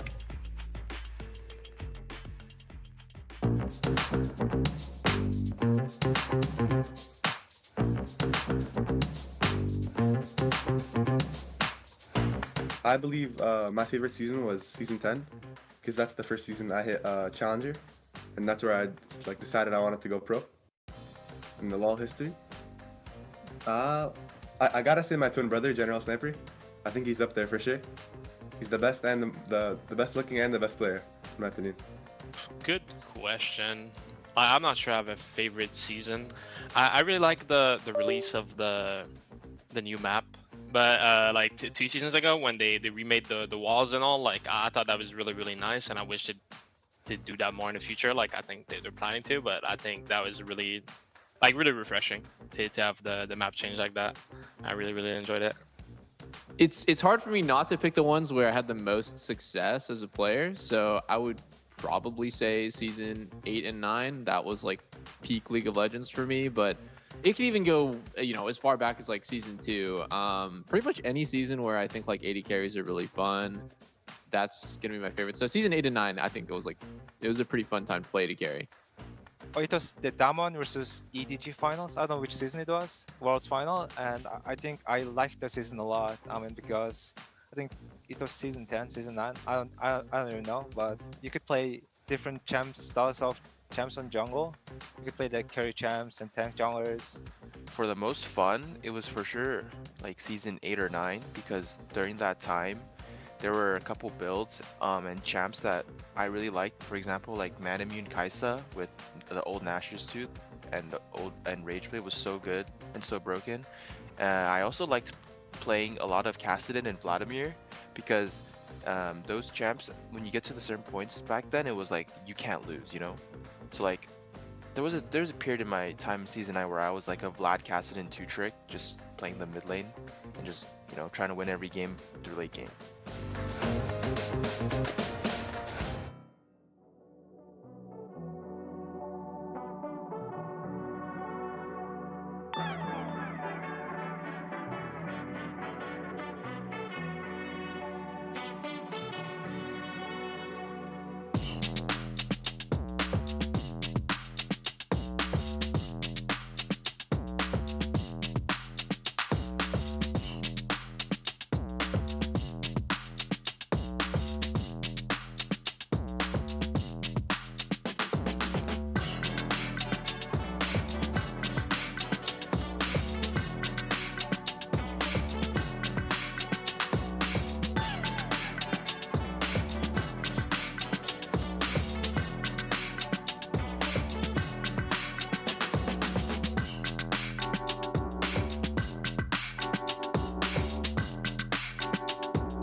Welcome back, one and all, to NACL 2025. We are here in week number 3, and AMI, seemingly out of a very even game, put themselves at a 10,000 gold lead and then win the first game of this best of 3. They are now 1 game away from taking a 2-0 sweep over Polestar.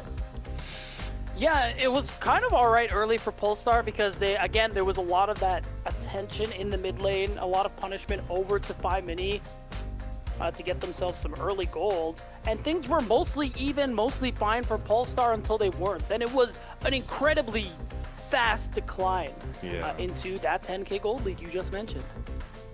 It was definitely tough to watch, but I felt like Pulse had a lot of good opportunities, but some of that direction, some of that play calling, some of that strategizing that has been the biggest boon of AMI's split so far definitely reared its head here. Yeah, 100%. AMI have looked really good so far this game. And again, there was just pretty good map play. They had a clear identity with this team composition that they were working towards, and I think they played it out nicely in team fights. Honestly, it was just good from them overall, and I'm really curious to see what they'll do in game 2. Yeah, obviously all the picks you see from this first game not going to be available to either side moving forward. Still love to see the Rumble end up getting a payout victory there in the end. But it was also just now trying to look at what can work for Polestar, what the composition can look like, because it did feel like they were set up for success with this comp. It did feel like they got themselves off to a great start with this comp, but it didn't end up paying out for them. I'm wondering what they've cooked up as well, because my immediate thought is in that bot lane. Hub, a lot of what we've seen from him so far is the Corki, is the Ezreal, and things like that. Well, they played Corki and lost. Hub these days doesn't really get the Ezreal very often. It's usually banned against him. So he's already going to have to dig a little bit in the champ pool. The team is going to have to dig a little bit in whatever team identity they're going to try and look for in game 2. Really good decision making there by AMI, just across a lot of these fights. It did end up getting a little one-sided. Definitely makes that kind of clutch decision making easier when you're up this much. But still, the kind of map movements and things that we saw, first and foremost, that play in the mid lane right before that dragon where they just went and took it and then ended up coming back down in the fight onto Polestar. Felt really good from a team of rookies that have been working so well together and been pretty praised since coming in from the qualifiers. Yeah, good look from one of our qualifying teams there in Apex Mission Impossible. And this is just a bit of a glimpse into why they ended up getting some of their wins, why they beat Winthrop in that match, as you mentioned earlier, Mazel, and maybe why they end up beating Pulse if it goes down that route, depending on how game 2 goes. It would be a really great thing for them to get that second win, but Pulse are really on the hot seat right now, Mazel. Again, this team is 0-3. You don't want to finish the third week at 0-4 because your chances at avoiding bottom 2 are just that much harder. Again, their schedule, it only gets more difficult from here. So any win you can squeeze out is critical. Yeah, absolutely. I think 0-4 in a league like this with the teams that we have is so difficult. Because it is not going to get any easier, and it's a single round robin. So any of the easier matchup that you had on paper, you're not going to get again.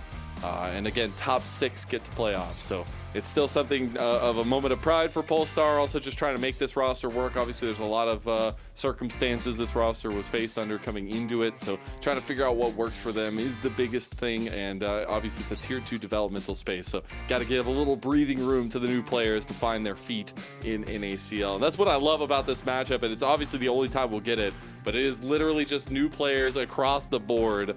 It's fun to see them step up into their own. Yeah, 100%. And looking forward to game 2. We do know Polestar has chosen to be on the blue side. So maybe when we get into that draft, they can secure themselves some kind of powerful pick. Maybe it's Jace. Maybe it's something else along those lines. Something that can kind of help them build a team comp that can get them a win. Yeah, and I do wonder exactly how they're going to try to find this setup for them, because when we look at the initial set for Polestar, at least on their side of things, like they had a very clear direction, they had a very clear standard of trying to get a win con. They even had those early ganks on mid lane to try to get this Adam Yone ahead.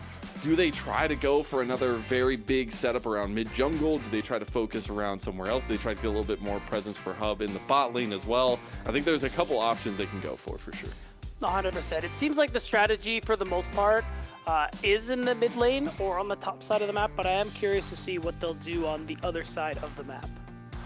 We do have our socials call out. If you want to go follow it on Watch NACL, make sure you go check that one out, where all the clips you can find and all the NACL action and info you can find will be on. That is on X as well. So as we get ready for this next game, we have to think what is taken off the board, the big picks that are taken away, and trying to find out what the meta is going to look like for this next one. I think Xin Zhao is still obviously a big presence, and we'll be getting a draft here shortly. Yeah, we don't have to guess or speculate anymore, guys. We are here in potentially our last game of the night. We do have Pulse again choosing to stay on the blue side, and we'll see what the priority there is going to be. We'll find out, we'll see in just a moment, just a refresher to everyone for what's not available going forward. But worth noting again, Jace, Mbessa, strong champs like that are still up. See what the bans are going to lead out to. Polestar looking to keep a couple similar bans on that blue side switch up. The Tristana is going to be taken away. It is the Skarner by AMI as well on their side. Yeah, and I mean, overall, I think we can just kind of take a second again to give that little bit of praise more over to Apex Mission Impossible for, I think, how well they played in that game one.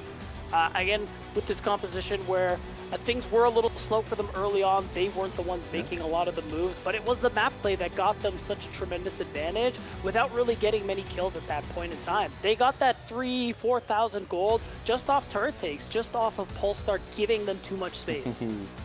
They will not ban the Gwen, and it is going to be the Jace ban instead. Immediate first pickup of that Gwen for the side of Polestar. Love that. And going over to Dr. Calculus, potentially maybe some flexibility there, but more than likely go in that direction. Now it's the 1-2 punch from AMI. What do they want to grab? First and foremost, it is the Varus. Yeah, I mean, been popular, been strong, very flexible. So we'll see what else they want to lock in with it as well. And the Pantheon would be fun. I think having that global just gives AMI, who are already playing the map pretty solidly, just more options to be able to do so. And they're just going to lock it in. They agree.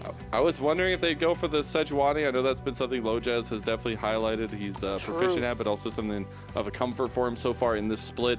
It is going with the kind of more risky take of things, but something that can be very, very proactive on the Pantheon. Yeah, and it is possible. You know, Pantheon top is still a thing, so maybe we see a little bit of mix-up, shake-ups like we saw in... Yeah, well, maybe. It's possible. I just want to throw that one out there. Of course, Bile's going to jump on the Xin Zhao, so he has a lot of early game agency as well, alongside the maybe probably Pantheon. And I think they're going to try and continue that trend with this MF.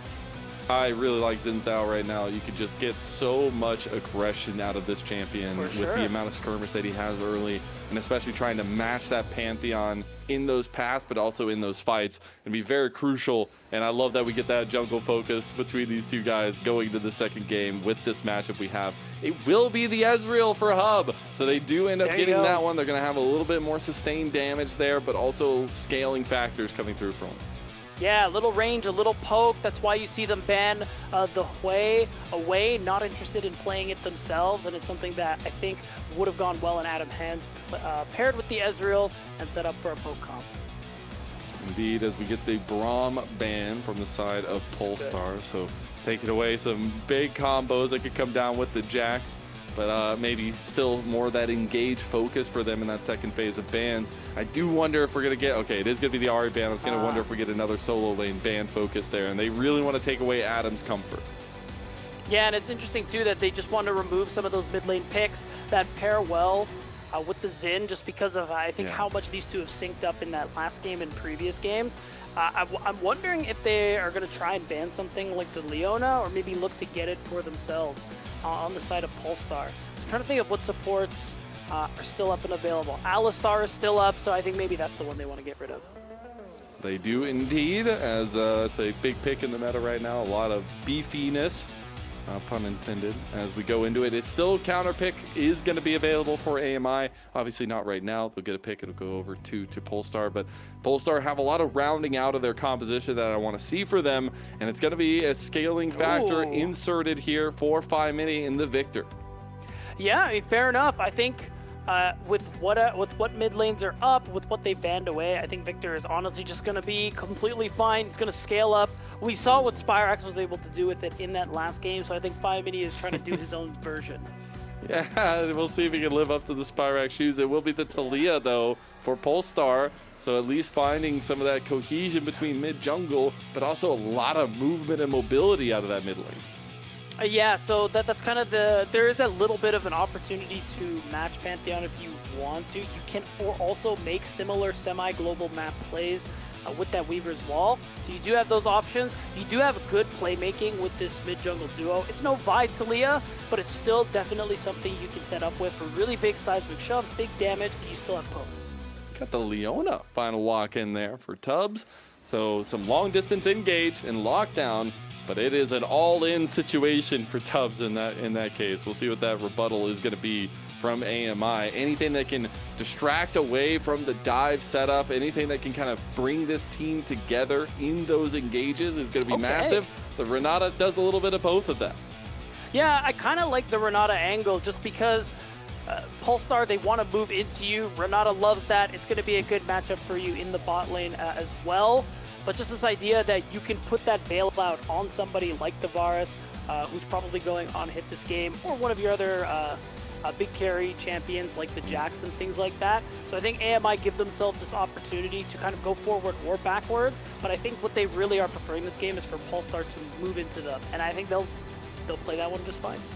I will say, though, Lojaz needs to be that kind of bridge builder that Pantheon can be. In the later game, you're just a stun bot if you aren't ahead, but you can be so lethal if you get action going early for you. So maybe that matchup between Lojaz and Bio being propped up even more so in this setup between the Xin Zhao and this Pantheon. Yeah, I think another thing I like too about this Renata is that a lot of the damage Polestar has, they have some AoE, but a lot of it is single target type of burst damage. So I think that bailout, it just gives it that extra bit of value and power this game. So I think Polestar, they're going to need to get through the bailout in these fights. They're going to need to use their big combo to secure kills. And if they can't do that, AMI will just run them over in the late game. Yeah, that's very true. The side lane is going to be really interesting to me as well, because there can be a lot of strength on both sides of things.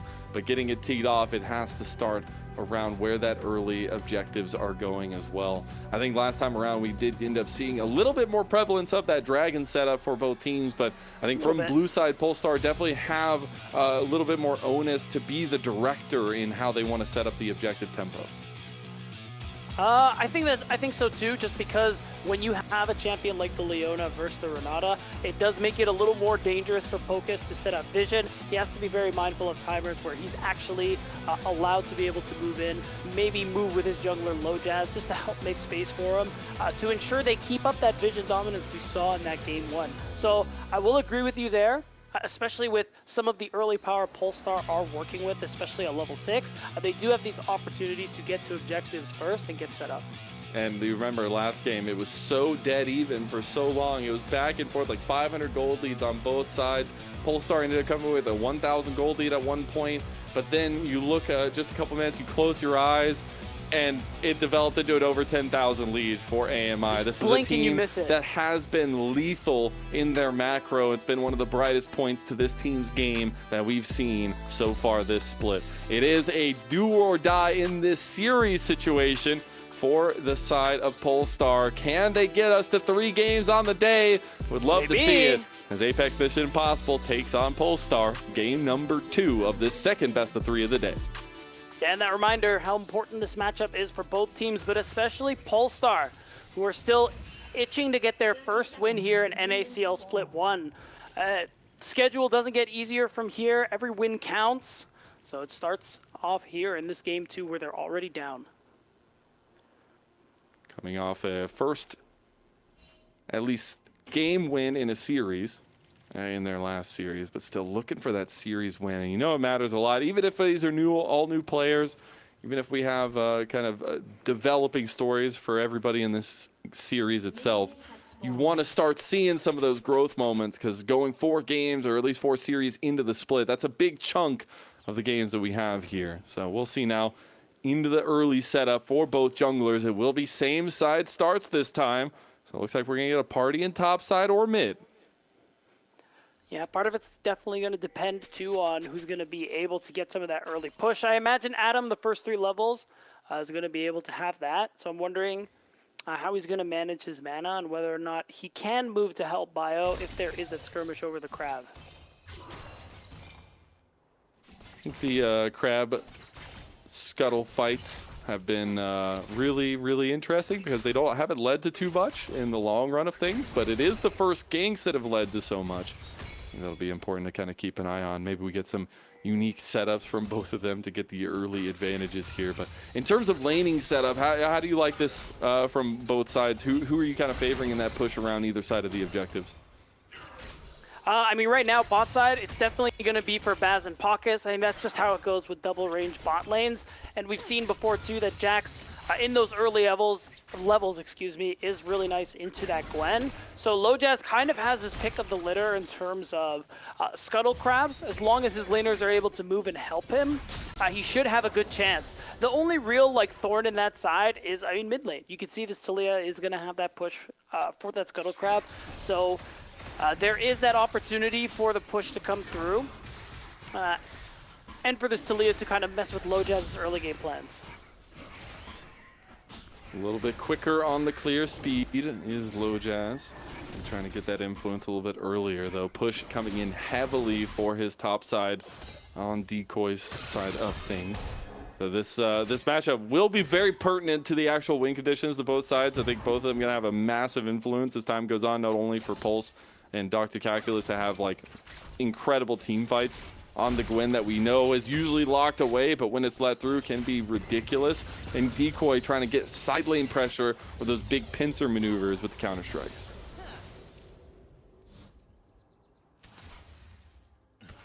And we're gonna find out the verdict on the Scuttle fight. It's looking like it should just easily go over to Lojaz just because Adam is going for the teleport, but instead he wants to gank top lane. Forces the flash out of Dr. Calculus. Honestly, Yeah, I'm fine big. with that move too. Just being able to put some pressure on a lane that your top laner is already pretty reasonably winning early on is nice. See the smite fight, they're not even going to go for the kill. They don't on the have it. Scuttle Crab. And Lojaz is going to walk right back over, claim that one. AMI finding presence on the map early here. Really like that preemptive move from Lojaz to take down that flash on top side and force Dr. Calculus back to base. Yeah, and he knew he had that pressure to go for the Scuttle Crab. And I like the call too because he's going to get on the map that much sooner. But look at Bio. He's looking like he's just going to go for a second clear, maybe do his Raptors into the next Scuttle Crab. But either way, Lojaz is just way ahead on tempo now that he's spent gold, he has items, and he's already making his next move. I'm wondering how early we get the Dragon start on bot side. See if we want to offset the spawning because it is about 20 seconds for the first Dragon, but about 1:20 for the first Grubs. Baz and Pocus going to keep presence down here in this bot lane, both wanting to reset at some point in the near future, especially Hub. And maybe Polestar trying to get the reset towards this top side earlier rather than sooner. So now it is going to be the setup on this side of the map by AMI. Yeah, that should be pretty easy He's for on them, but vision. instead, Adam, He has no the flash. The flash is there from Lojaz. Gets the flash play. The execution is nigh. Seismic shove is there. Cue up Second that Q. spear coming through, Yeah. and there you go. First blood for Lojaz. A thumbs up again. Yeah, I really like Lojaz's use of that empowered E just immediately to get himself that move speed boost. And you punish Adam, who went for looks like a solo kill while we were looking elsewhere. Yeah, it looks like it, actually. We'll have to take a look back at that one as well as wow. Pocus in trouble. Gets the jump from Bio, and now both junglers set up for success with 1-0 starts. Really nice catch out there from Tubbs, landing that flash Zenith Blade.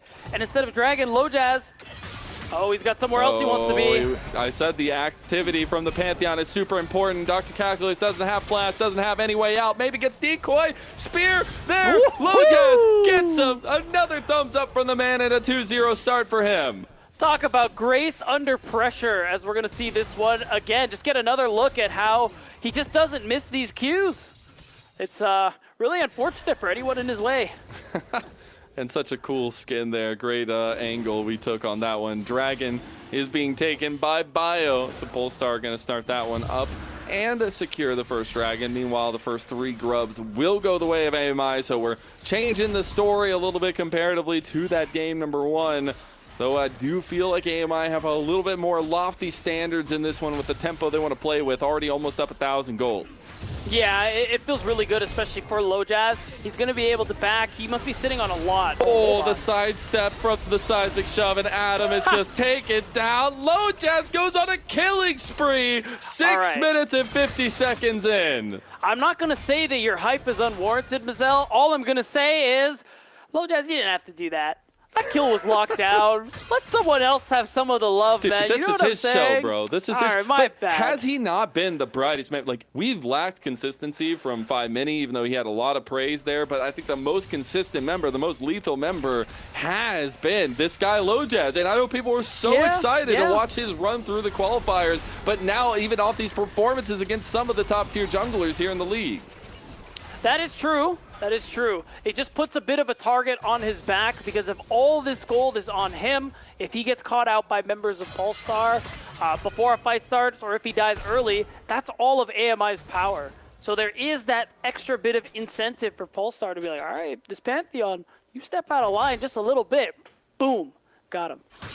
I don't know, man.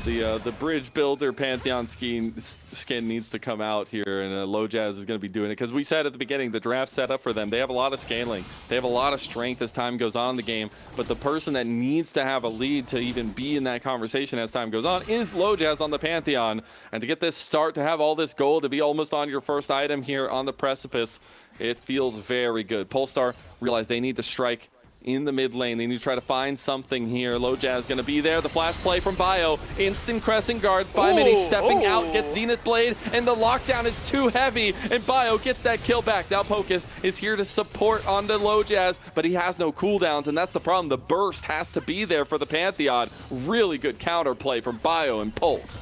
Yeah, really nicely done there, trying to take advantage of 5 Mini and the fact that he doesn't have flash. Even as far back as he was staying, they still managed to get on top of him. So really nicely done. It will cost a good bit as a lot of this wave is going down.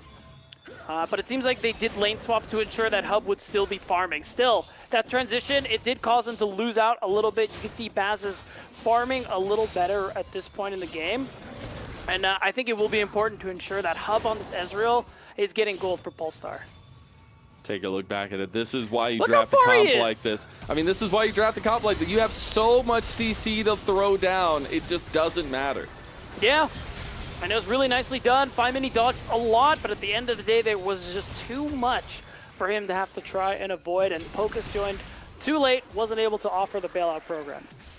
Now we're going to look about 1 minute and 10 seconds for that grub spawn. Would be grub again for AMI if they get all 3 of them. Polestar definitely want to put a little bit of a hold on that one. They're going to get an early reset here to get back out on the map. But again, those bot laners have joined the top side, so we know where all eyes are focused. Both TPs available for the top laners who are now on the bot side. Dr. Calculus and Decoy getting ready for a potential 5-on-5. A little bit of a late reset there by Hub. He realizes it has to stay. As 40 seconds come down for the grub fight, Hub can't get caught out early. Does end up getting the sidestep on that piercing arrow and a mystic shot right back to Baz. Yeah, I mean, Hub, he has all the summoner spells. He's playing Ezreal, so he's definitely allowed to be a little aggressive, and he actually ended up, it looks like he managed to cover for Bio. They don't realize that he's there, but now they know. Now they know. They do know. Yeah. And his scanner will end up running out. AMI now point and present, 4-man top side. They are lacking for Polestar. They're lacking Adam and Dr. Calculus. This TP takes a while. See if they get in. Tubbs is going to get engaged on and immediately locked down. He goes for the counter engage. But Tubbs is all by himself in the middle of everybody, and Baz will take his life. No TPs coming in from the side of Pulse. They will end up giving this side for the grubs. Maybe the plates are worth it, but 6 grubs to AMI feels really good. Oh, wow. I was surprised Bio was just recalling. I mean, maybe he could have played for stealing out 1 grub, but I guess with that wave going in top lane, he just didn't think it was worth it. He would have died for it. So instead, yeah, it's grub again. AMI, they now have an unspeakable amount of turret damage. And now that's going to be especially valuable for someone like Decoy, as long as, if he manages to continue the small advantage he was given by his jungler. There's going to be a lot of bugs on the map, man. A lot of bugs. Oh, yeah, Tufts just get in these kinds of situations that like you just can't play the TP play because he's dying so fast that if you get that TP up, then you're just going to be putting yourself out on a limb. Yeah, and you're going to give Decoy a free opportunity to just knock plates off that turret. So now we see the lane swap.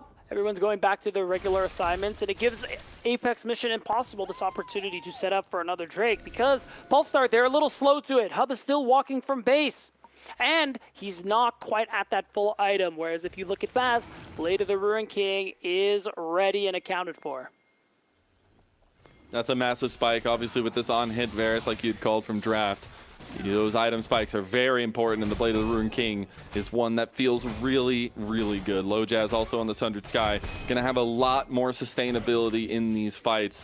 Have to look at it now. Both top laners, again, having TP. This Dragon doesn't feel like a TP-worthy play opportunity, but it would be a second Dragon for Polestar to get something stacking up. Decoy, though, he might be on the short end of the stick here as Bio comes around the corner. He gets the Grandmaster's challenge, tries to get out, gets the flash, and look at that distance, man. He's going to get the needlework out from Dr. Calculus. That was the last tick of things here. He's going to get the last little bit of damage and doesn't end up getting the snip, but it's going to be Bio that comes in with the flash, gets the killing spree for his own right. Both these junglers, it was rightfully so that we put the spotlight on them, both starting 3-0 in this game. Yeah, it's the jungler showdown here this game as they both have so much of their team's gold, but AMI, they will take this opportunity to get the first Drake for themselves. Mountain Dragon, Mountain Soul, I think something both teams would be very happy to have. By many feeling the power there. The power was a little bit overwhelming. You get that reference, then we might be too old.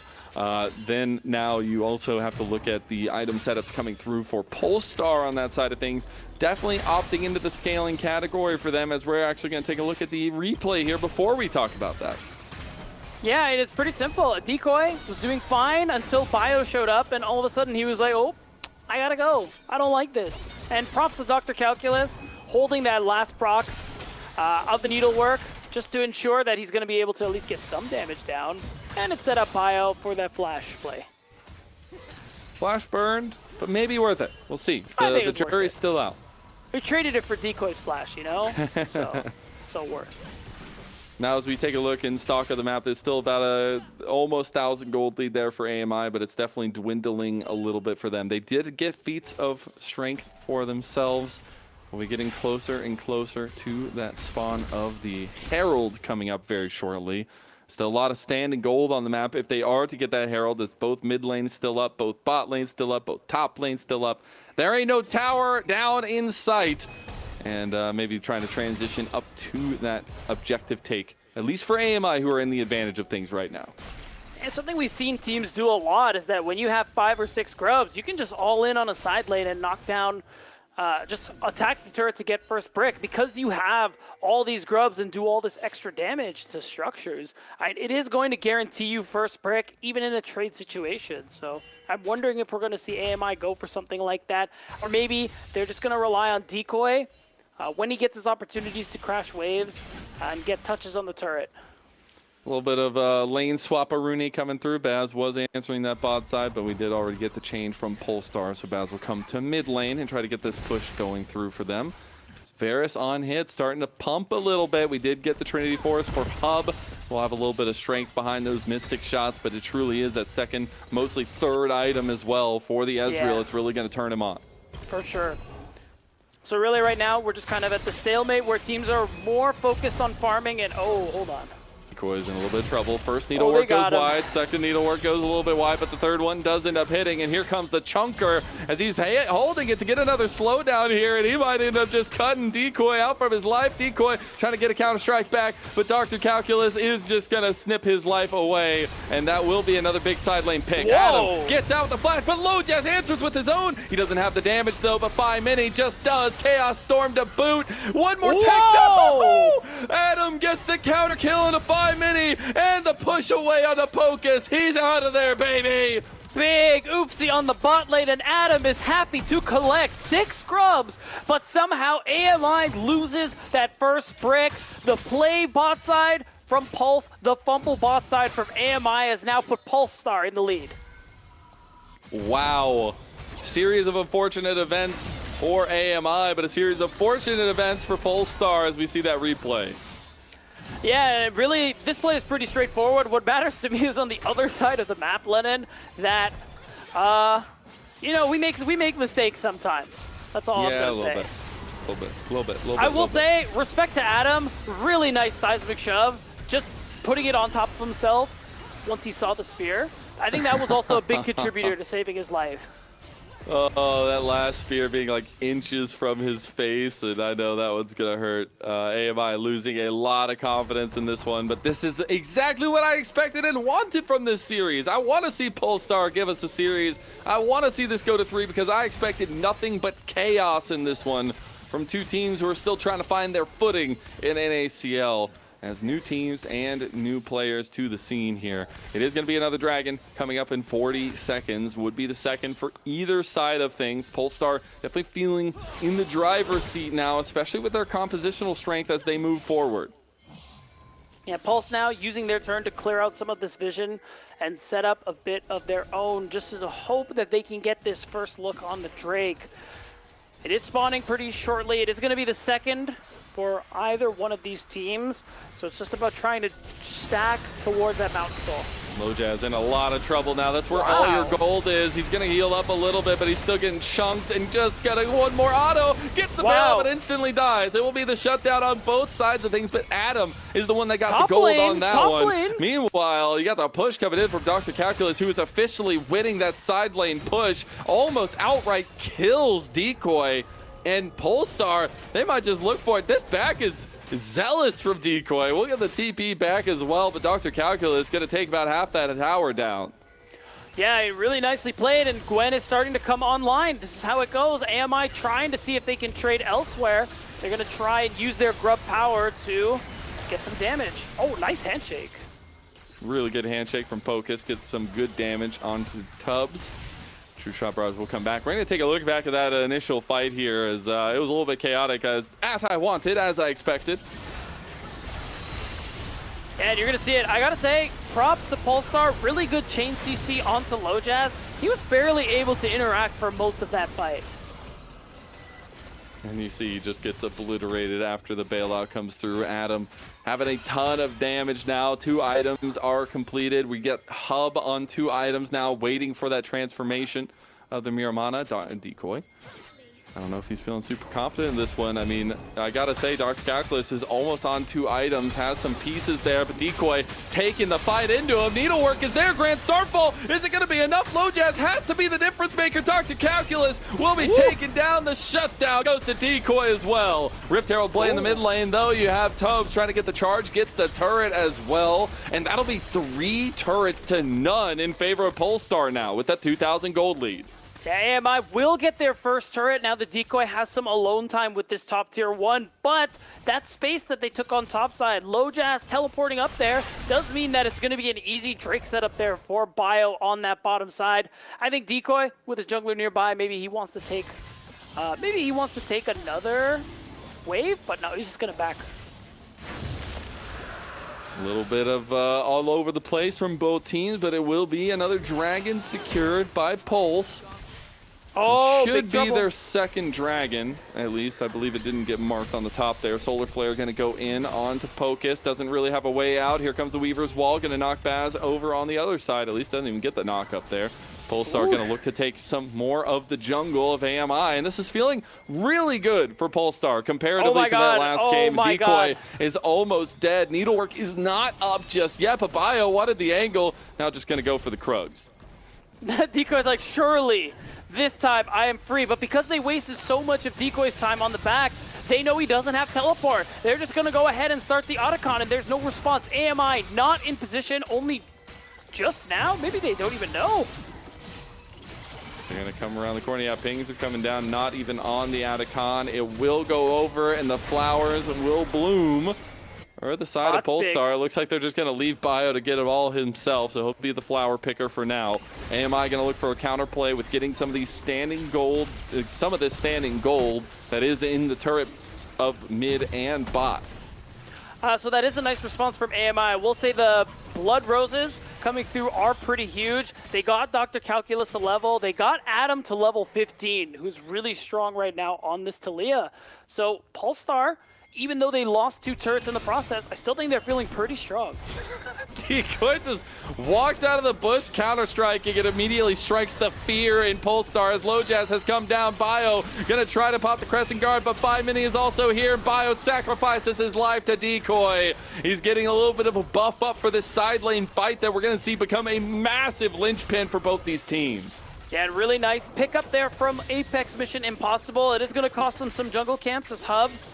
He's trying to take some, but it's not going as well as maybe he hoped. We're going to see this one again, Lennon, in all its humor. Now, yeah, this is just walking at him, man. Just walking at him. But yeah, what's he going to do? You just walk right into him, especially with your jungler showing up, your mid laner TPing to the situation as well. It was a much needed kill for what was expended to get it down. And the hope there that is that they can keep some... Oh, hold on. Okay, Weaver's Wall coming across. Mini will be on the other side. Lojaz is going to be forced to burn the flash. So another Weaver's Wall into getting some Summoner spells out of AMI, and that'll be revisited too for sure. Lojaz cannot play nearly as confident now on this Pantheon. But let's take a look at the map state now. It is dead even though we had a decent lead developed by Polestar. Oh, look at mid lane. And yeah, it's a little bit of a dip. Almost 2,000 gold up is Adam over Mini. Yeah, it's even an aggregate, but Adam is doing really well against Mini, and part of what's keeping AMI in this one in totality is Decoy's attention from his jungler on the top side. Even has a little bounty for his troubles, also showing how much attention he's gotten. Solar Flare went in, TP's coming out, Mini forced the TP out, or at least flash his way out, will end up dying, and look at Dr. Calculus, he is turning it on right now. Lojaz will go down to a double kill to him, and maybe a seismic shove gonna be jumped out by the leap strike, and Dr. Calculus is just running the rift right now on the Gwen, and this is what you need if you're gonna pick up the Gwen B1 with the let up, and they are immediately propelling this into even more. Yeah, they get another turret. This gold lead shot up to 2K, and we're going to see this one again. At Mini, doing his due diligence. He has a jungler nearby, so thought he would be fine, but he gets chunked out. Loses his life almost instantly before he can get really any serious damage down beside his ultimate. So by the time Decoy and Adam show up, Decoy's like, whoa, I can't be here. And it's just because you're lacking that damage for Mini so far. You're on a scaling champion. You just don't have the ticket just yet. And Polestar will take full advantage of that, now propel themselves to that 2,000 gold lead. Almost getting to 3 items there for Adam as well. Going to be closer and closer for Hub. Let's talk about the scaling factors. Does AMI have a chance if this game continues to go on here 10, 15, 20 minutes? I mean, Victor is still really strong later on, but it's tough. I think Dr. Calculus, he just has too much gold, and he's just on such a strong champion right now. Again, I think Nefiri nerfs are the ones that were really substantial. I think Gwen's were kind of whatever. Still believe her to be a very strong champion.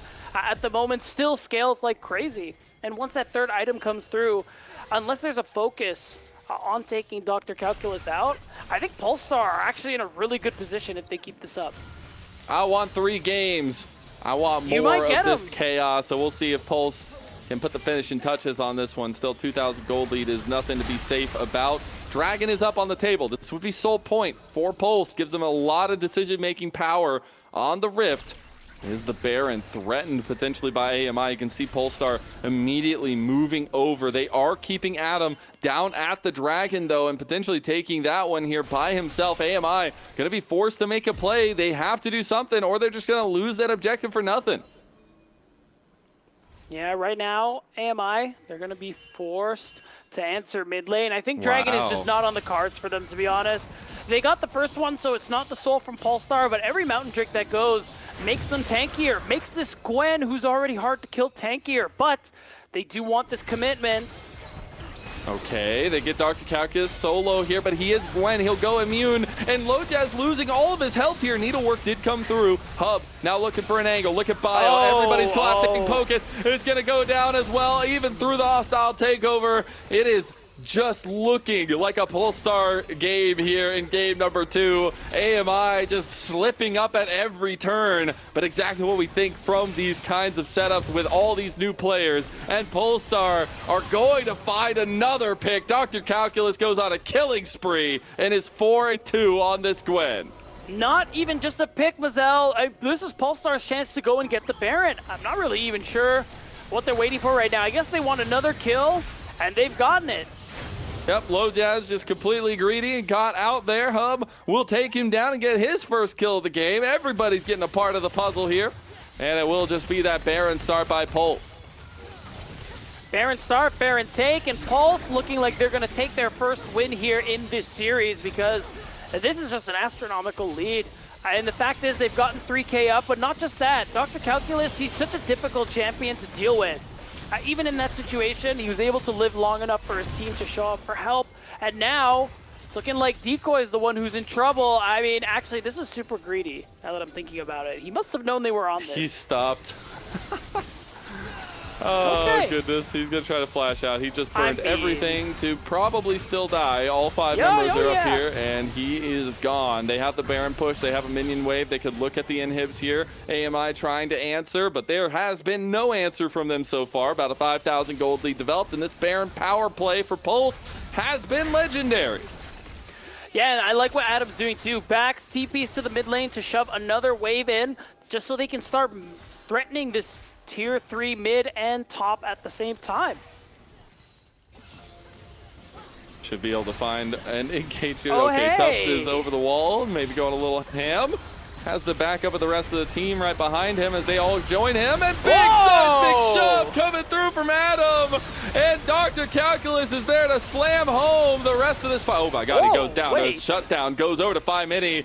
Polestar mishandling the situation a little bit. They still end up getting the turret and the inhib in mid lane. They at least get the inhib turret in top side. They do give some shutdowns back over, but it's still, we're good. We're okay. It's still 5,000 gold in the lead. We're good. We're fine. Yeah, it's cool. Wasn't clean, but they got the job done, and that's what we're here to see, Lennon.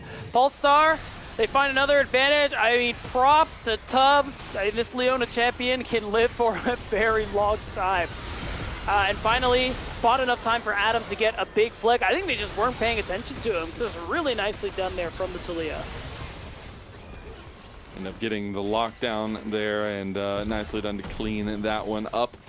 Adam having a great performance off the back of that Yone game number 1, now on the Talia. Having some really solid moments across this series as a whole. You got to remember, Polestar did have some good advantages in the early game of last game, but then all of a sudden you snap and AMI had a 10,000 gold lead. Now this one not as dominant from the side of Polestar, but still quite dominant. It does end up having a little bit of an advantage here as we go into the 30-minute mark here sooner. It is going to be the Baron coming up. Neither team really in position for that one, but more importantly, the Dragon in about a minute, 15 seconds. Any pick that Pulse can get is huge.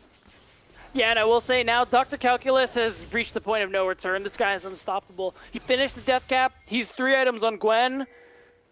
Not only will he win a 1v2, he'll probably win a 1v3. So AMI, either they commit all 5 in some desperate play to take him off of the map for a little bit, or they just hang back and play for a Dragon Steal. See which decision it will be, as we do have almost 4 items there for Adam and Hub, respectively, too. AMI going to play in mid lane. Do need to be careful about getting pincered. If it goes out in a whimper like this, I'm going to be a little sad. Dr. Calculus lines him up and knocks him down. I just watched Polestar go to the bowling alley. They do end up losing a couple members here, but it's still 4 strong for Polestar, and they want to get their second win of the split. And it's looking like they made it happen. Pocus is the only one left. Polestar play the fight just right. And Pocus, he's just going to have to watch as his base falls to pieces. Zell, Pulse get their second win. Any second now. They're going to go back, escort the minion wave here, slowly but surely. They do know how to hit the Nexus. We've seen it before, and we'll see it again here as they even things up between them and AMI. This is the rookie status I expect. Never comfortable in a best of 3 because you never know who could take the win. And Polestar handily hand AMI a loss in this series, and we get to go the distance. 3 games in total. And at such a crucial time here for Polestar, we keep saying how important it is for them, Lennon, to get a victory here against AMI, to get their first match win in NACL, and this is that first step. They've shown us some brightness. Yeah, and it was off the back of a really well-executed composition. I mean, you gave Gwyn over as AMI. I think you'll regret that decision for sure. It was absolutely one-sided in that top matchup, and even after we saw some good performances from the other side of things, the Gwyn is just too strong. Really good decisiveness from Polestar in that one as well. Once they had the lead, they knew how to kind of push the tempo against the side of AMI. They did, and honestly, it was just pretty nicely done for them all across the board.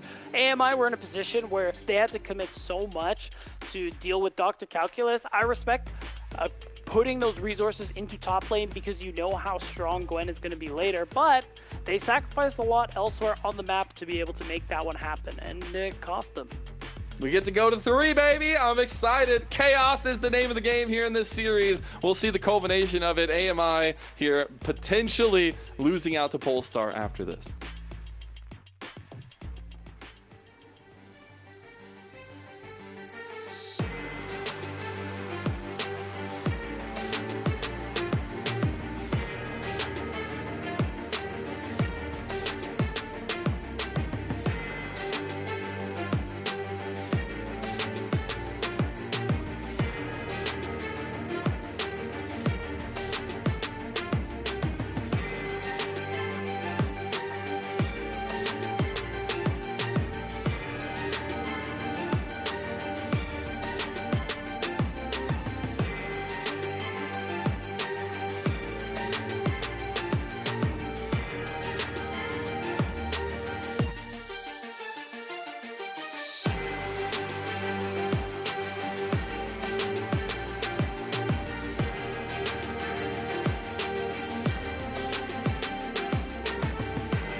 Welcome back, everyone, to NACL 2025. We just saw Polestar take their second map win of the split, and this time over AMI to push us to 3 games.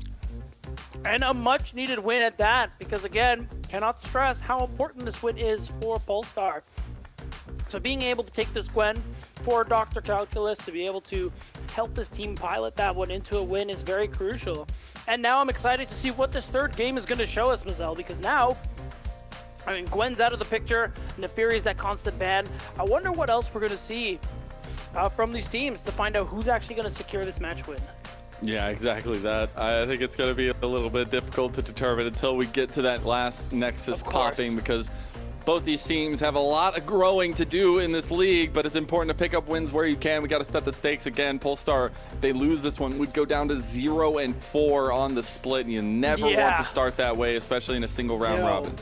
Yeah, really crucial. And for AMI, I mean, they're looking for their second win. This is a team where we've seen some pretty good looks from them so far in their previous matches so far here in NACL, and kind of expecting to see maybe they'll be able to pick up some extra wins. But these are two teams who are currently at the bottom of the standings, and while one of them isn't winless, both of them cannot afford to drop. They can't afford to let go of any game they can get. Yeah, this is a game where you're feeling kind of on the even footing here in a kind of must-win scenario if you're looking at a single round robin through the rest of the split. So definitely want to see some cleanliness in this last game, but I don't think clean is exactly what we came to this matchup for. Nope. As we saw very one-sided victories both games. Yeah, very true. So I'm wondering maybe game 3 will be the closely contested. Nobody does anything for 25 minutes. I don't, let's not get crazy. I don't mean like that. I mean more back and forth, even team fights, you know? I don't say that. I don't want to cast LCK. Yeah, me neither. Yeah. That is going to be the important thing to keep an eye on, though, is what kind of picks and setup in the strategies we're going to see. So we've seen a very clear setup from Pulse both games now, as well as for AMI. It definitely leaned towards the Gwen carry setup here for Pulse, and they won't have that in the next game. No, they definitely won't, but there are still other champions, other angles. We'll find out soon who selected what side, and there's still going to be an opportunity for both of these teams to dig a little deeper into their champ pools to see which one of them is going to secure that next win. Yeah, I think Adam, we got to give him some quick props. Obviously, Dr. Calculus had a big game on the Gwen, but I think the Talia from Adam was actually really good and won a lot of fights. Yeah, I mean, it was a literal bowling alley right there, and you just had the gutter rails up, and everything was perfectly fine. Couldn't miss. Couldn't miss. Could not miss. I definitely felt like AMI knew what kind of position they were in as we got further into that game, and we're kind of resigned to go into that game 3 here. But it is important to factor in the aspect of maybe some more respect gained by AMI for the side of Polestar now, and still look to that jungle matchup and its importance in this one. I mean, we saw both of them start 3-0. The problem was the Pantheon, it needs to stay ahead. It needs to stay consistently in the advantage, whereas the Xin Zhao is a constant threat at all points in the game. Yeah, and this is what we were talking about. Both of these junglers are facilitators for their team. Very important for how they play out the early games. And while both of them are really going both blow for blow, I think it's pretty fair to say that LoJazz didn't have the better scaling team. So, you know, unfortunately, it's kind of the way it goes by. I was like, yeah, we're going blow for blow, but I have Gwen, so it makes a little bit of a difference. Makes a little bit of a difference. Definitely makes a little bit of a difference. Again, a reminder, go follow all the social medias. You'll see in the top left corner of the screen coming up here as well. You'll find all the clips, all the good action, all the stories told at least through social media lens of things. But getting into this game now, do we expect any big changes in those strategies, in that facilitation for the jungle? Do we get carry junglers coming in here? We could. I mean, this is the patch where technically a couple were banned. I know Brand received some buffs. It won't undo like the 5 or 6 buffs he got in a row late last year, but it's something. So maybe we'll see something like that where now that some of the big facilitators are out of the picture, maybe it does open up for something like Zyra that we've seen a tiny bit of recently, things like that. Maybe the Neferi will somehow get through, who knows? Yeah, well, we'll find out here shortly as draft is starting up. AMI will, of course, be on the blue side yet again, because if you have a choice, you choose blue side. It is going to be similar bans, though, that we've seen all series long here beat down in terms of the Skarner ban as well as the Tristana ban. Yeah, and it's interesting, too, now that there's no Gwen ban. It does give Pulse an opening to get rid of something else. I know Jace is one of them that I don't think they're going to allow to go through. But I'm curious what they're going to throw that way. Maybe Ambessa. Rumble was already played. I'm trying to remember what else. The Silas is going to be the ban added to the table this time around. Oh, there we go. As you see the Fearless bans, everything that's been played already in these 2 games before this one, not going to be available this time. Yeah, right. And now we're going to see what these last couple of bans are shaking out. Again, pretty big stakes, I think, for both of these teams. AMI really hoping to get their second win. Polestar really wanting to get their first one. For 2 of these teams who are currently at the bottom of the standings and in danger of relegation, I know we have a couple weeks left, but you don't want to be at this point in the standings at any time. So they can definitely feel the pressure. You definitely can. Still some time to go for these teams. A lot of games left to give to. We get that Jace ban finally, like you say, but AMI on the blue side gonna ban that one away. It is the Maokai ban on the side of Polestar, so big ticket item here. What is gonna be the first pick for AMI? Really? Would not have been so far from what my guesses would have been, but all right, there you have it. It's Ziggs, probably for Baz. Nobody really plays Ziggs mid. Not even APA does it anymore, so there you go. Giving them a little bit of an AP lean and bot side, so maybe looking at that AD style jungle and maybe a little bit more carry given to Low Jazz here and to get that preemptive setup for them. It will be the Misfortune as the answer right now. Again, Polestar have the benefit of the 1-2 punch being on red side and try to get 2 very strong picks for themselves. And honestly, you like the Misfortune into the Ziggs matchup. Yeah, and I'm wondering too if they want to go for the support early on, because you have something strong in lane in MF. You could pressure the Ziggs early on who just wants to hang out and farm, but instead, wow, just immediate blind Ahri, not afraid at all. I wonder, what are they even setting up for? I mean, there's no Vi. I'm trying to think of what other jungle there it is. Maybe Viego, something they want to set up for. True, I could see that. I could see that for both sides, honestly, but yeah. I think Adam is feel like he's gotten the better of 5 Mini so far in this series, and not necessarily the Yone setup, but it is the Ashe lock-in, so it could just be that Ziggs mid for 5 Mini. Ashe supports? I don't know. Probably Ziggs mid. Ashe support? I don't actually think that's good, but that is exciting, and it is good. Oh yeah, Ashe Braum. That's pretty good already, and I like that. Just immediately. Being comfortable blinding something like that Braum when you consider what else is left up and available. It's really strong, and of course, as soon as you see MF, I mean, Hub's life's already ruined this game. He's never going to get the bullet time if Pocus is smart. And cool, he's missing a button. I do really like this, though, from Dr. Calculus. The Scion does end up coming through.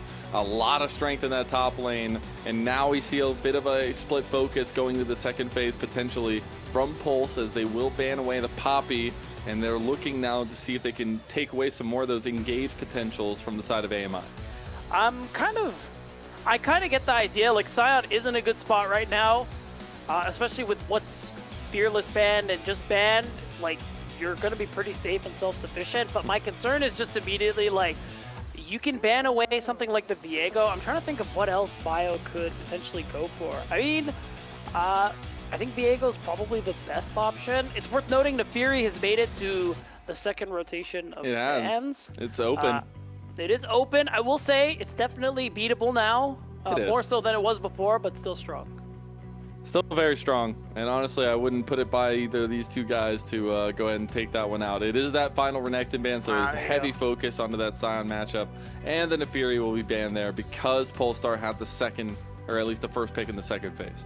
Yeah, and Poppy ban is nice too, because I don't know if you ever played Ahri with Poppy in the game, but it's not fun. It's not fun to watch happen. It's not fun to experience, so it's good recognition on Polestar's part.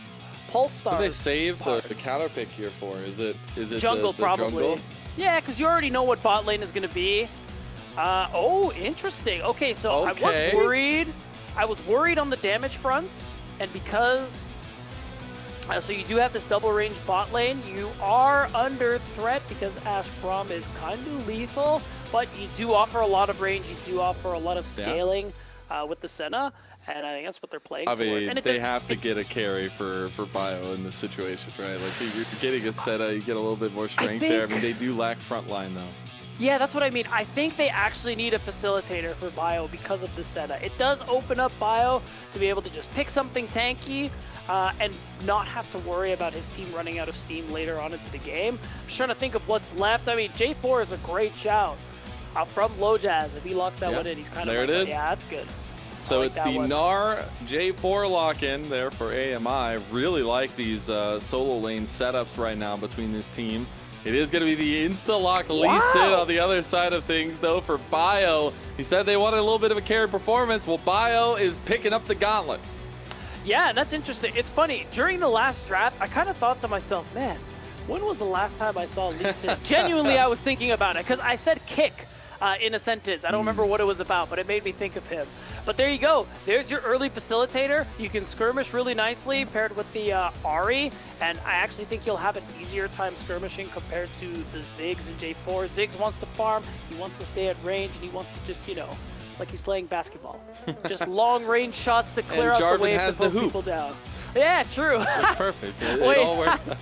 That's great. I like we that. need a basketball Ziggs skin, please, somebody. We do. But it is a very high focus on these junglers into this game because they both have so much room to be impactful. Not only the carry performance there potentially from Bio, but a lot of the facilitation and the early skirmishing prowess from Low Jazz. We'll see who can take away this win. Will it be Pulse with their first series win, or can AMI clean house, bring this one back to the fold, and get themselves another win on the season? It's AMI versus Polestar. And we've said so, as we've been saying all night long, Mazel, during this series, it's so important for both of these teams to get the win. And only because you're here, I'm going to say this, the stakes have never been higher. Bring it back. Bring it back. Bring it back. Bring it back.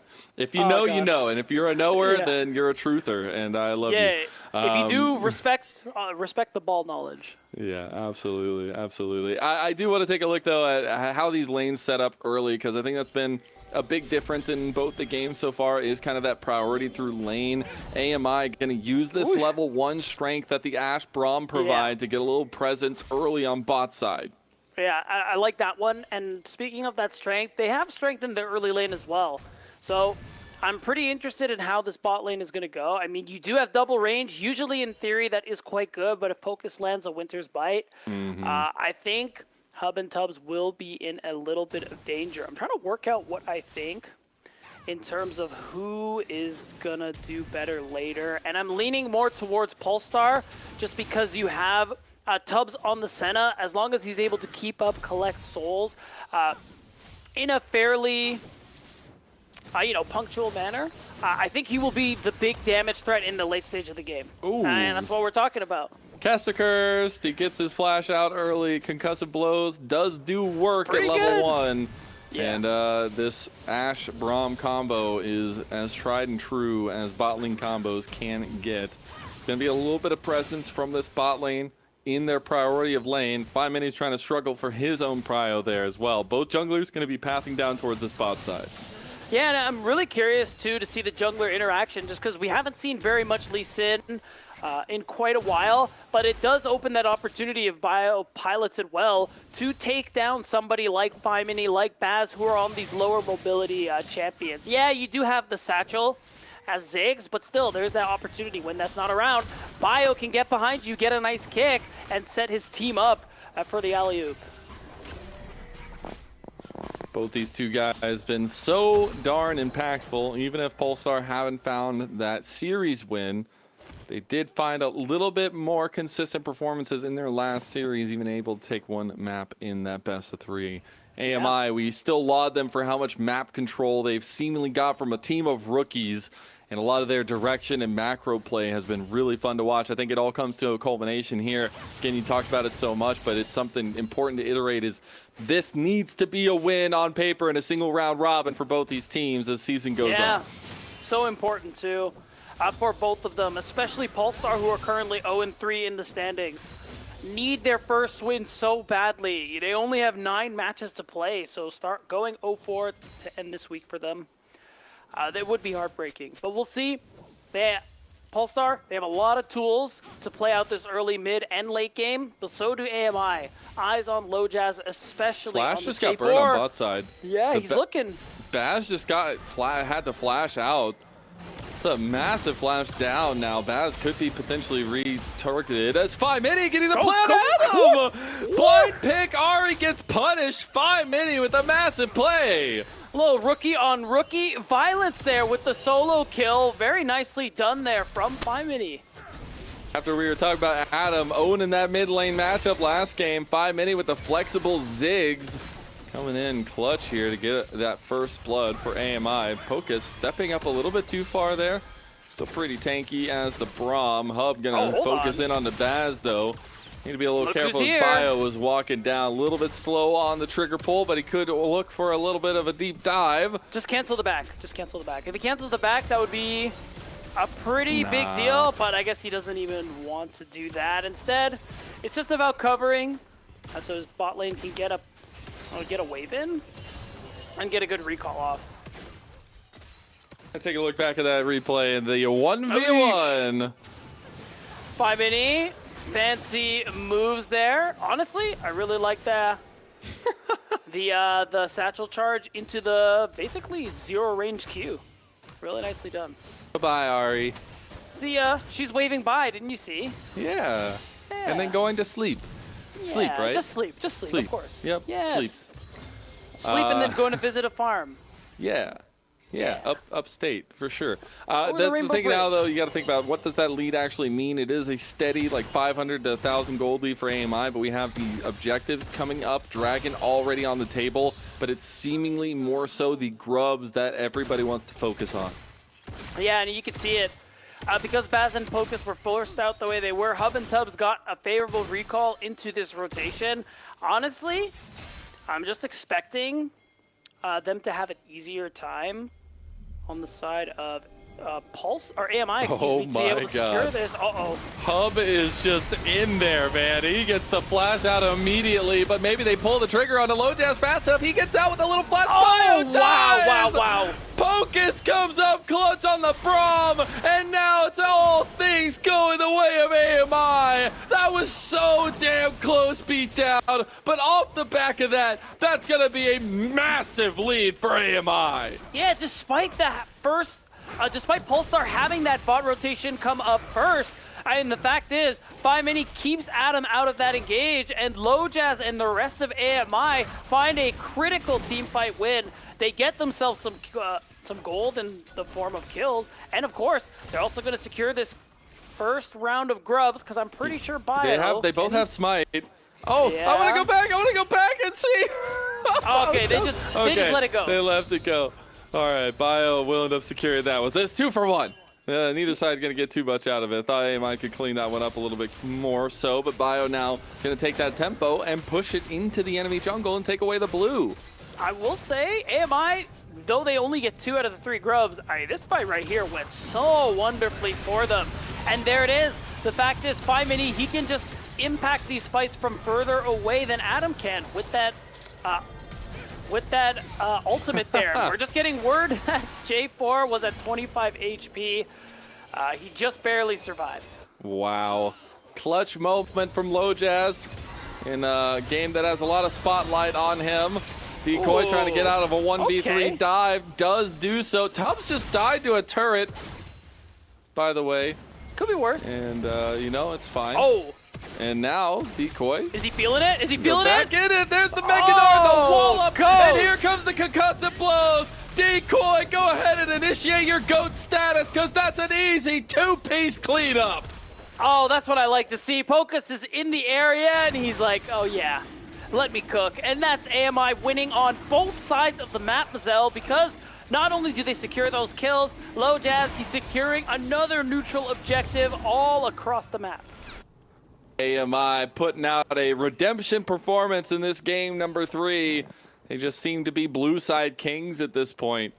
But it is a situation where it's pretty much leads across the board. Obviously, you'd love to have Pocus not have the 2 kills there, but honestly, you take those. And we're going to be getting closer and closer to first items. The biggest thing is who is going to get their first items before this next grub spawn.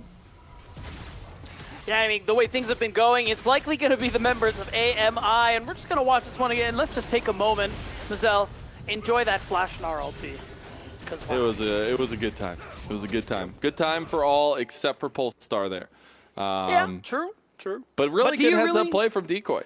Yeah, I mean, do you really ask your opponent right before you solo kill them if they're having a good time? Do you care? I mean, if we go off track record and we look at the earlier series, they did ask Breezy if you wanted to stay on. And, that's true. No. That's true. I mean, who's more gentlemanly than Spyrax, though? That's not a fair comparison. True.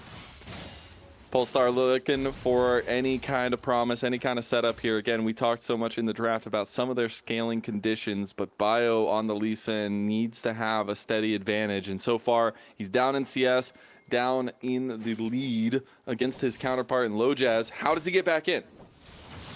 I mean, now he's level 6, so he does have access to that Dragon's Rage. There is that team fighting tool available, but it's tough. He really needs to keep playing for his lanes at this point. He's already fallen a good bit behind in farm. And Tubbs in particular, what I mentioned about the Senna is that as long as he's able to keep farming and doesn't die too often, it's fine. But the problem is, he's died twice already. He probably doesn't have that many souls to work with. And you can't afford to really set behind this champion because look at this. Oh my god! Tubbs just gets all in, and there's that alley-oop hoop right there. Lojaz and 5mini just playing some basketball on an easy night. Oh, and they make it look so easy, Mazel, and I'm starting to get a premonition of the future and how this game might end, and then it's not looking good for Polestar. That's all I'm going to say. We got to think of a name. We got to think of a name for the Ziggs J4 hoop combo. We're gonna workshop it. I think we got time. I think alley-oop is pretty good, to be honest. It's almost like visually like fitting, you know? Because they throw the ball and J4 is at the hoop. Technically, he makes the hoop, but you know. But it's same. Who needs accuracy when you can make the hoop? Yeah, we're scientists, remember? Yeah, of course. Peer-reviewed, by the way. Yeah, thank you. This grub setup, though, is nigh for both sides. Pulse going to try to get top lane push.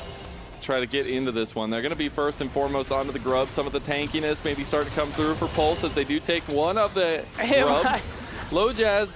Oh, really nice flash for Tubbs. Oh, it doesn't matter. Oh my god. The killing spree for Decoy. Now they don't have much. Megadar is not going to be enough to keep him alive. Shutdown goes over to Dr. Calculus. Big bullet time getting Lojaz down too. Grubs has been the undoing for AMI. As the TP comes through for 5 minutes to go to the bot side, that'll be a massive evening of the grubs. And Pulse finally get a fight going for them here in this game 3. Tubbs did die after flashing in the process, but it still worked out for them because they secure 3 grubs for themselves. They have a teleport in the bottom lane to answer 5mini trying to snag some plates. And Pulse can kind of go back and spend some of that gold they earned. Yeah, I think AMI is going to realize they used everything onto a Senna who's still very behind. Yeah, I mean, it is still important to keep Senna behind, so I think in the long term, that's probably going to end up being worth it. But for this fight right here, all that commitment caused them to lose this fight. And Evening of the Grubs is going to be something that Polestar can absolutely keep a hold on to here. And as we go back into live, it is about that next Dragon setup in about 45 seconds.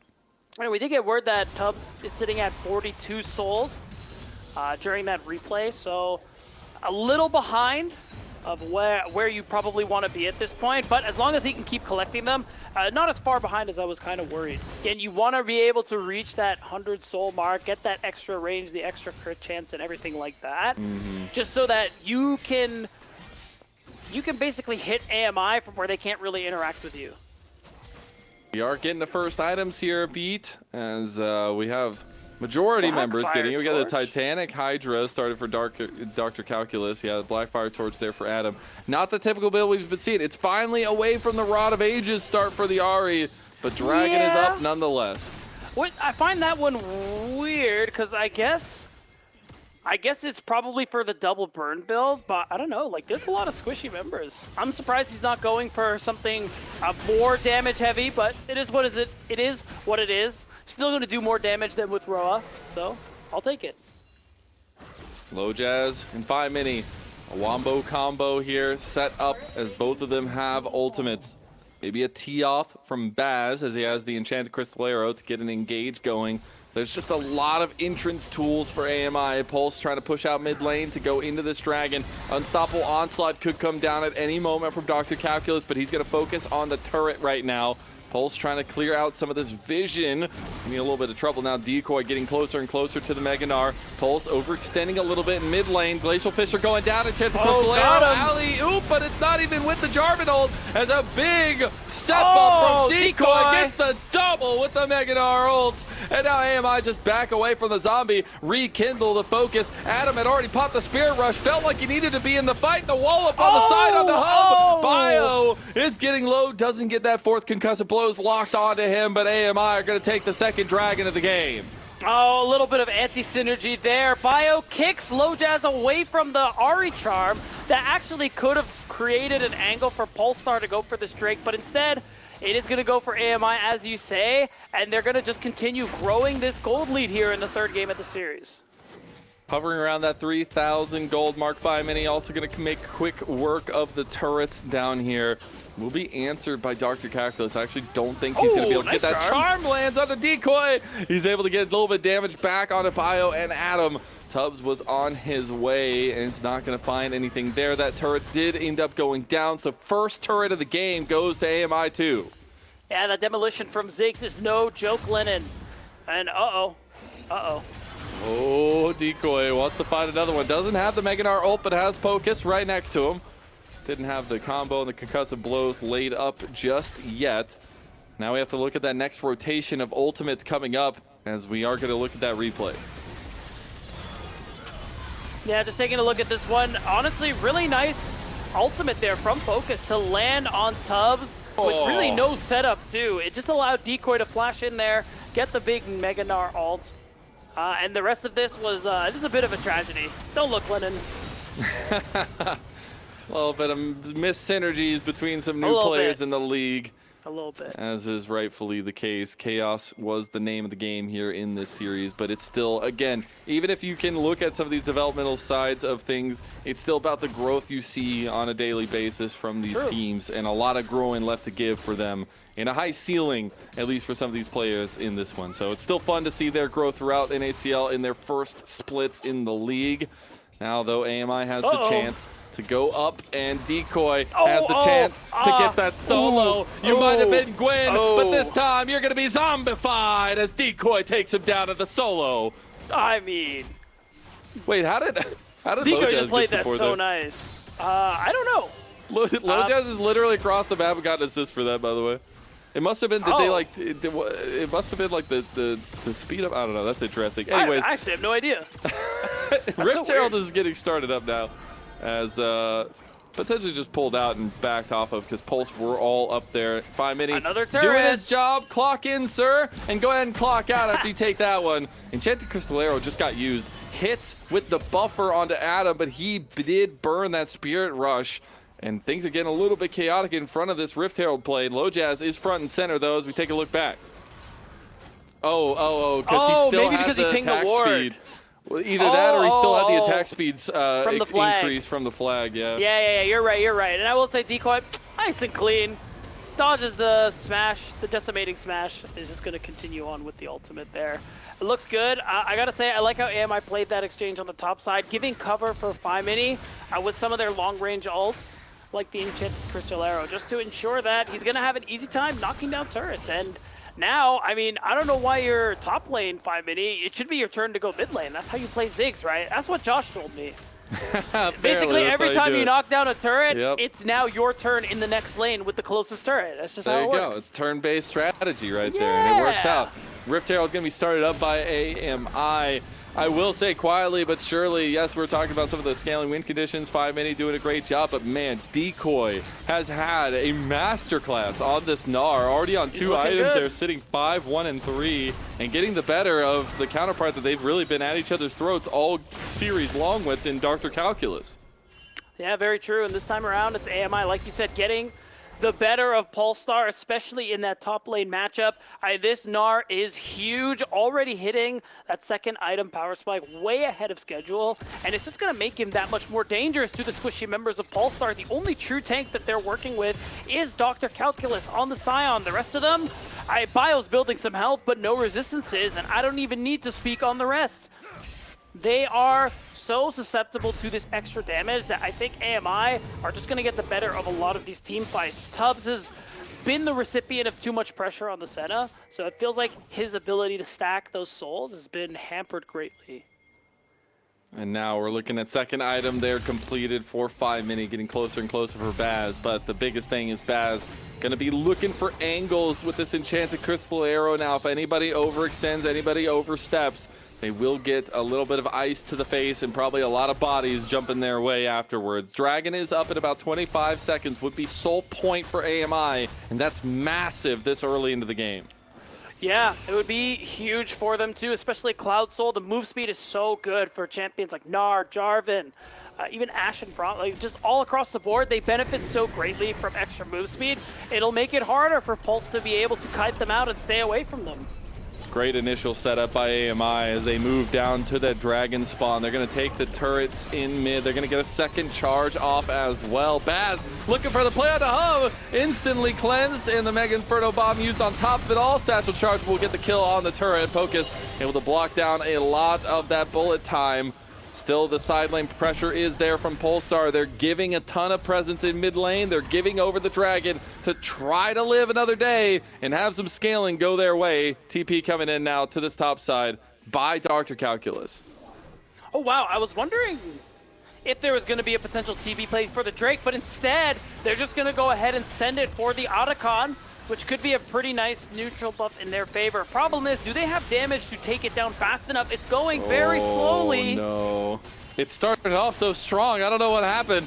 They lose a little bit of the damage there, and they immediately have to back away. Now AMI trying to collapse onto them here. End up getting Adam. 5 Mini looking for his own solo again. Spirit Rush forced out by Adam. He's going to have to find his way out or maybe find a kill out of 5 Mini. There's the slam dunk. Don't even need the ball. Just create the hoop, LoJazz says. Yeah, he went for a dunk this time on his solo. But now it's going to be the Otacon being started for Apex Mission Impossible. Unfortunately, the only member of Polestar who has teleport is currently on the gray screen, so there's just going to be no stopping this one. What Pulse hoped would be a trade ends up being 2 big somethings for nothings. Unstoppable Onslaught used, kick back from Bio. This Otacon's getting a little dicey now. Bio going for the kill, going for the play, going for something, but he is down! Dawning Shadow will do not enough. Tubbs trying to help out, but the Otacon GAs will go the way of AMI. Over a 5,000 lead now. And I just have to point out, these are the subtle differences we see in teams at this caliber, and it's really been the saving point of AMI. Their macro decision-making has been so good. And unfortunately, Pulse has been lacking just a little bit here. And they try to go for a trade, it's admirable, but at this point, there's not much else they can really do. It's feeling like we're starting to approach the end game, Lennon. Where's Thanos? I think anyone on AMI at this point can snap their fingers, and at least half of Polestar will disappear. I love that Decoy tries to go for that. Bio, I'll give him a decent effort here. Tries to go for the play, but unfortunately gets locked out. You gotta do something. You gotta do something, even when you're this far behind, especially with this kind of composition. You have some scaling, but it needs to be propped up in any way possible. We look back as the dust clears. 2 items across the board. The only one really lacking is Baz, maybe just because he hasn't gotten the back off just yet. Enchanted Crystal Arrow is up. Round 2 is available. Look at Decoy. He's got an angle in the back, but ends up having a Mega Gnar away. Let's be a little bit careful as that charm came through from Adam. The rest of AMI, we're looking now as well on that side of the fight. Minions are coming in. Atacon GA at the ready. Here goes the trigger pull. Everything misses, but it's still going to be engaged. Going through. Lojaz with a 3-man. Oh, bullet time over top, and I think AMI just bit off way more than they could chew. They lose everybody. They don't get a single person at 5 minutes, the only one left. I think the hope there was just all jump into them and secure that tier 2 turret. The thing is, I mean, you're going to be back on the map basically instantly, but you did give away 1,000 gold for literally no reason, so not the best play for AMI. It would have definitely been a lot better if they actually secured that tier 2, but at least they're going to be back on the map to prevent this mid-tier 1 from going down. Really, the only thing I'm setting my sights on right now is the Baron coming up soon and the Dragon in a few minutes. Take a little look as Mega Inferno Bomb split the difference, so did Enchanted Crystal Arrow. It looked really cool, but that was a massive bullet time coming out from Hub. It was really nicely done. And this is the dive between 2 turrets. 5 Mini was the only one who really had his eye on the ball with the turret, but unfortunately he couldn't take it down on his own. We went back into live. We saw a little bit of pressure being put onto Hub as he was, at least Tub, as he was in the bot lane, trying to defend that tier 2. They will reassign lanes here. Baron is coming up in about 50 seconds. Dragon Soul on a Cloud Soul is coming up in about 1 minute and 10. Enchanted Crystal, they saw him walk into the bush. And that's all the CC chain you could ever want. Everything used against him, and Dr. Calculus will fall like the skyscraper he is. Oh, that one is brutal, and it took them longer than they expected, but that tier 2 in the bottom lane is going to end up going down. That's more golden pressure.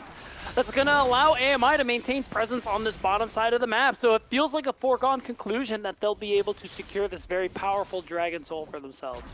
Adam go with the side lane play. Can he outpush his Ziggs? Probably not, as the Satchel Charge will instantly claim the turret. Actually, don't even know if he got to use it in that instance, as also Decoy going to answer out onto Adam in that side lane play. Dragon again coming up in 30 seconds. Expect for AMI to be around that point and present. They're going to try to get push out of mid lane. Maybe a distractionary Baron or something in the eyes of Polestar. Well, it's going to be tough. The problem is Polestar's Baron take is very slow. Last I heard from production, Tubbs was sitting at 62 souls. That was a couple minutes ago, so maybe he's at the 70 to 80 mark. But the problem is, MF Misfortune being your main source of DPS, you're not going to be able to take Baron in time to try and trade it for a Drake. So that actually limits Pulse's options in this late game as well. Exactly that, and returning to some of those win conditions here, it does put a hamper in things. I think now as well, when you look at their composition with the Cloud Soul, it's that much harder to run away from once they just let out and let loose. Getting closer and closer to third item there as well for 5 Mini. Getting a bit of a match from the other side of things on Adam. But is this a realm of possibility where AMI feel like they can force the Baron play? Now that once they back and spend some of their gold, yeah, probably. You can already see the question mark pings from Polestar. They have to check and just respect that it's potentially an option for them. But it's tough because, again, taking the Baron on their own is not really the angle. They want to fight around the Baron and hope that they can get a win. Something worth noting, Hub, he's at 2.5 items. Once he gets that third, that one will feel really nice with the LDR. But otherwise, Tubbs isn't quite there yet. Adams is playing Ari at 26 minutes. This is hard. This is a hard game for Polestar. A lot of TP usage by 5 Mini out toward this fight. As Decoy taking down a turret. Lojaz overextends a little bit, and maybe this is where Pulse can strike. Nice Charm goes through. Glacial Fisher is going to go completely wide. AMI signaling the retreat here. No TP inbound from Pulse, but here comes 5 Mini. Over the wall with a little bit of damage, trying to get Adam out. Last Spear Rush Charge will be used. Mega Inferno Bomb chunks Adam, and the Satchel Charge will get the turret. Here comes Lojaz locking down Dr. Calculus. He doesn't have any way out. 5 Mini is just taking down Adam after all of that. The flash comes out. Bullet time is there, but Decoy has TP'd into the fight and is now looking for an angle with the Meganar. Trying to stack things up here, trying to buy them time at least. AMI is split though on this fight. Pocus getting lower and lower to Tubbs. But here comes the re-engage from Decoy. They take him down. One more auto will do it. A killing spree for Decoy and AMI as they turn back onto the Baron. Yeah, and it was a nice fight there. Polestar looking like they almost made something happen, but even in the 5v4, they couldn't get a big enough win. So AMI, they earned themselves the Baron, and they have the tools they need to close this game. They do indeed. I'm sure we'll get a replay of that one, but it is going to be the Baron, easily taken. Over 8,000, 9,000 gold now, almost 10,000 gold up after that play. To enchant the Crystal Arrow, insta-cleanse by Hub. I don't think he's going to have enough to get out of that one. And last auto attack comes through from Blow Jazz.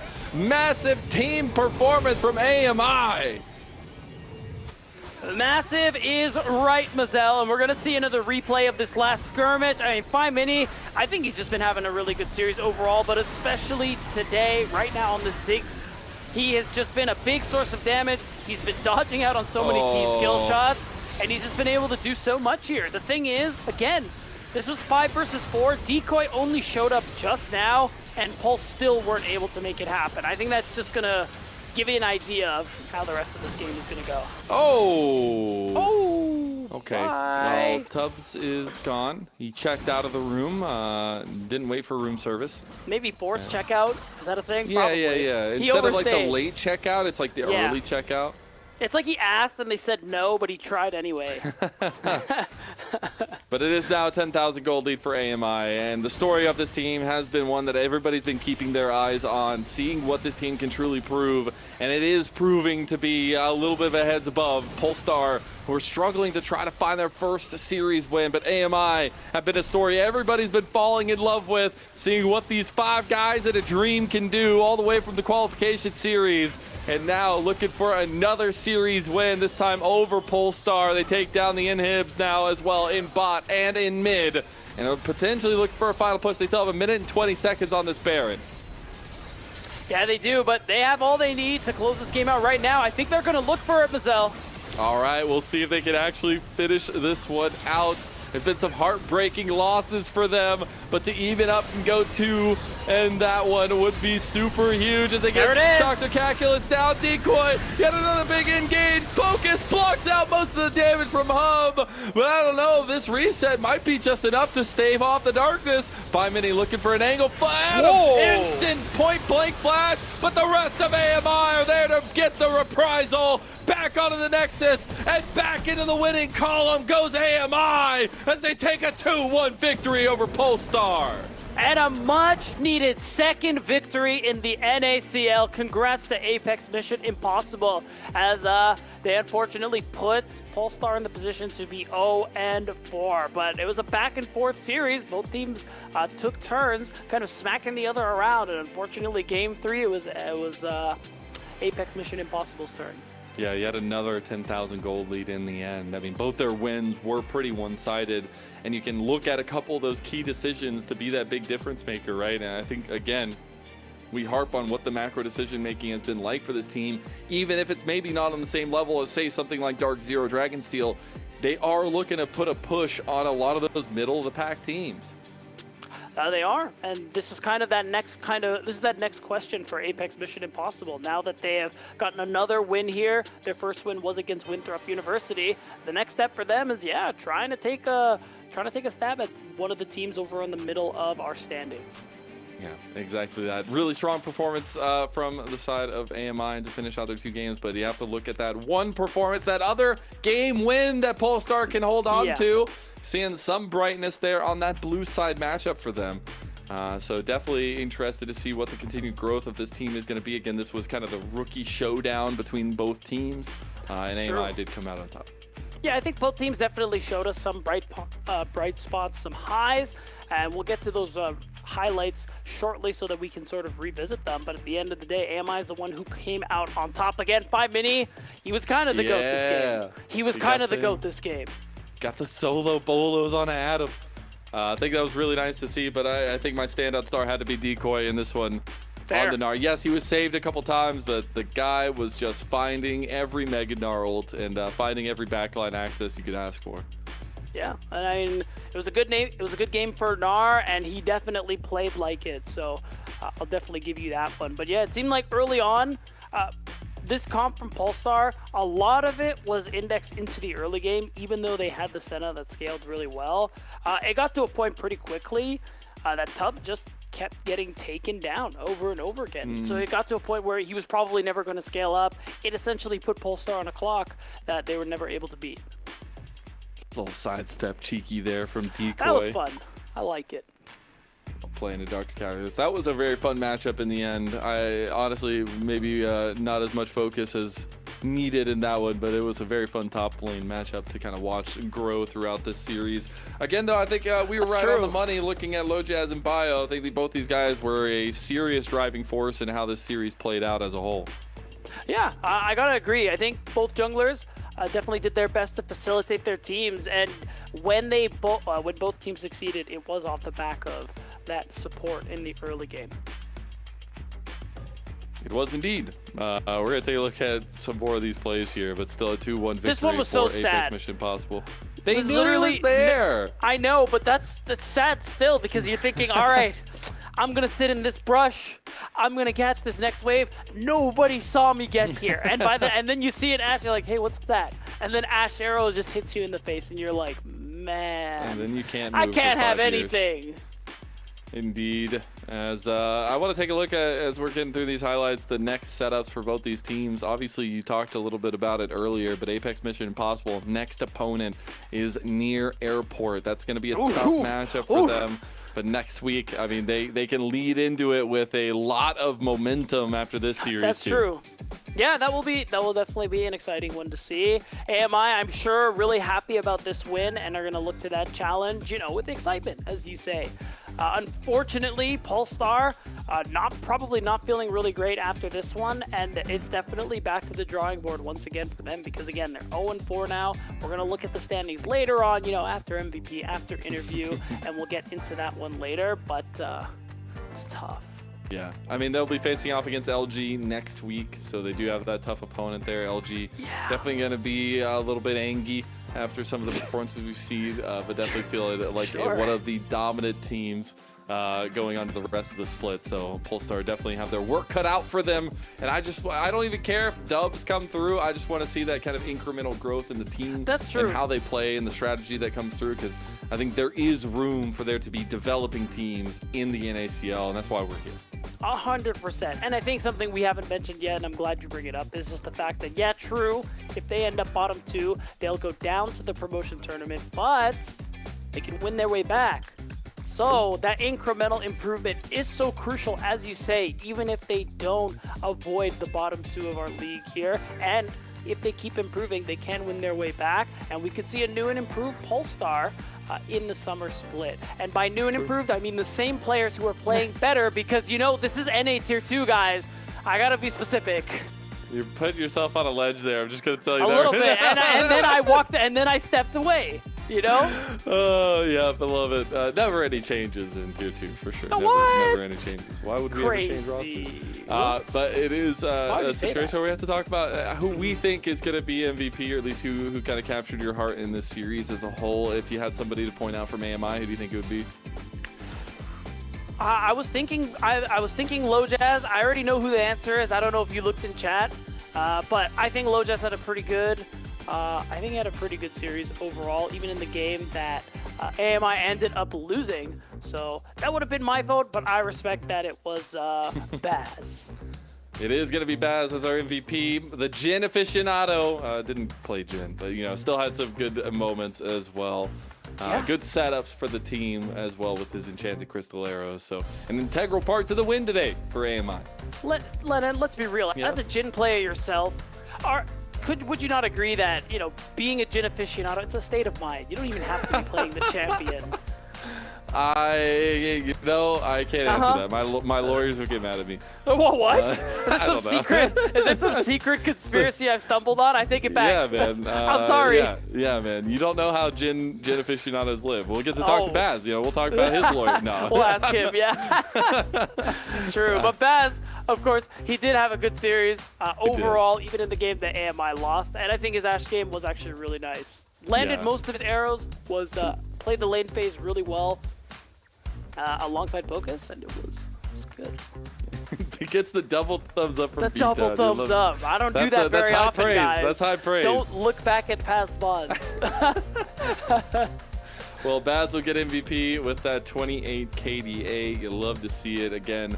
A team full of rookies coming in, try to make their name in NACL. I know when we've talked to all of them kind of separately, it is a goal to try to make it to LTA, but they know what comes first, and that's trying to prove yourself here in this level, and especially with that run they had from the qualifiers all the way to here. Yeah, absolutely. I mean, both of these teams did make their own run in those qualifiers, and now they're here. So it's just about what you're able to get out of this opportunity, which is so crucial. Because as you mentioned, there is that chance, as we were talking about, there is that chance to come back to NACL, even if you don't manage to, stay out of the bottom two. Or what happens very often, jokes aside, there is a lot of roster shuffling here in NA Tier 2. So sometimes the key is just to stand out and get picked up, which a lot of these players are also trying to do. Very true. There's a lot riding on this year of NACL, something that we don't get to talk about too often, but at the end of the year, there is an LTA potential slot all the way that way. So you want to stay in good graces with the NACL as you go on for the rest of this year. I know we're getting ready for our interview. It is going to be with Baz, so we get to talk to the MVP. We get to maybe even ask him a little bit about those Jin questions and why he didn't play it. But more importantly, we get to talk about this come up that Apex Mission Impossible have done, why they've garnered so much attention moving forward. And even when you look back to kind of that first week when everybody was a little bit stunned with, even if it was a 2-0 performance against Conviction, it looked damn good for a bunch of rookies being on their first split here in NACL, and then they took that massive upset win against Winthrop. So setting themselves up for success, but a lot of ground to cover as they move forward in the split.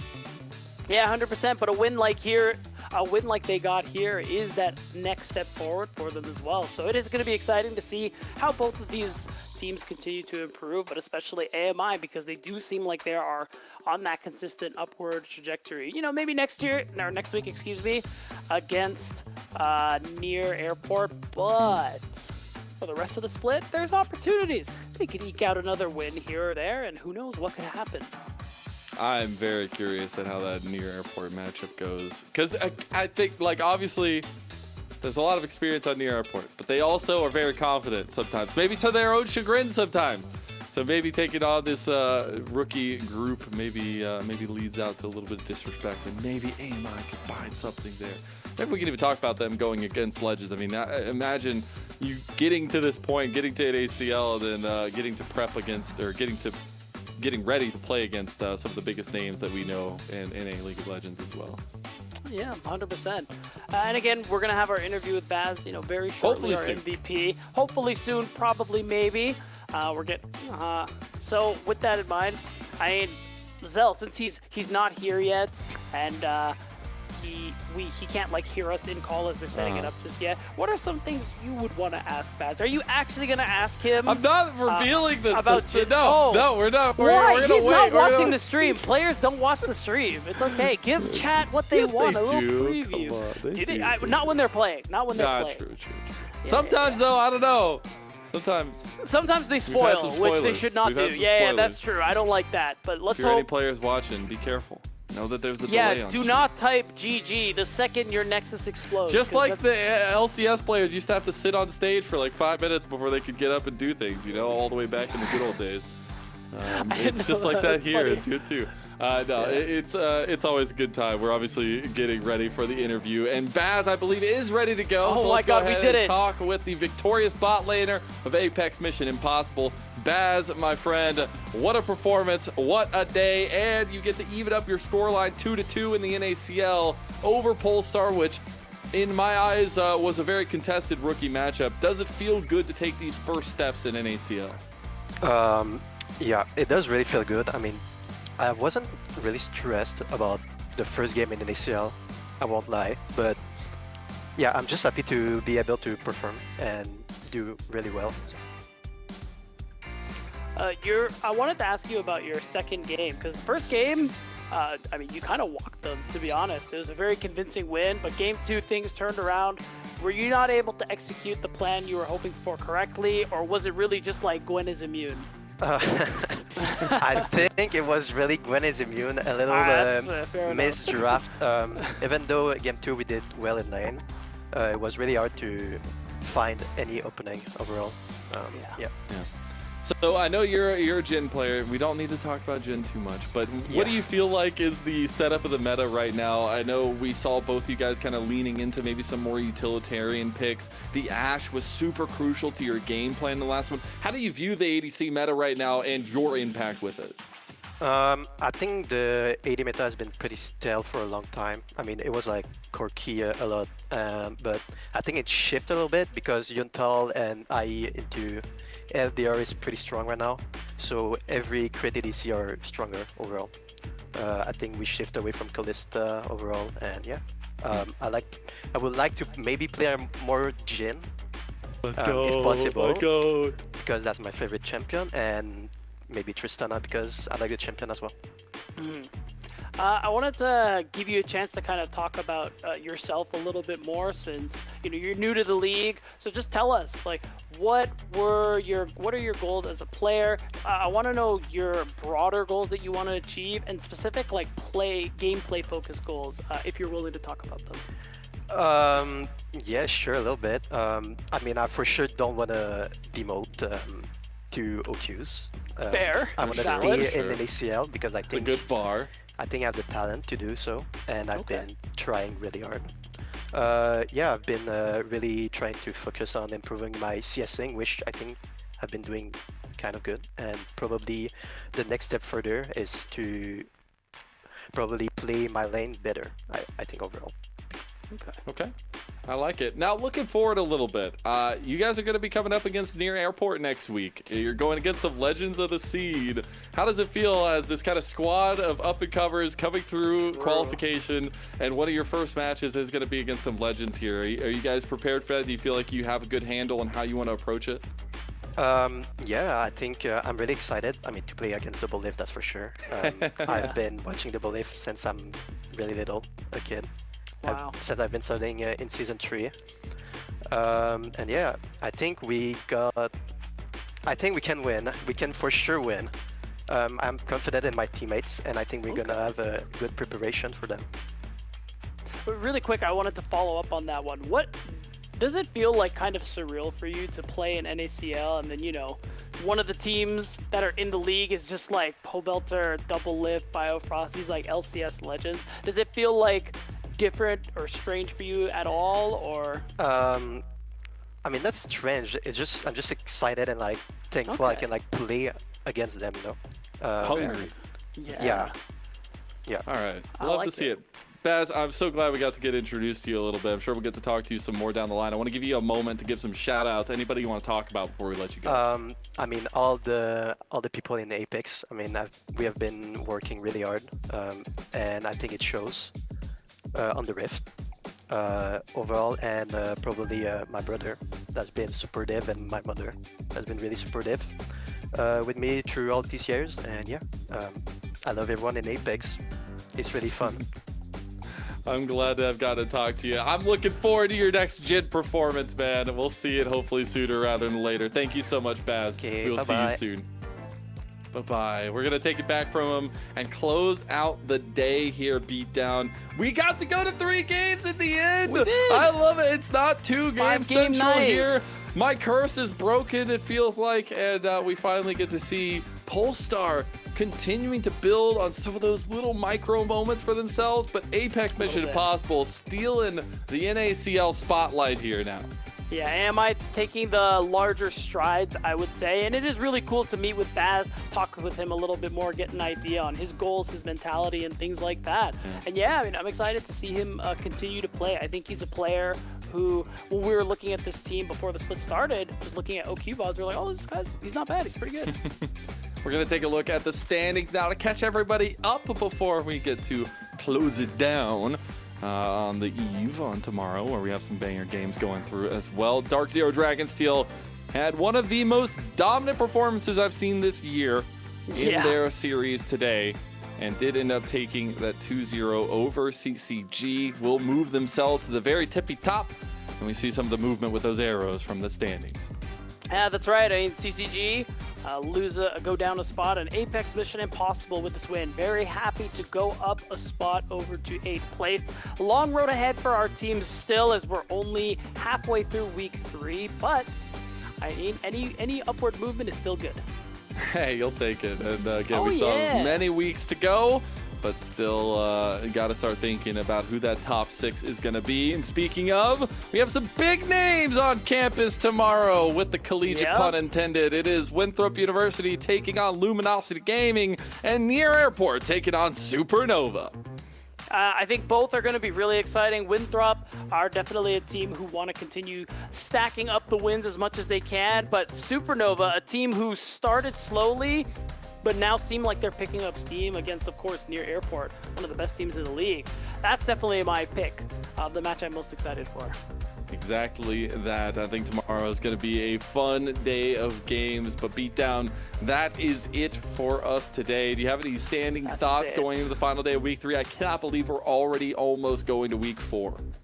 I am actually really excited to, again, it's just about that second series tomorrow. Supernova, I think on paper, really skilled team. So excited to see how they're going to face off against players like Doublelift. I mean, Doublelift even gave Shogo a shout out for respect too. So that'll be a cool matchup to watch. That'll be a lot of fun. Make sure you tune in at same time, same place tomorrow. Beatdown, has been an absolute pleasure. Shout out to production behind the scenes at Liga AS Esports for getting everything batting it down and getting us these games, which were a doozy. But we'll see you tomorrow for more NACL action. We'll see you on Summoner's Rift. Going to be taken by Zamudo, who's in there on the other side of the wall, just in a 1v4, joined by Sajed, who goes dominant now at Dark Zero Dragonsteel. It's just a matter of time until they finish this game number 1. Zamudo gonna end this one with the Flores Mazel, having a little fun. He is so strong, and I think we have our last fight. It's just putting them into the meat grinder there. The AoE, the damage they can do. The flash is coming out, and a little bit of a flashy gameplay coming from Dark Zero Dragonsteel to start our day off. A triple kill going the way of Sajed, and a dominant Game 1 victory in this best of 3 to set the pace. Yuji gonna be the brunt of damage here. Sajed coming over the top with the bullet time on the 3. Ends up getting the jump out of Aljun, but it is still gonna be an unstoppable Sajed on the backside of this fight. Aljun trying to get out now as well, gonna get the slow from the Weirdning, but Dardoch has gone down to Sajed. Psycho with another flash, and this time it comes correct. A triple kill for the ADC. And get themselves an even sitting fight. Yeah, right now Decoy, he's still in the mid lane, he's coming in from goes behind. down. Oh, they got it! It's taken by Polestar, so they will deny it, but afterwards the fight is definitely going the way of AMI. See Adam trying to get his own right into this fight, but that flame spitter hurts, and that's going to be more kills going the way of AMI. Need a second for either one of these teams, so it's just about trying to stack towards that Mount Soul. Lojaz in a lot of trouble now. That's where all your gold is. He's going to heal up a little bit, but he's still getting chunked and just getting one more auto. Gets the barrel, but instantly dies. It will be the shutdown on both sides of things, but Adam is the one that got the gold on that one. Meanwhile, you got the push coming in from Dr. Calculus, who is officially... Right now, I think they're going to look for it, Mazel. All right, we'll see if they can actually finish this one out. There's been some heartbreaking losses for them, but to even up and go 2, and that one would be super huge. As they get Dr. Calculus down, Decoy, yet another big engage. Focus blocks out most of the damage from Hub, but I don't know, this reset might be just enough to stave off the darkness. 5 Mini looking for an angle, but Adam, instant point-blank flash, but the rest of AMI are there to get the reprisal. Back onto the Nexus, and back into the winning column goes AMI as they take a 2-1 victory over Polestar.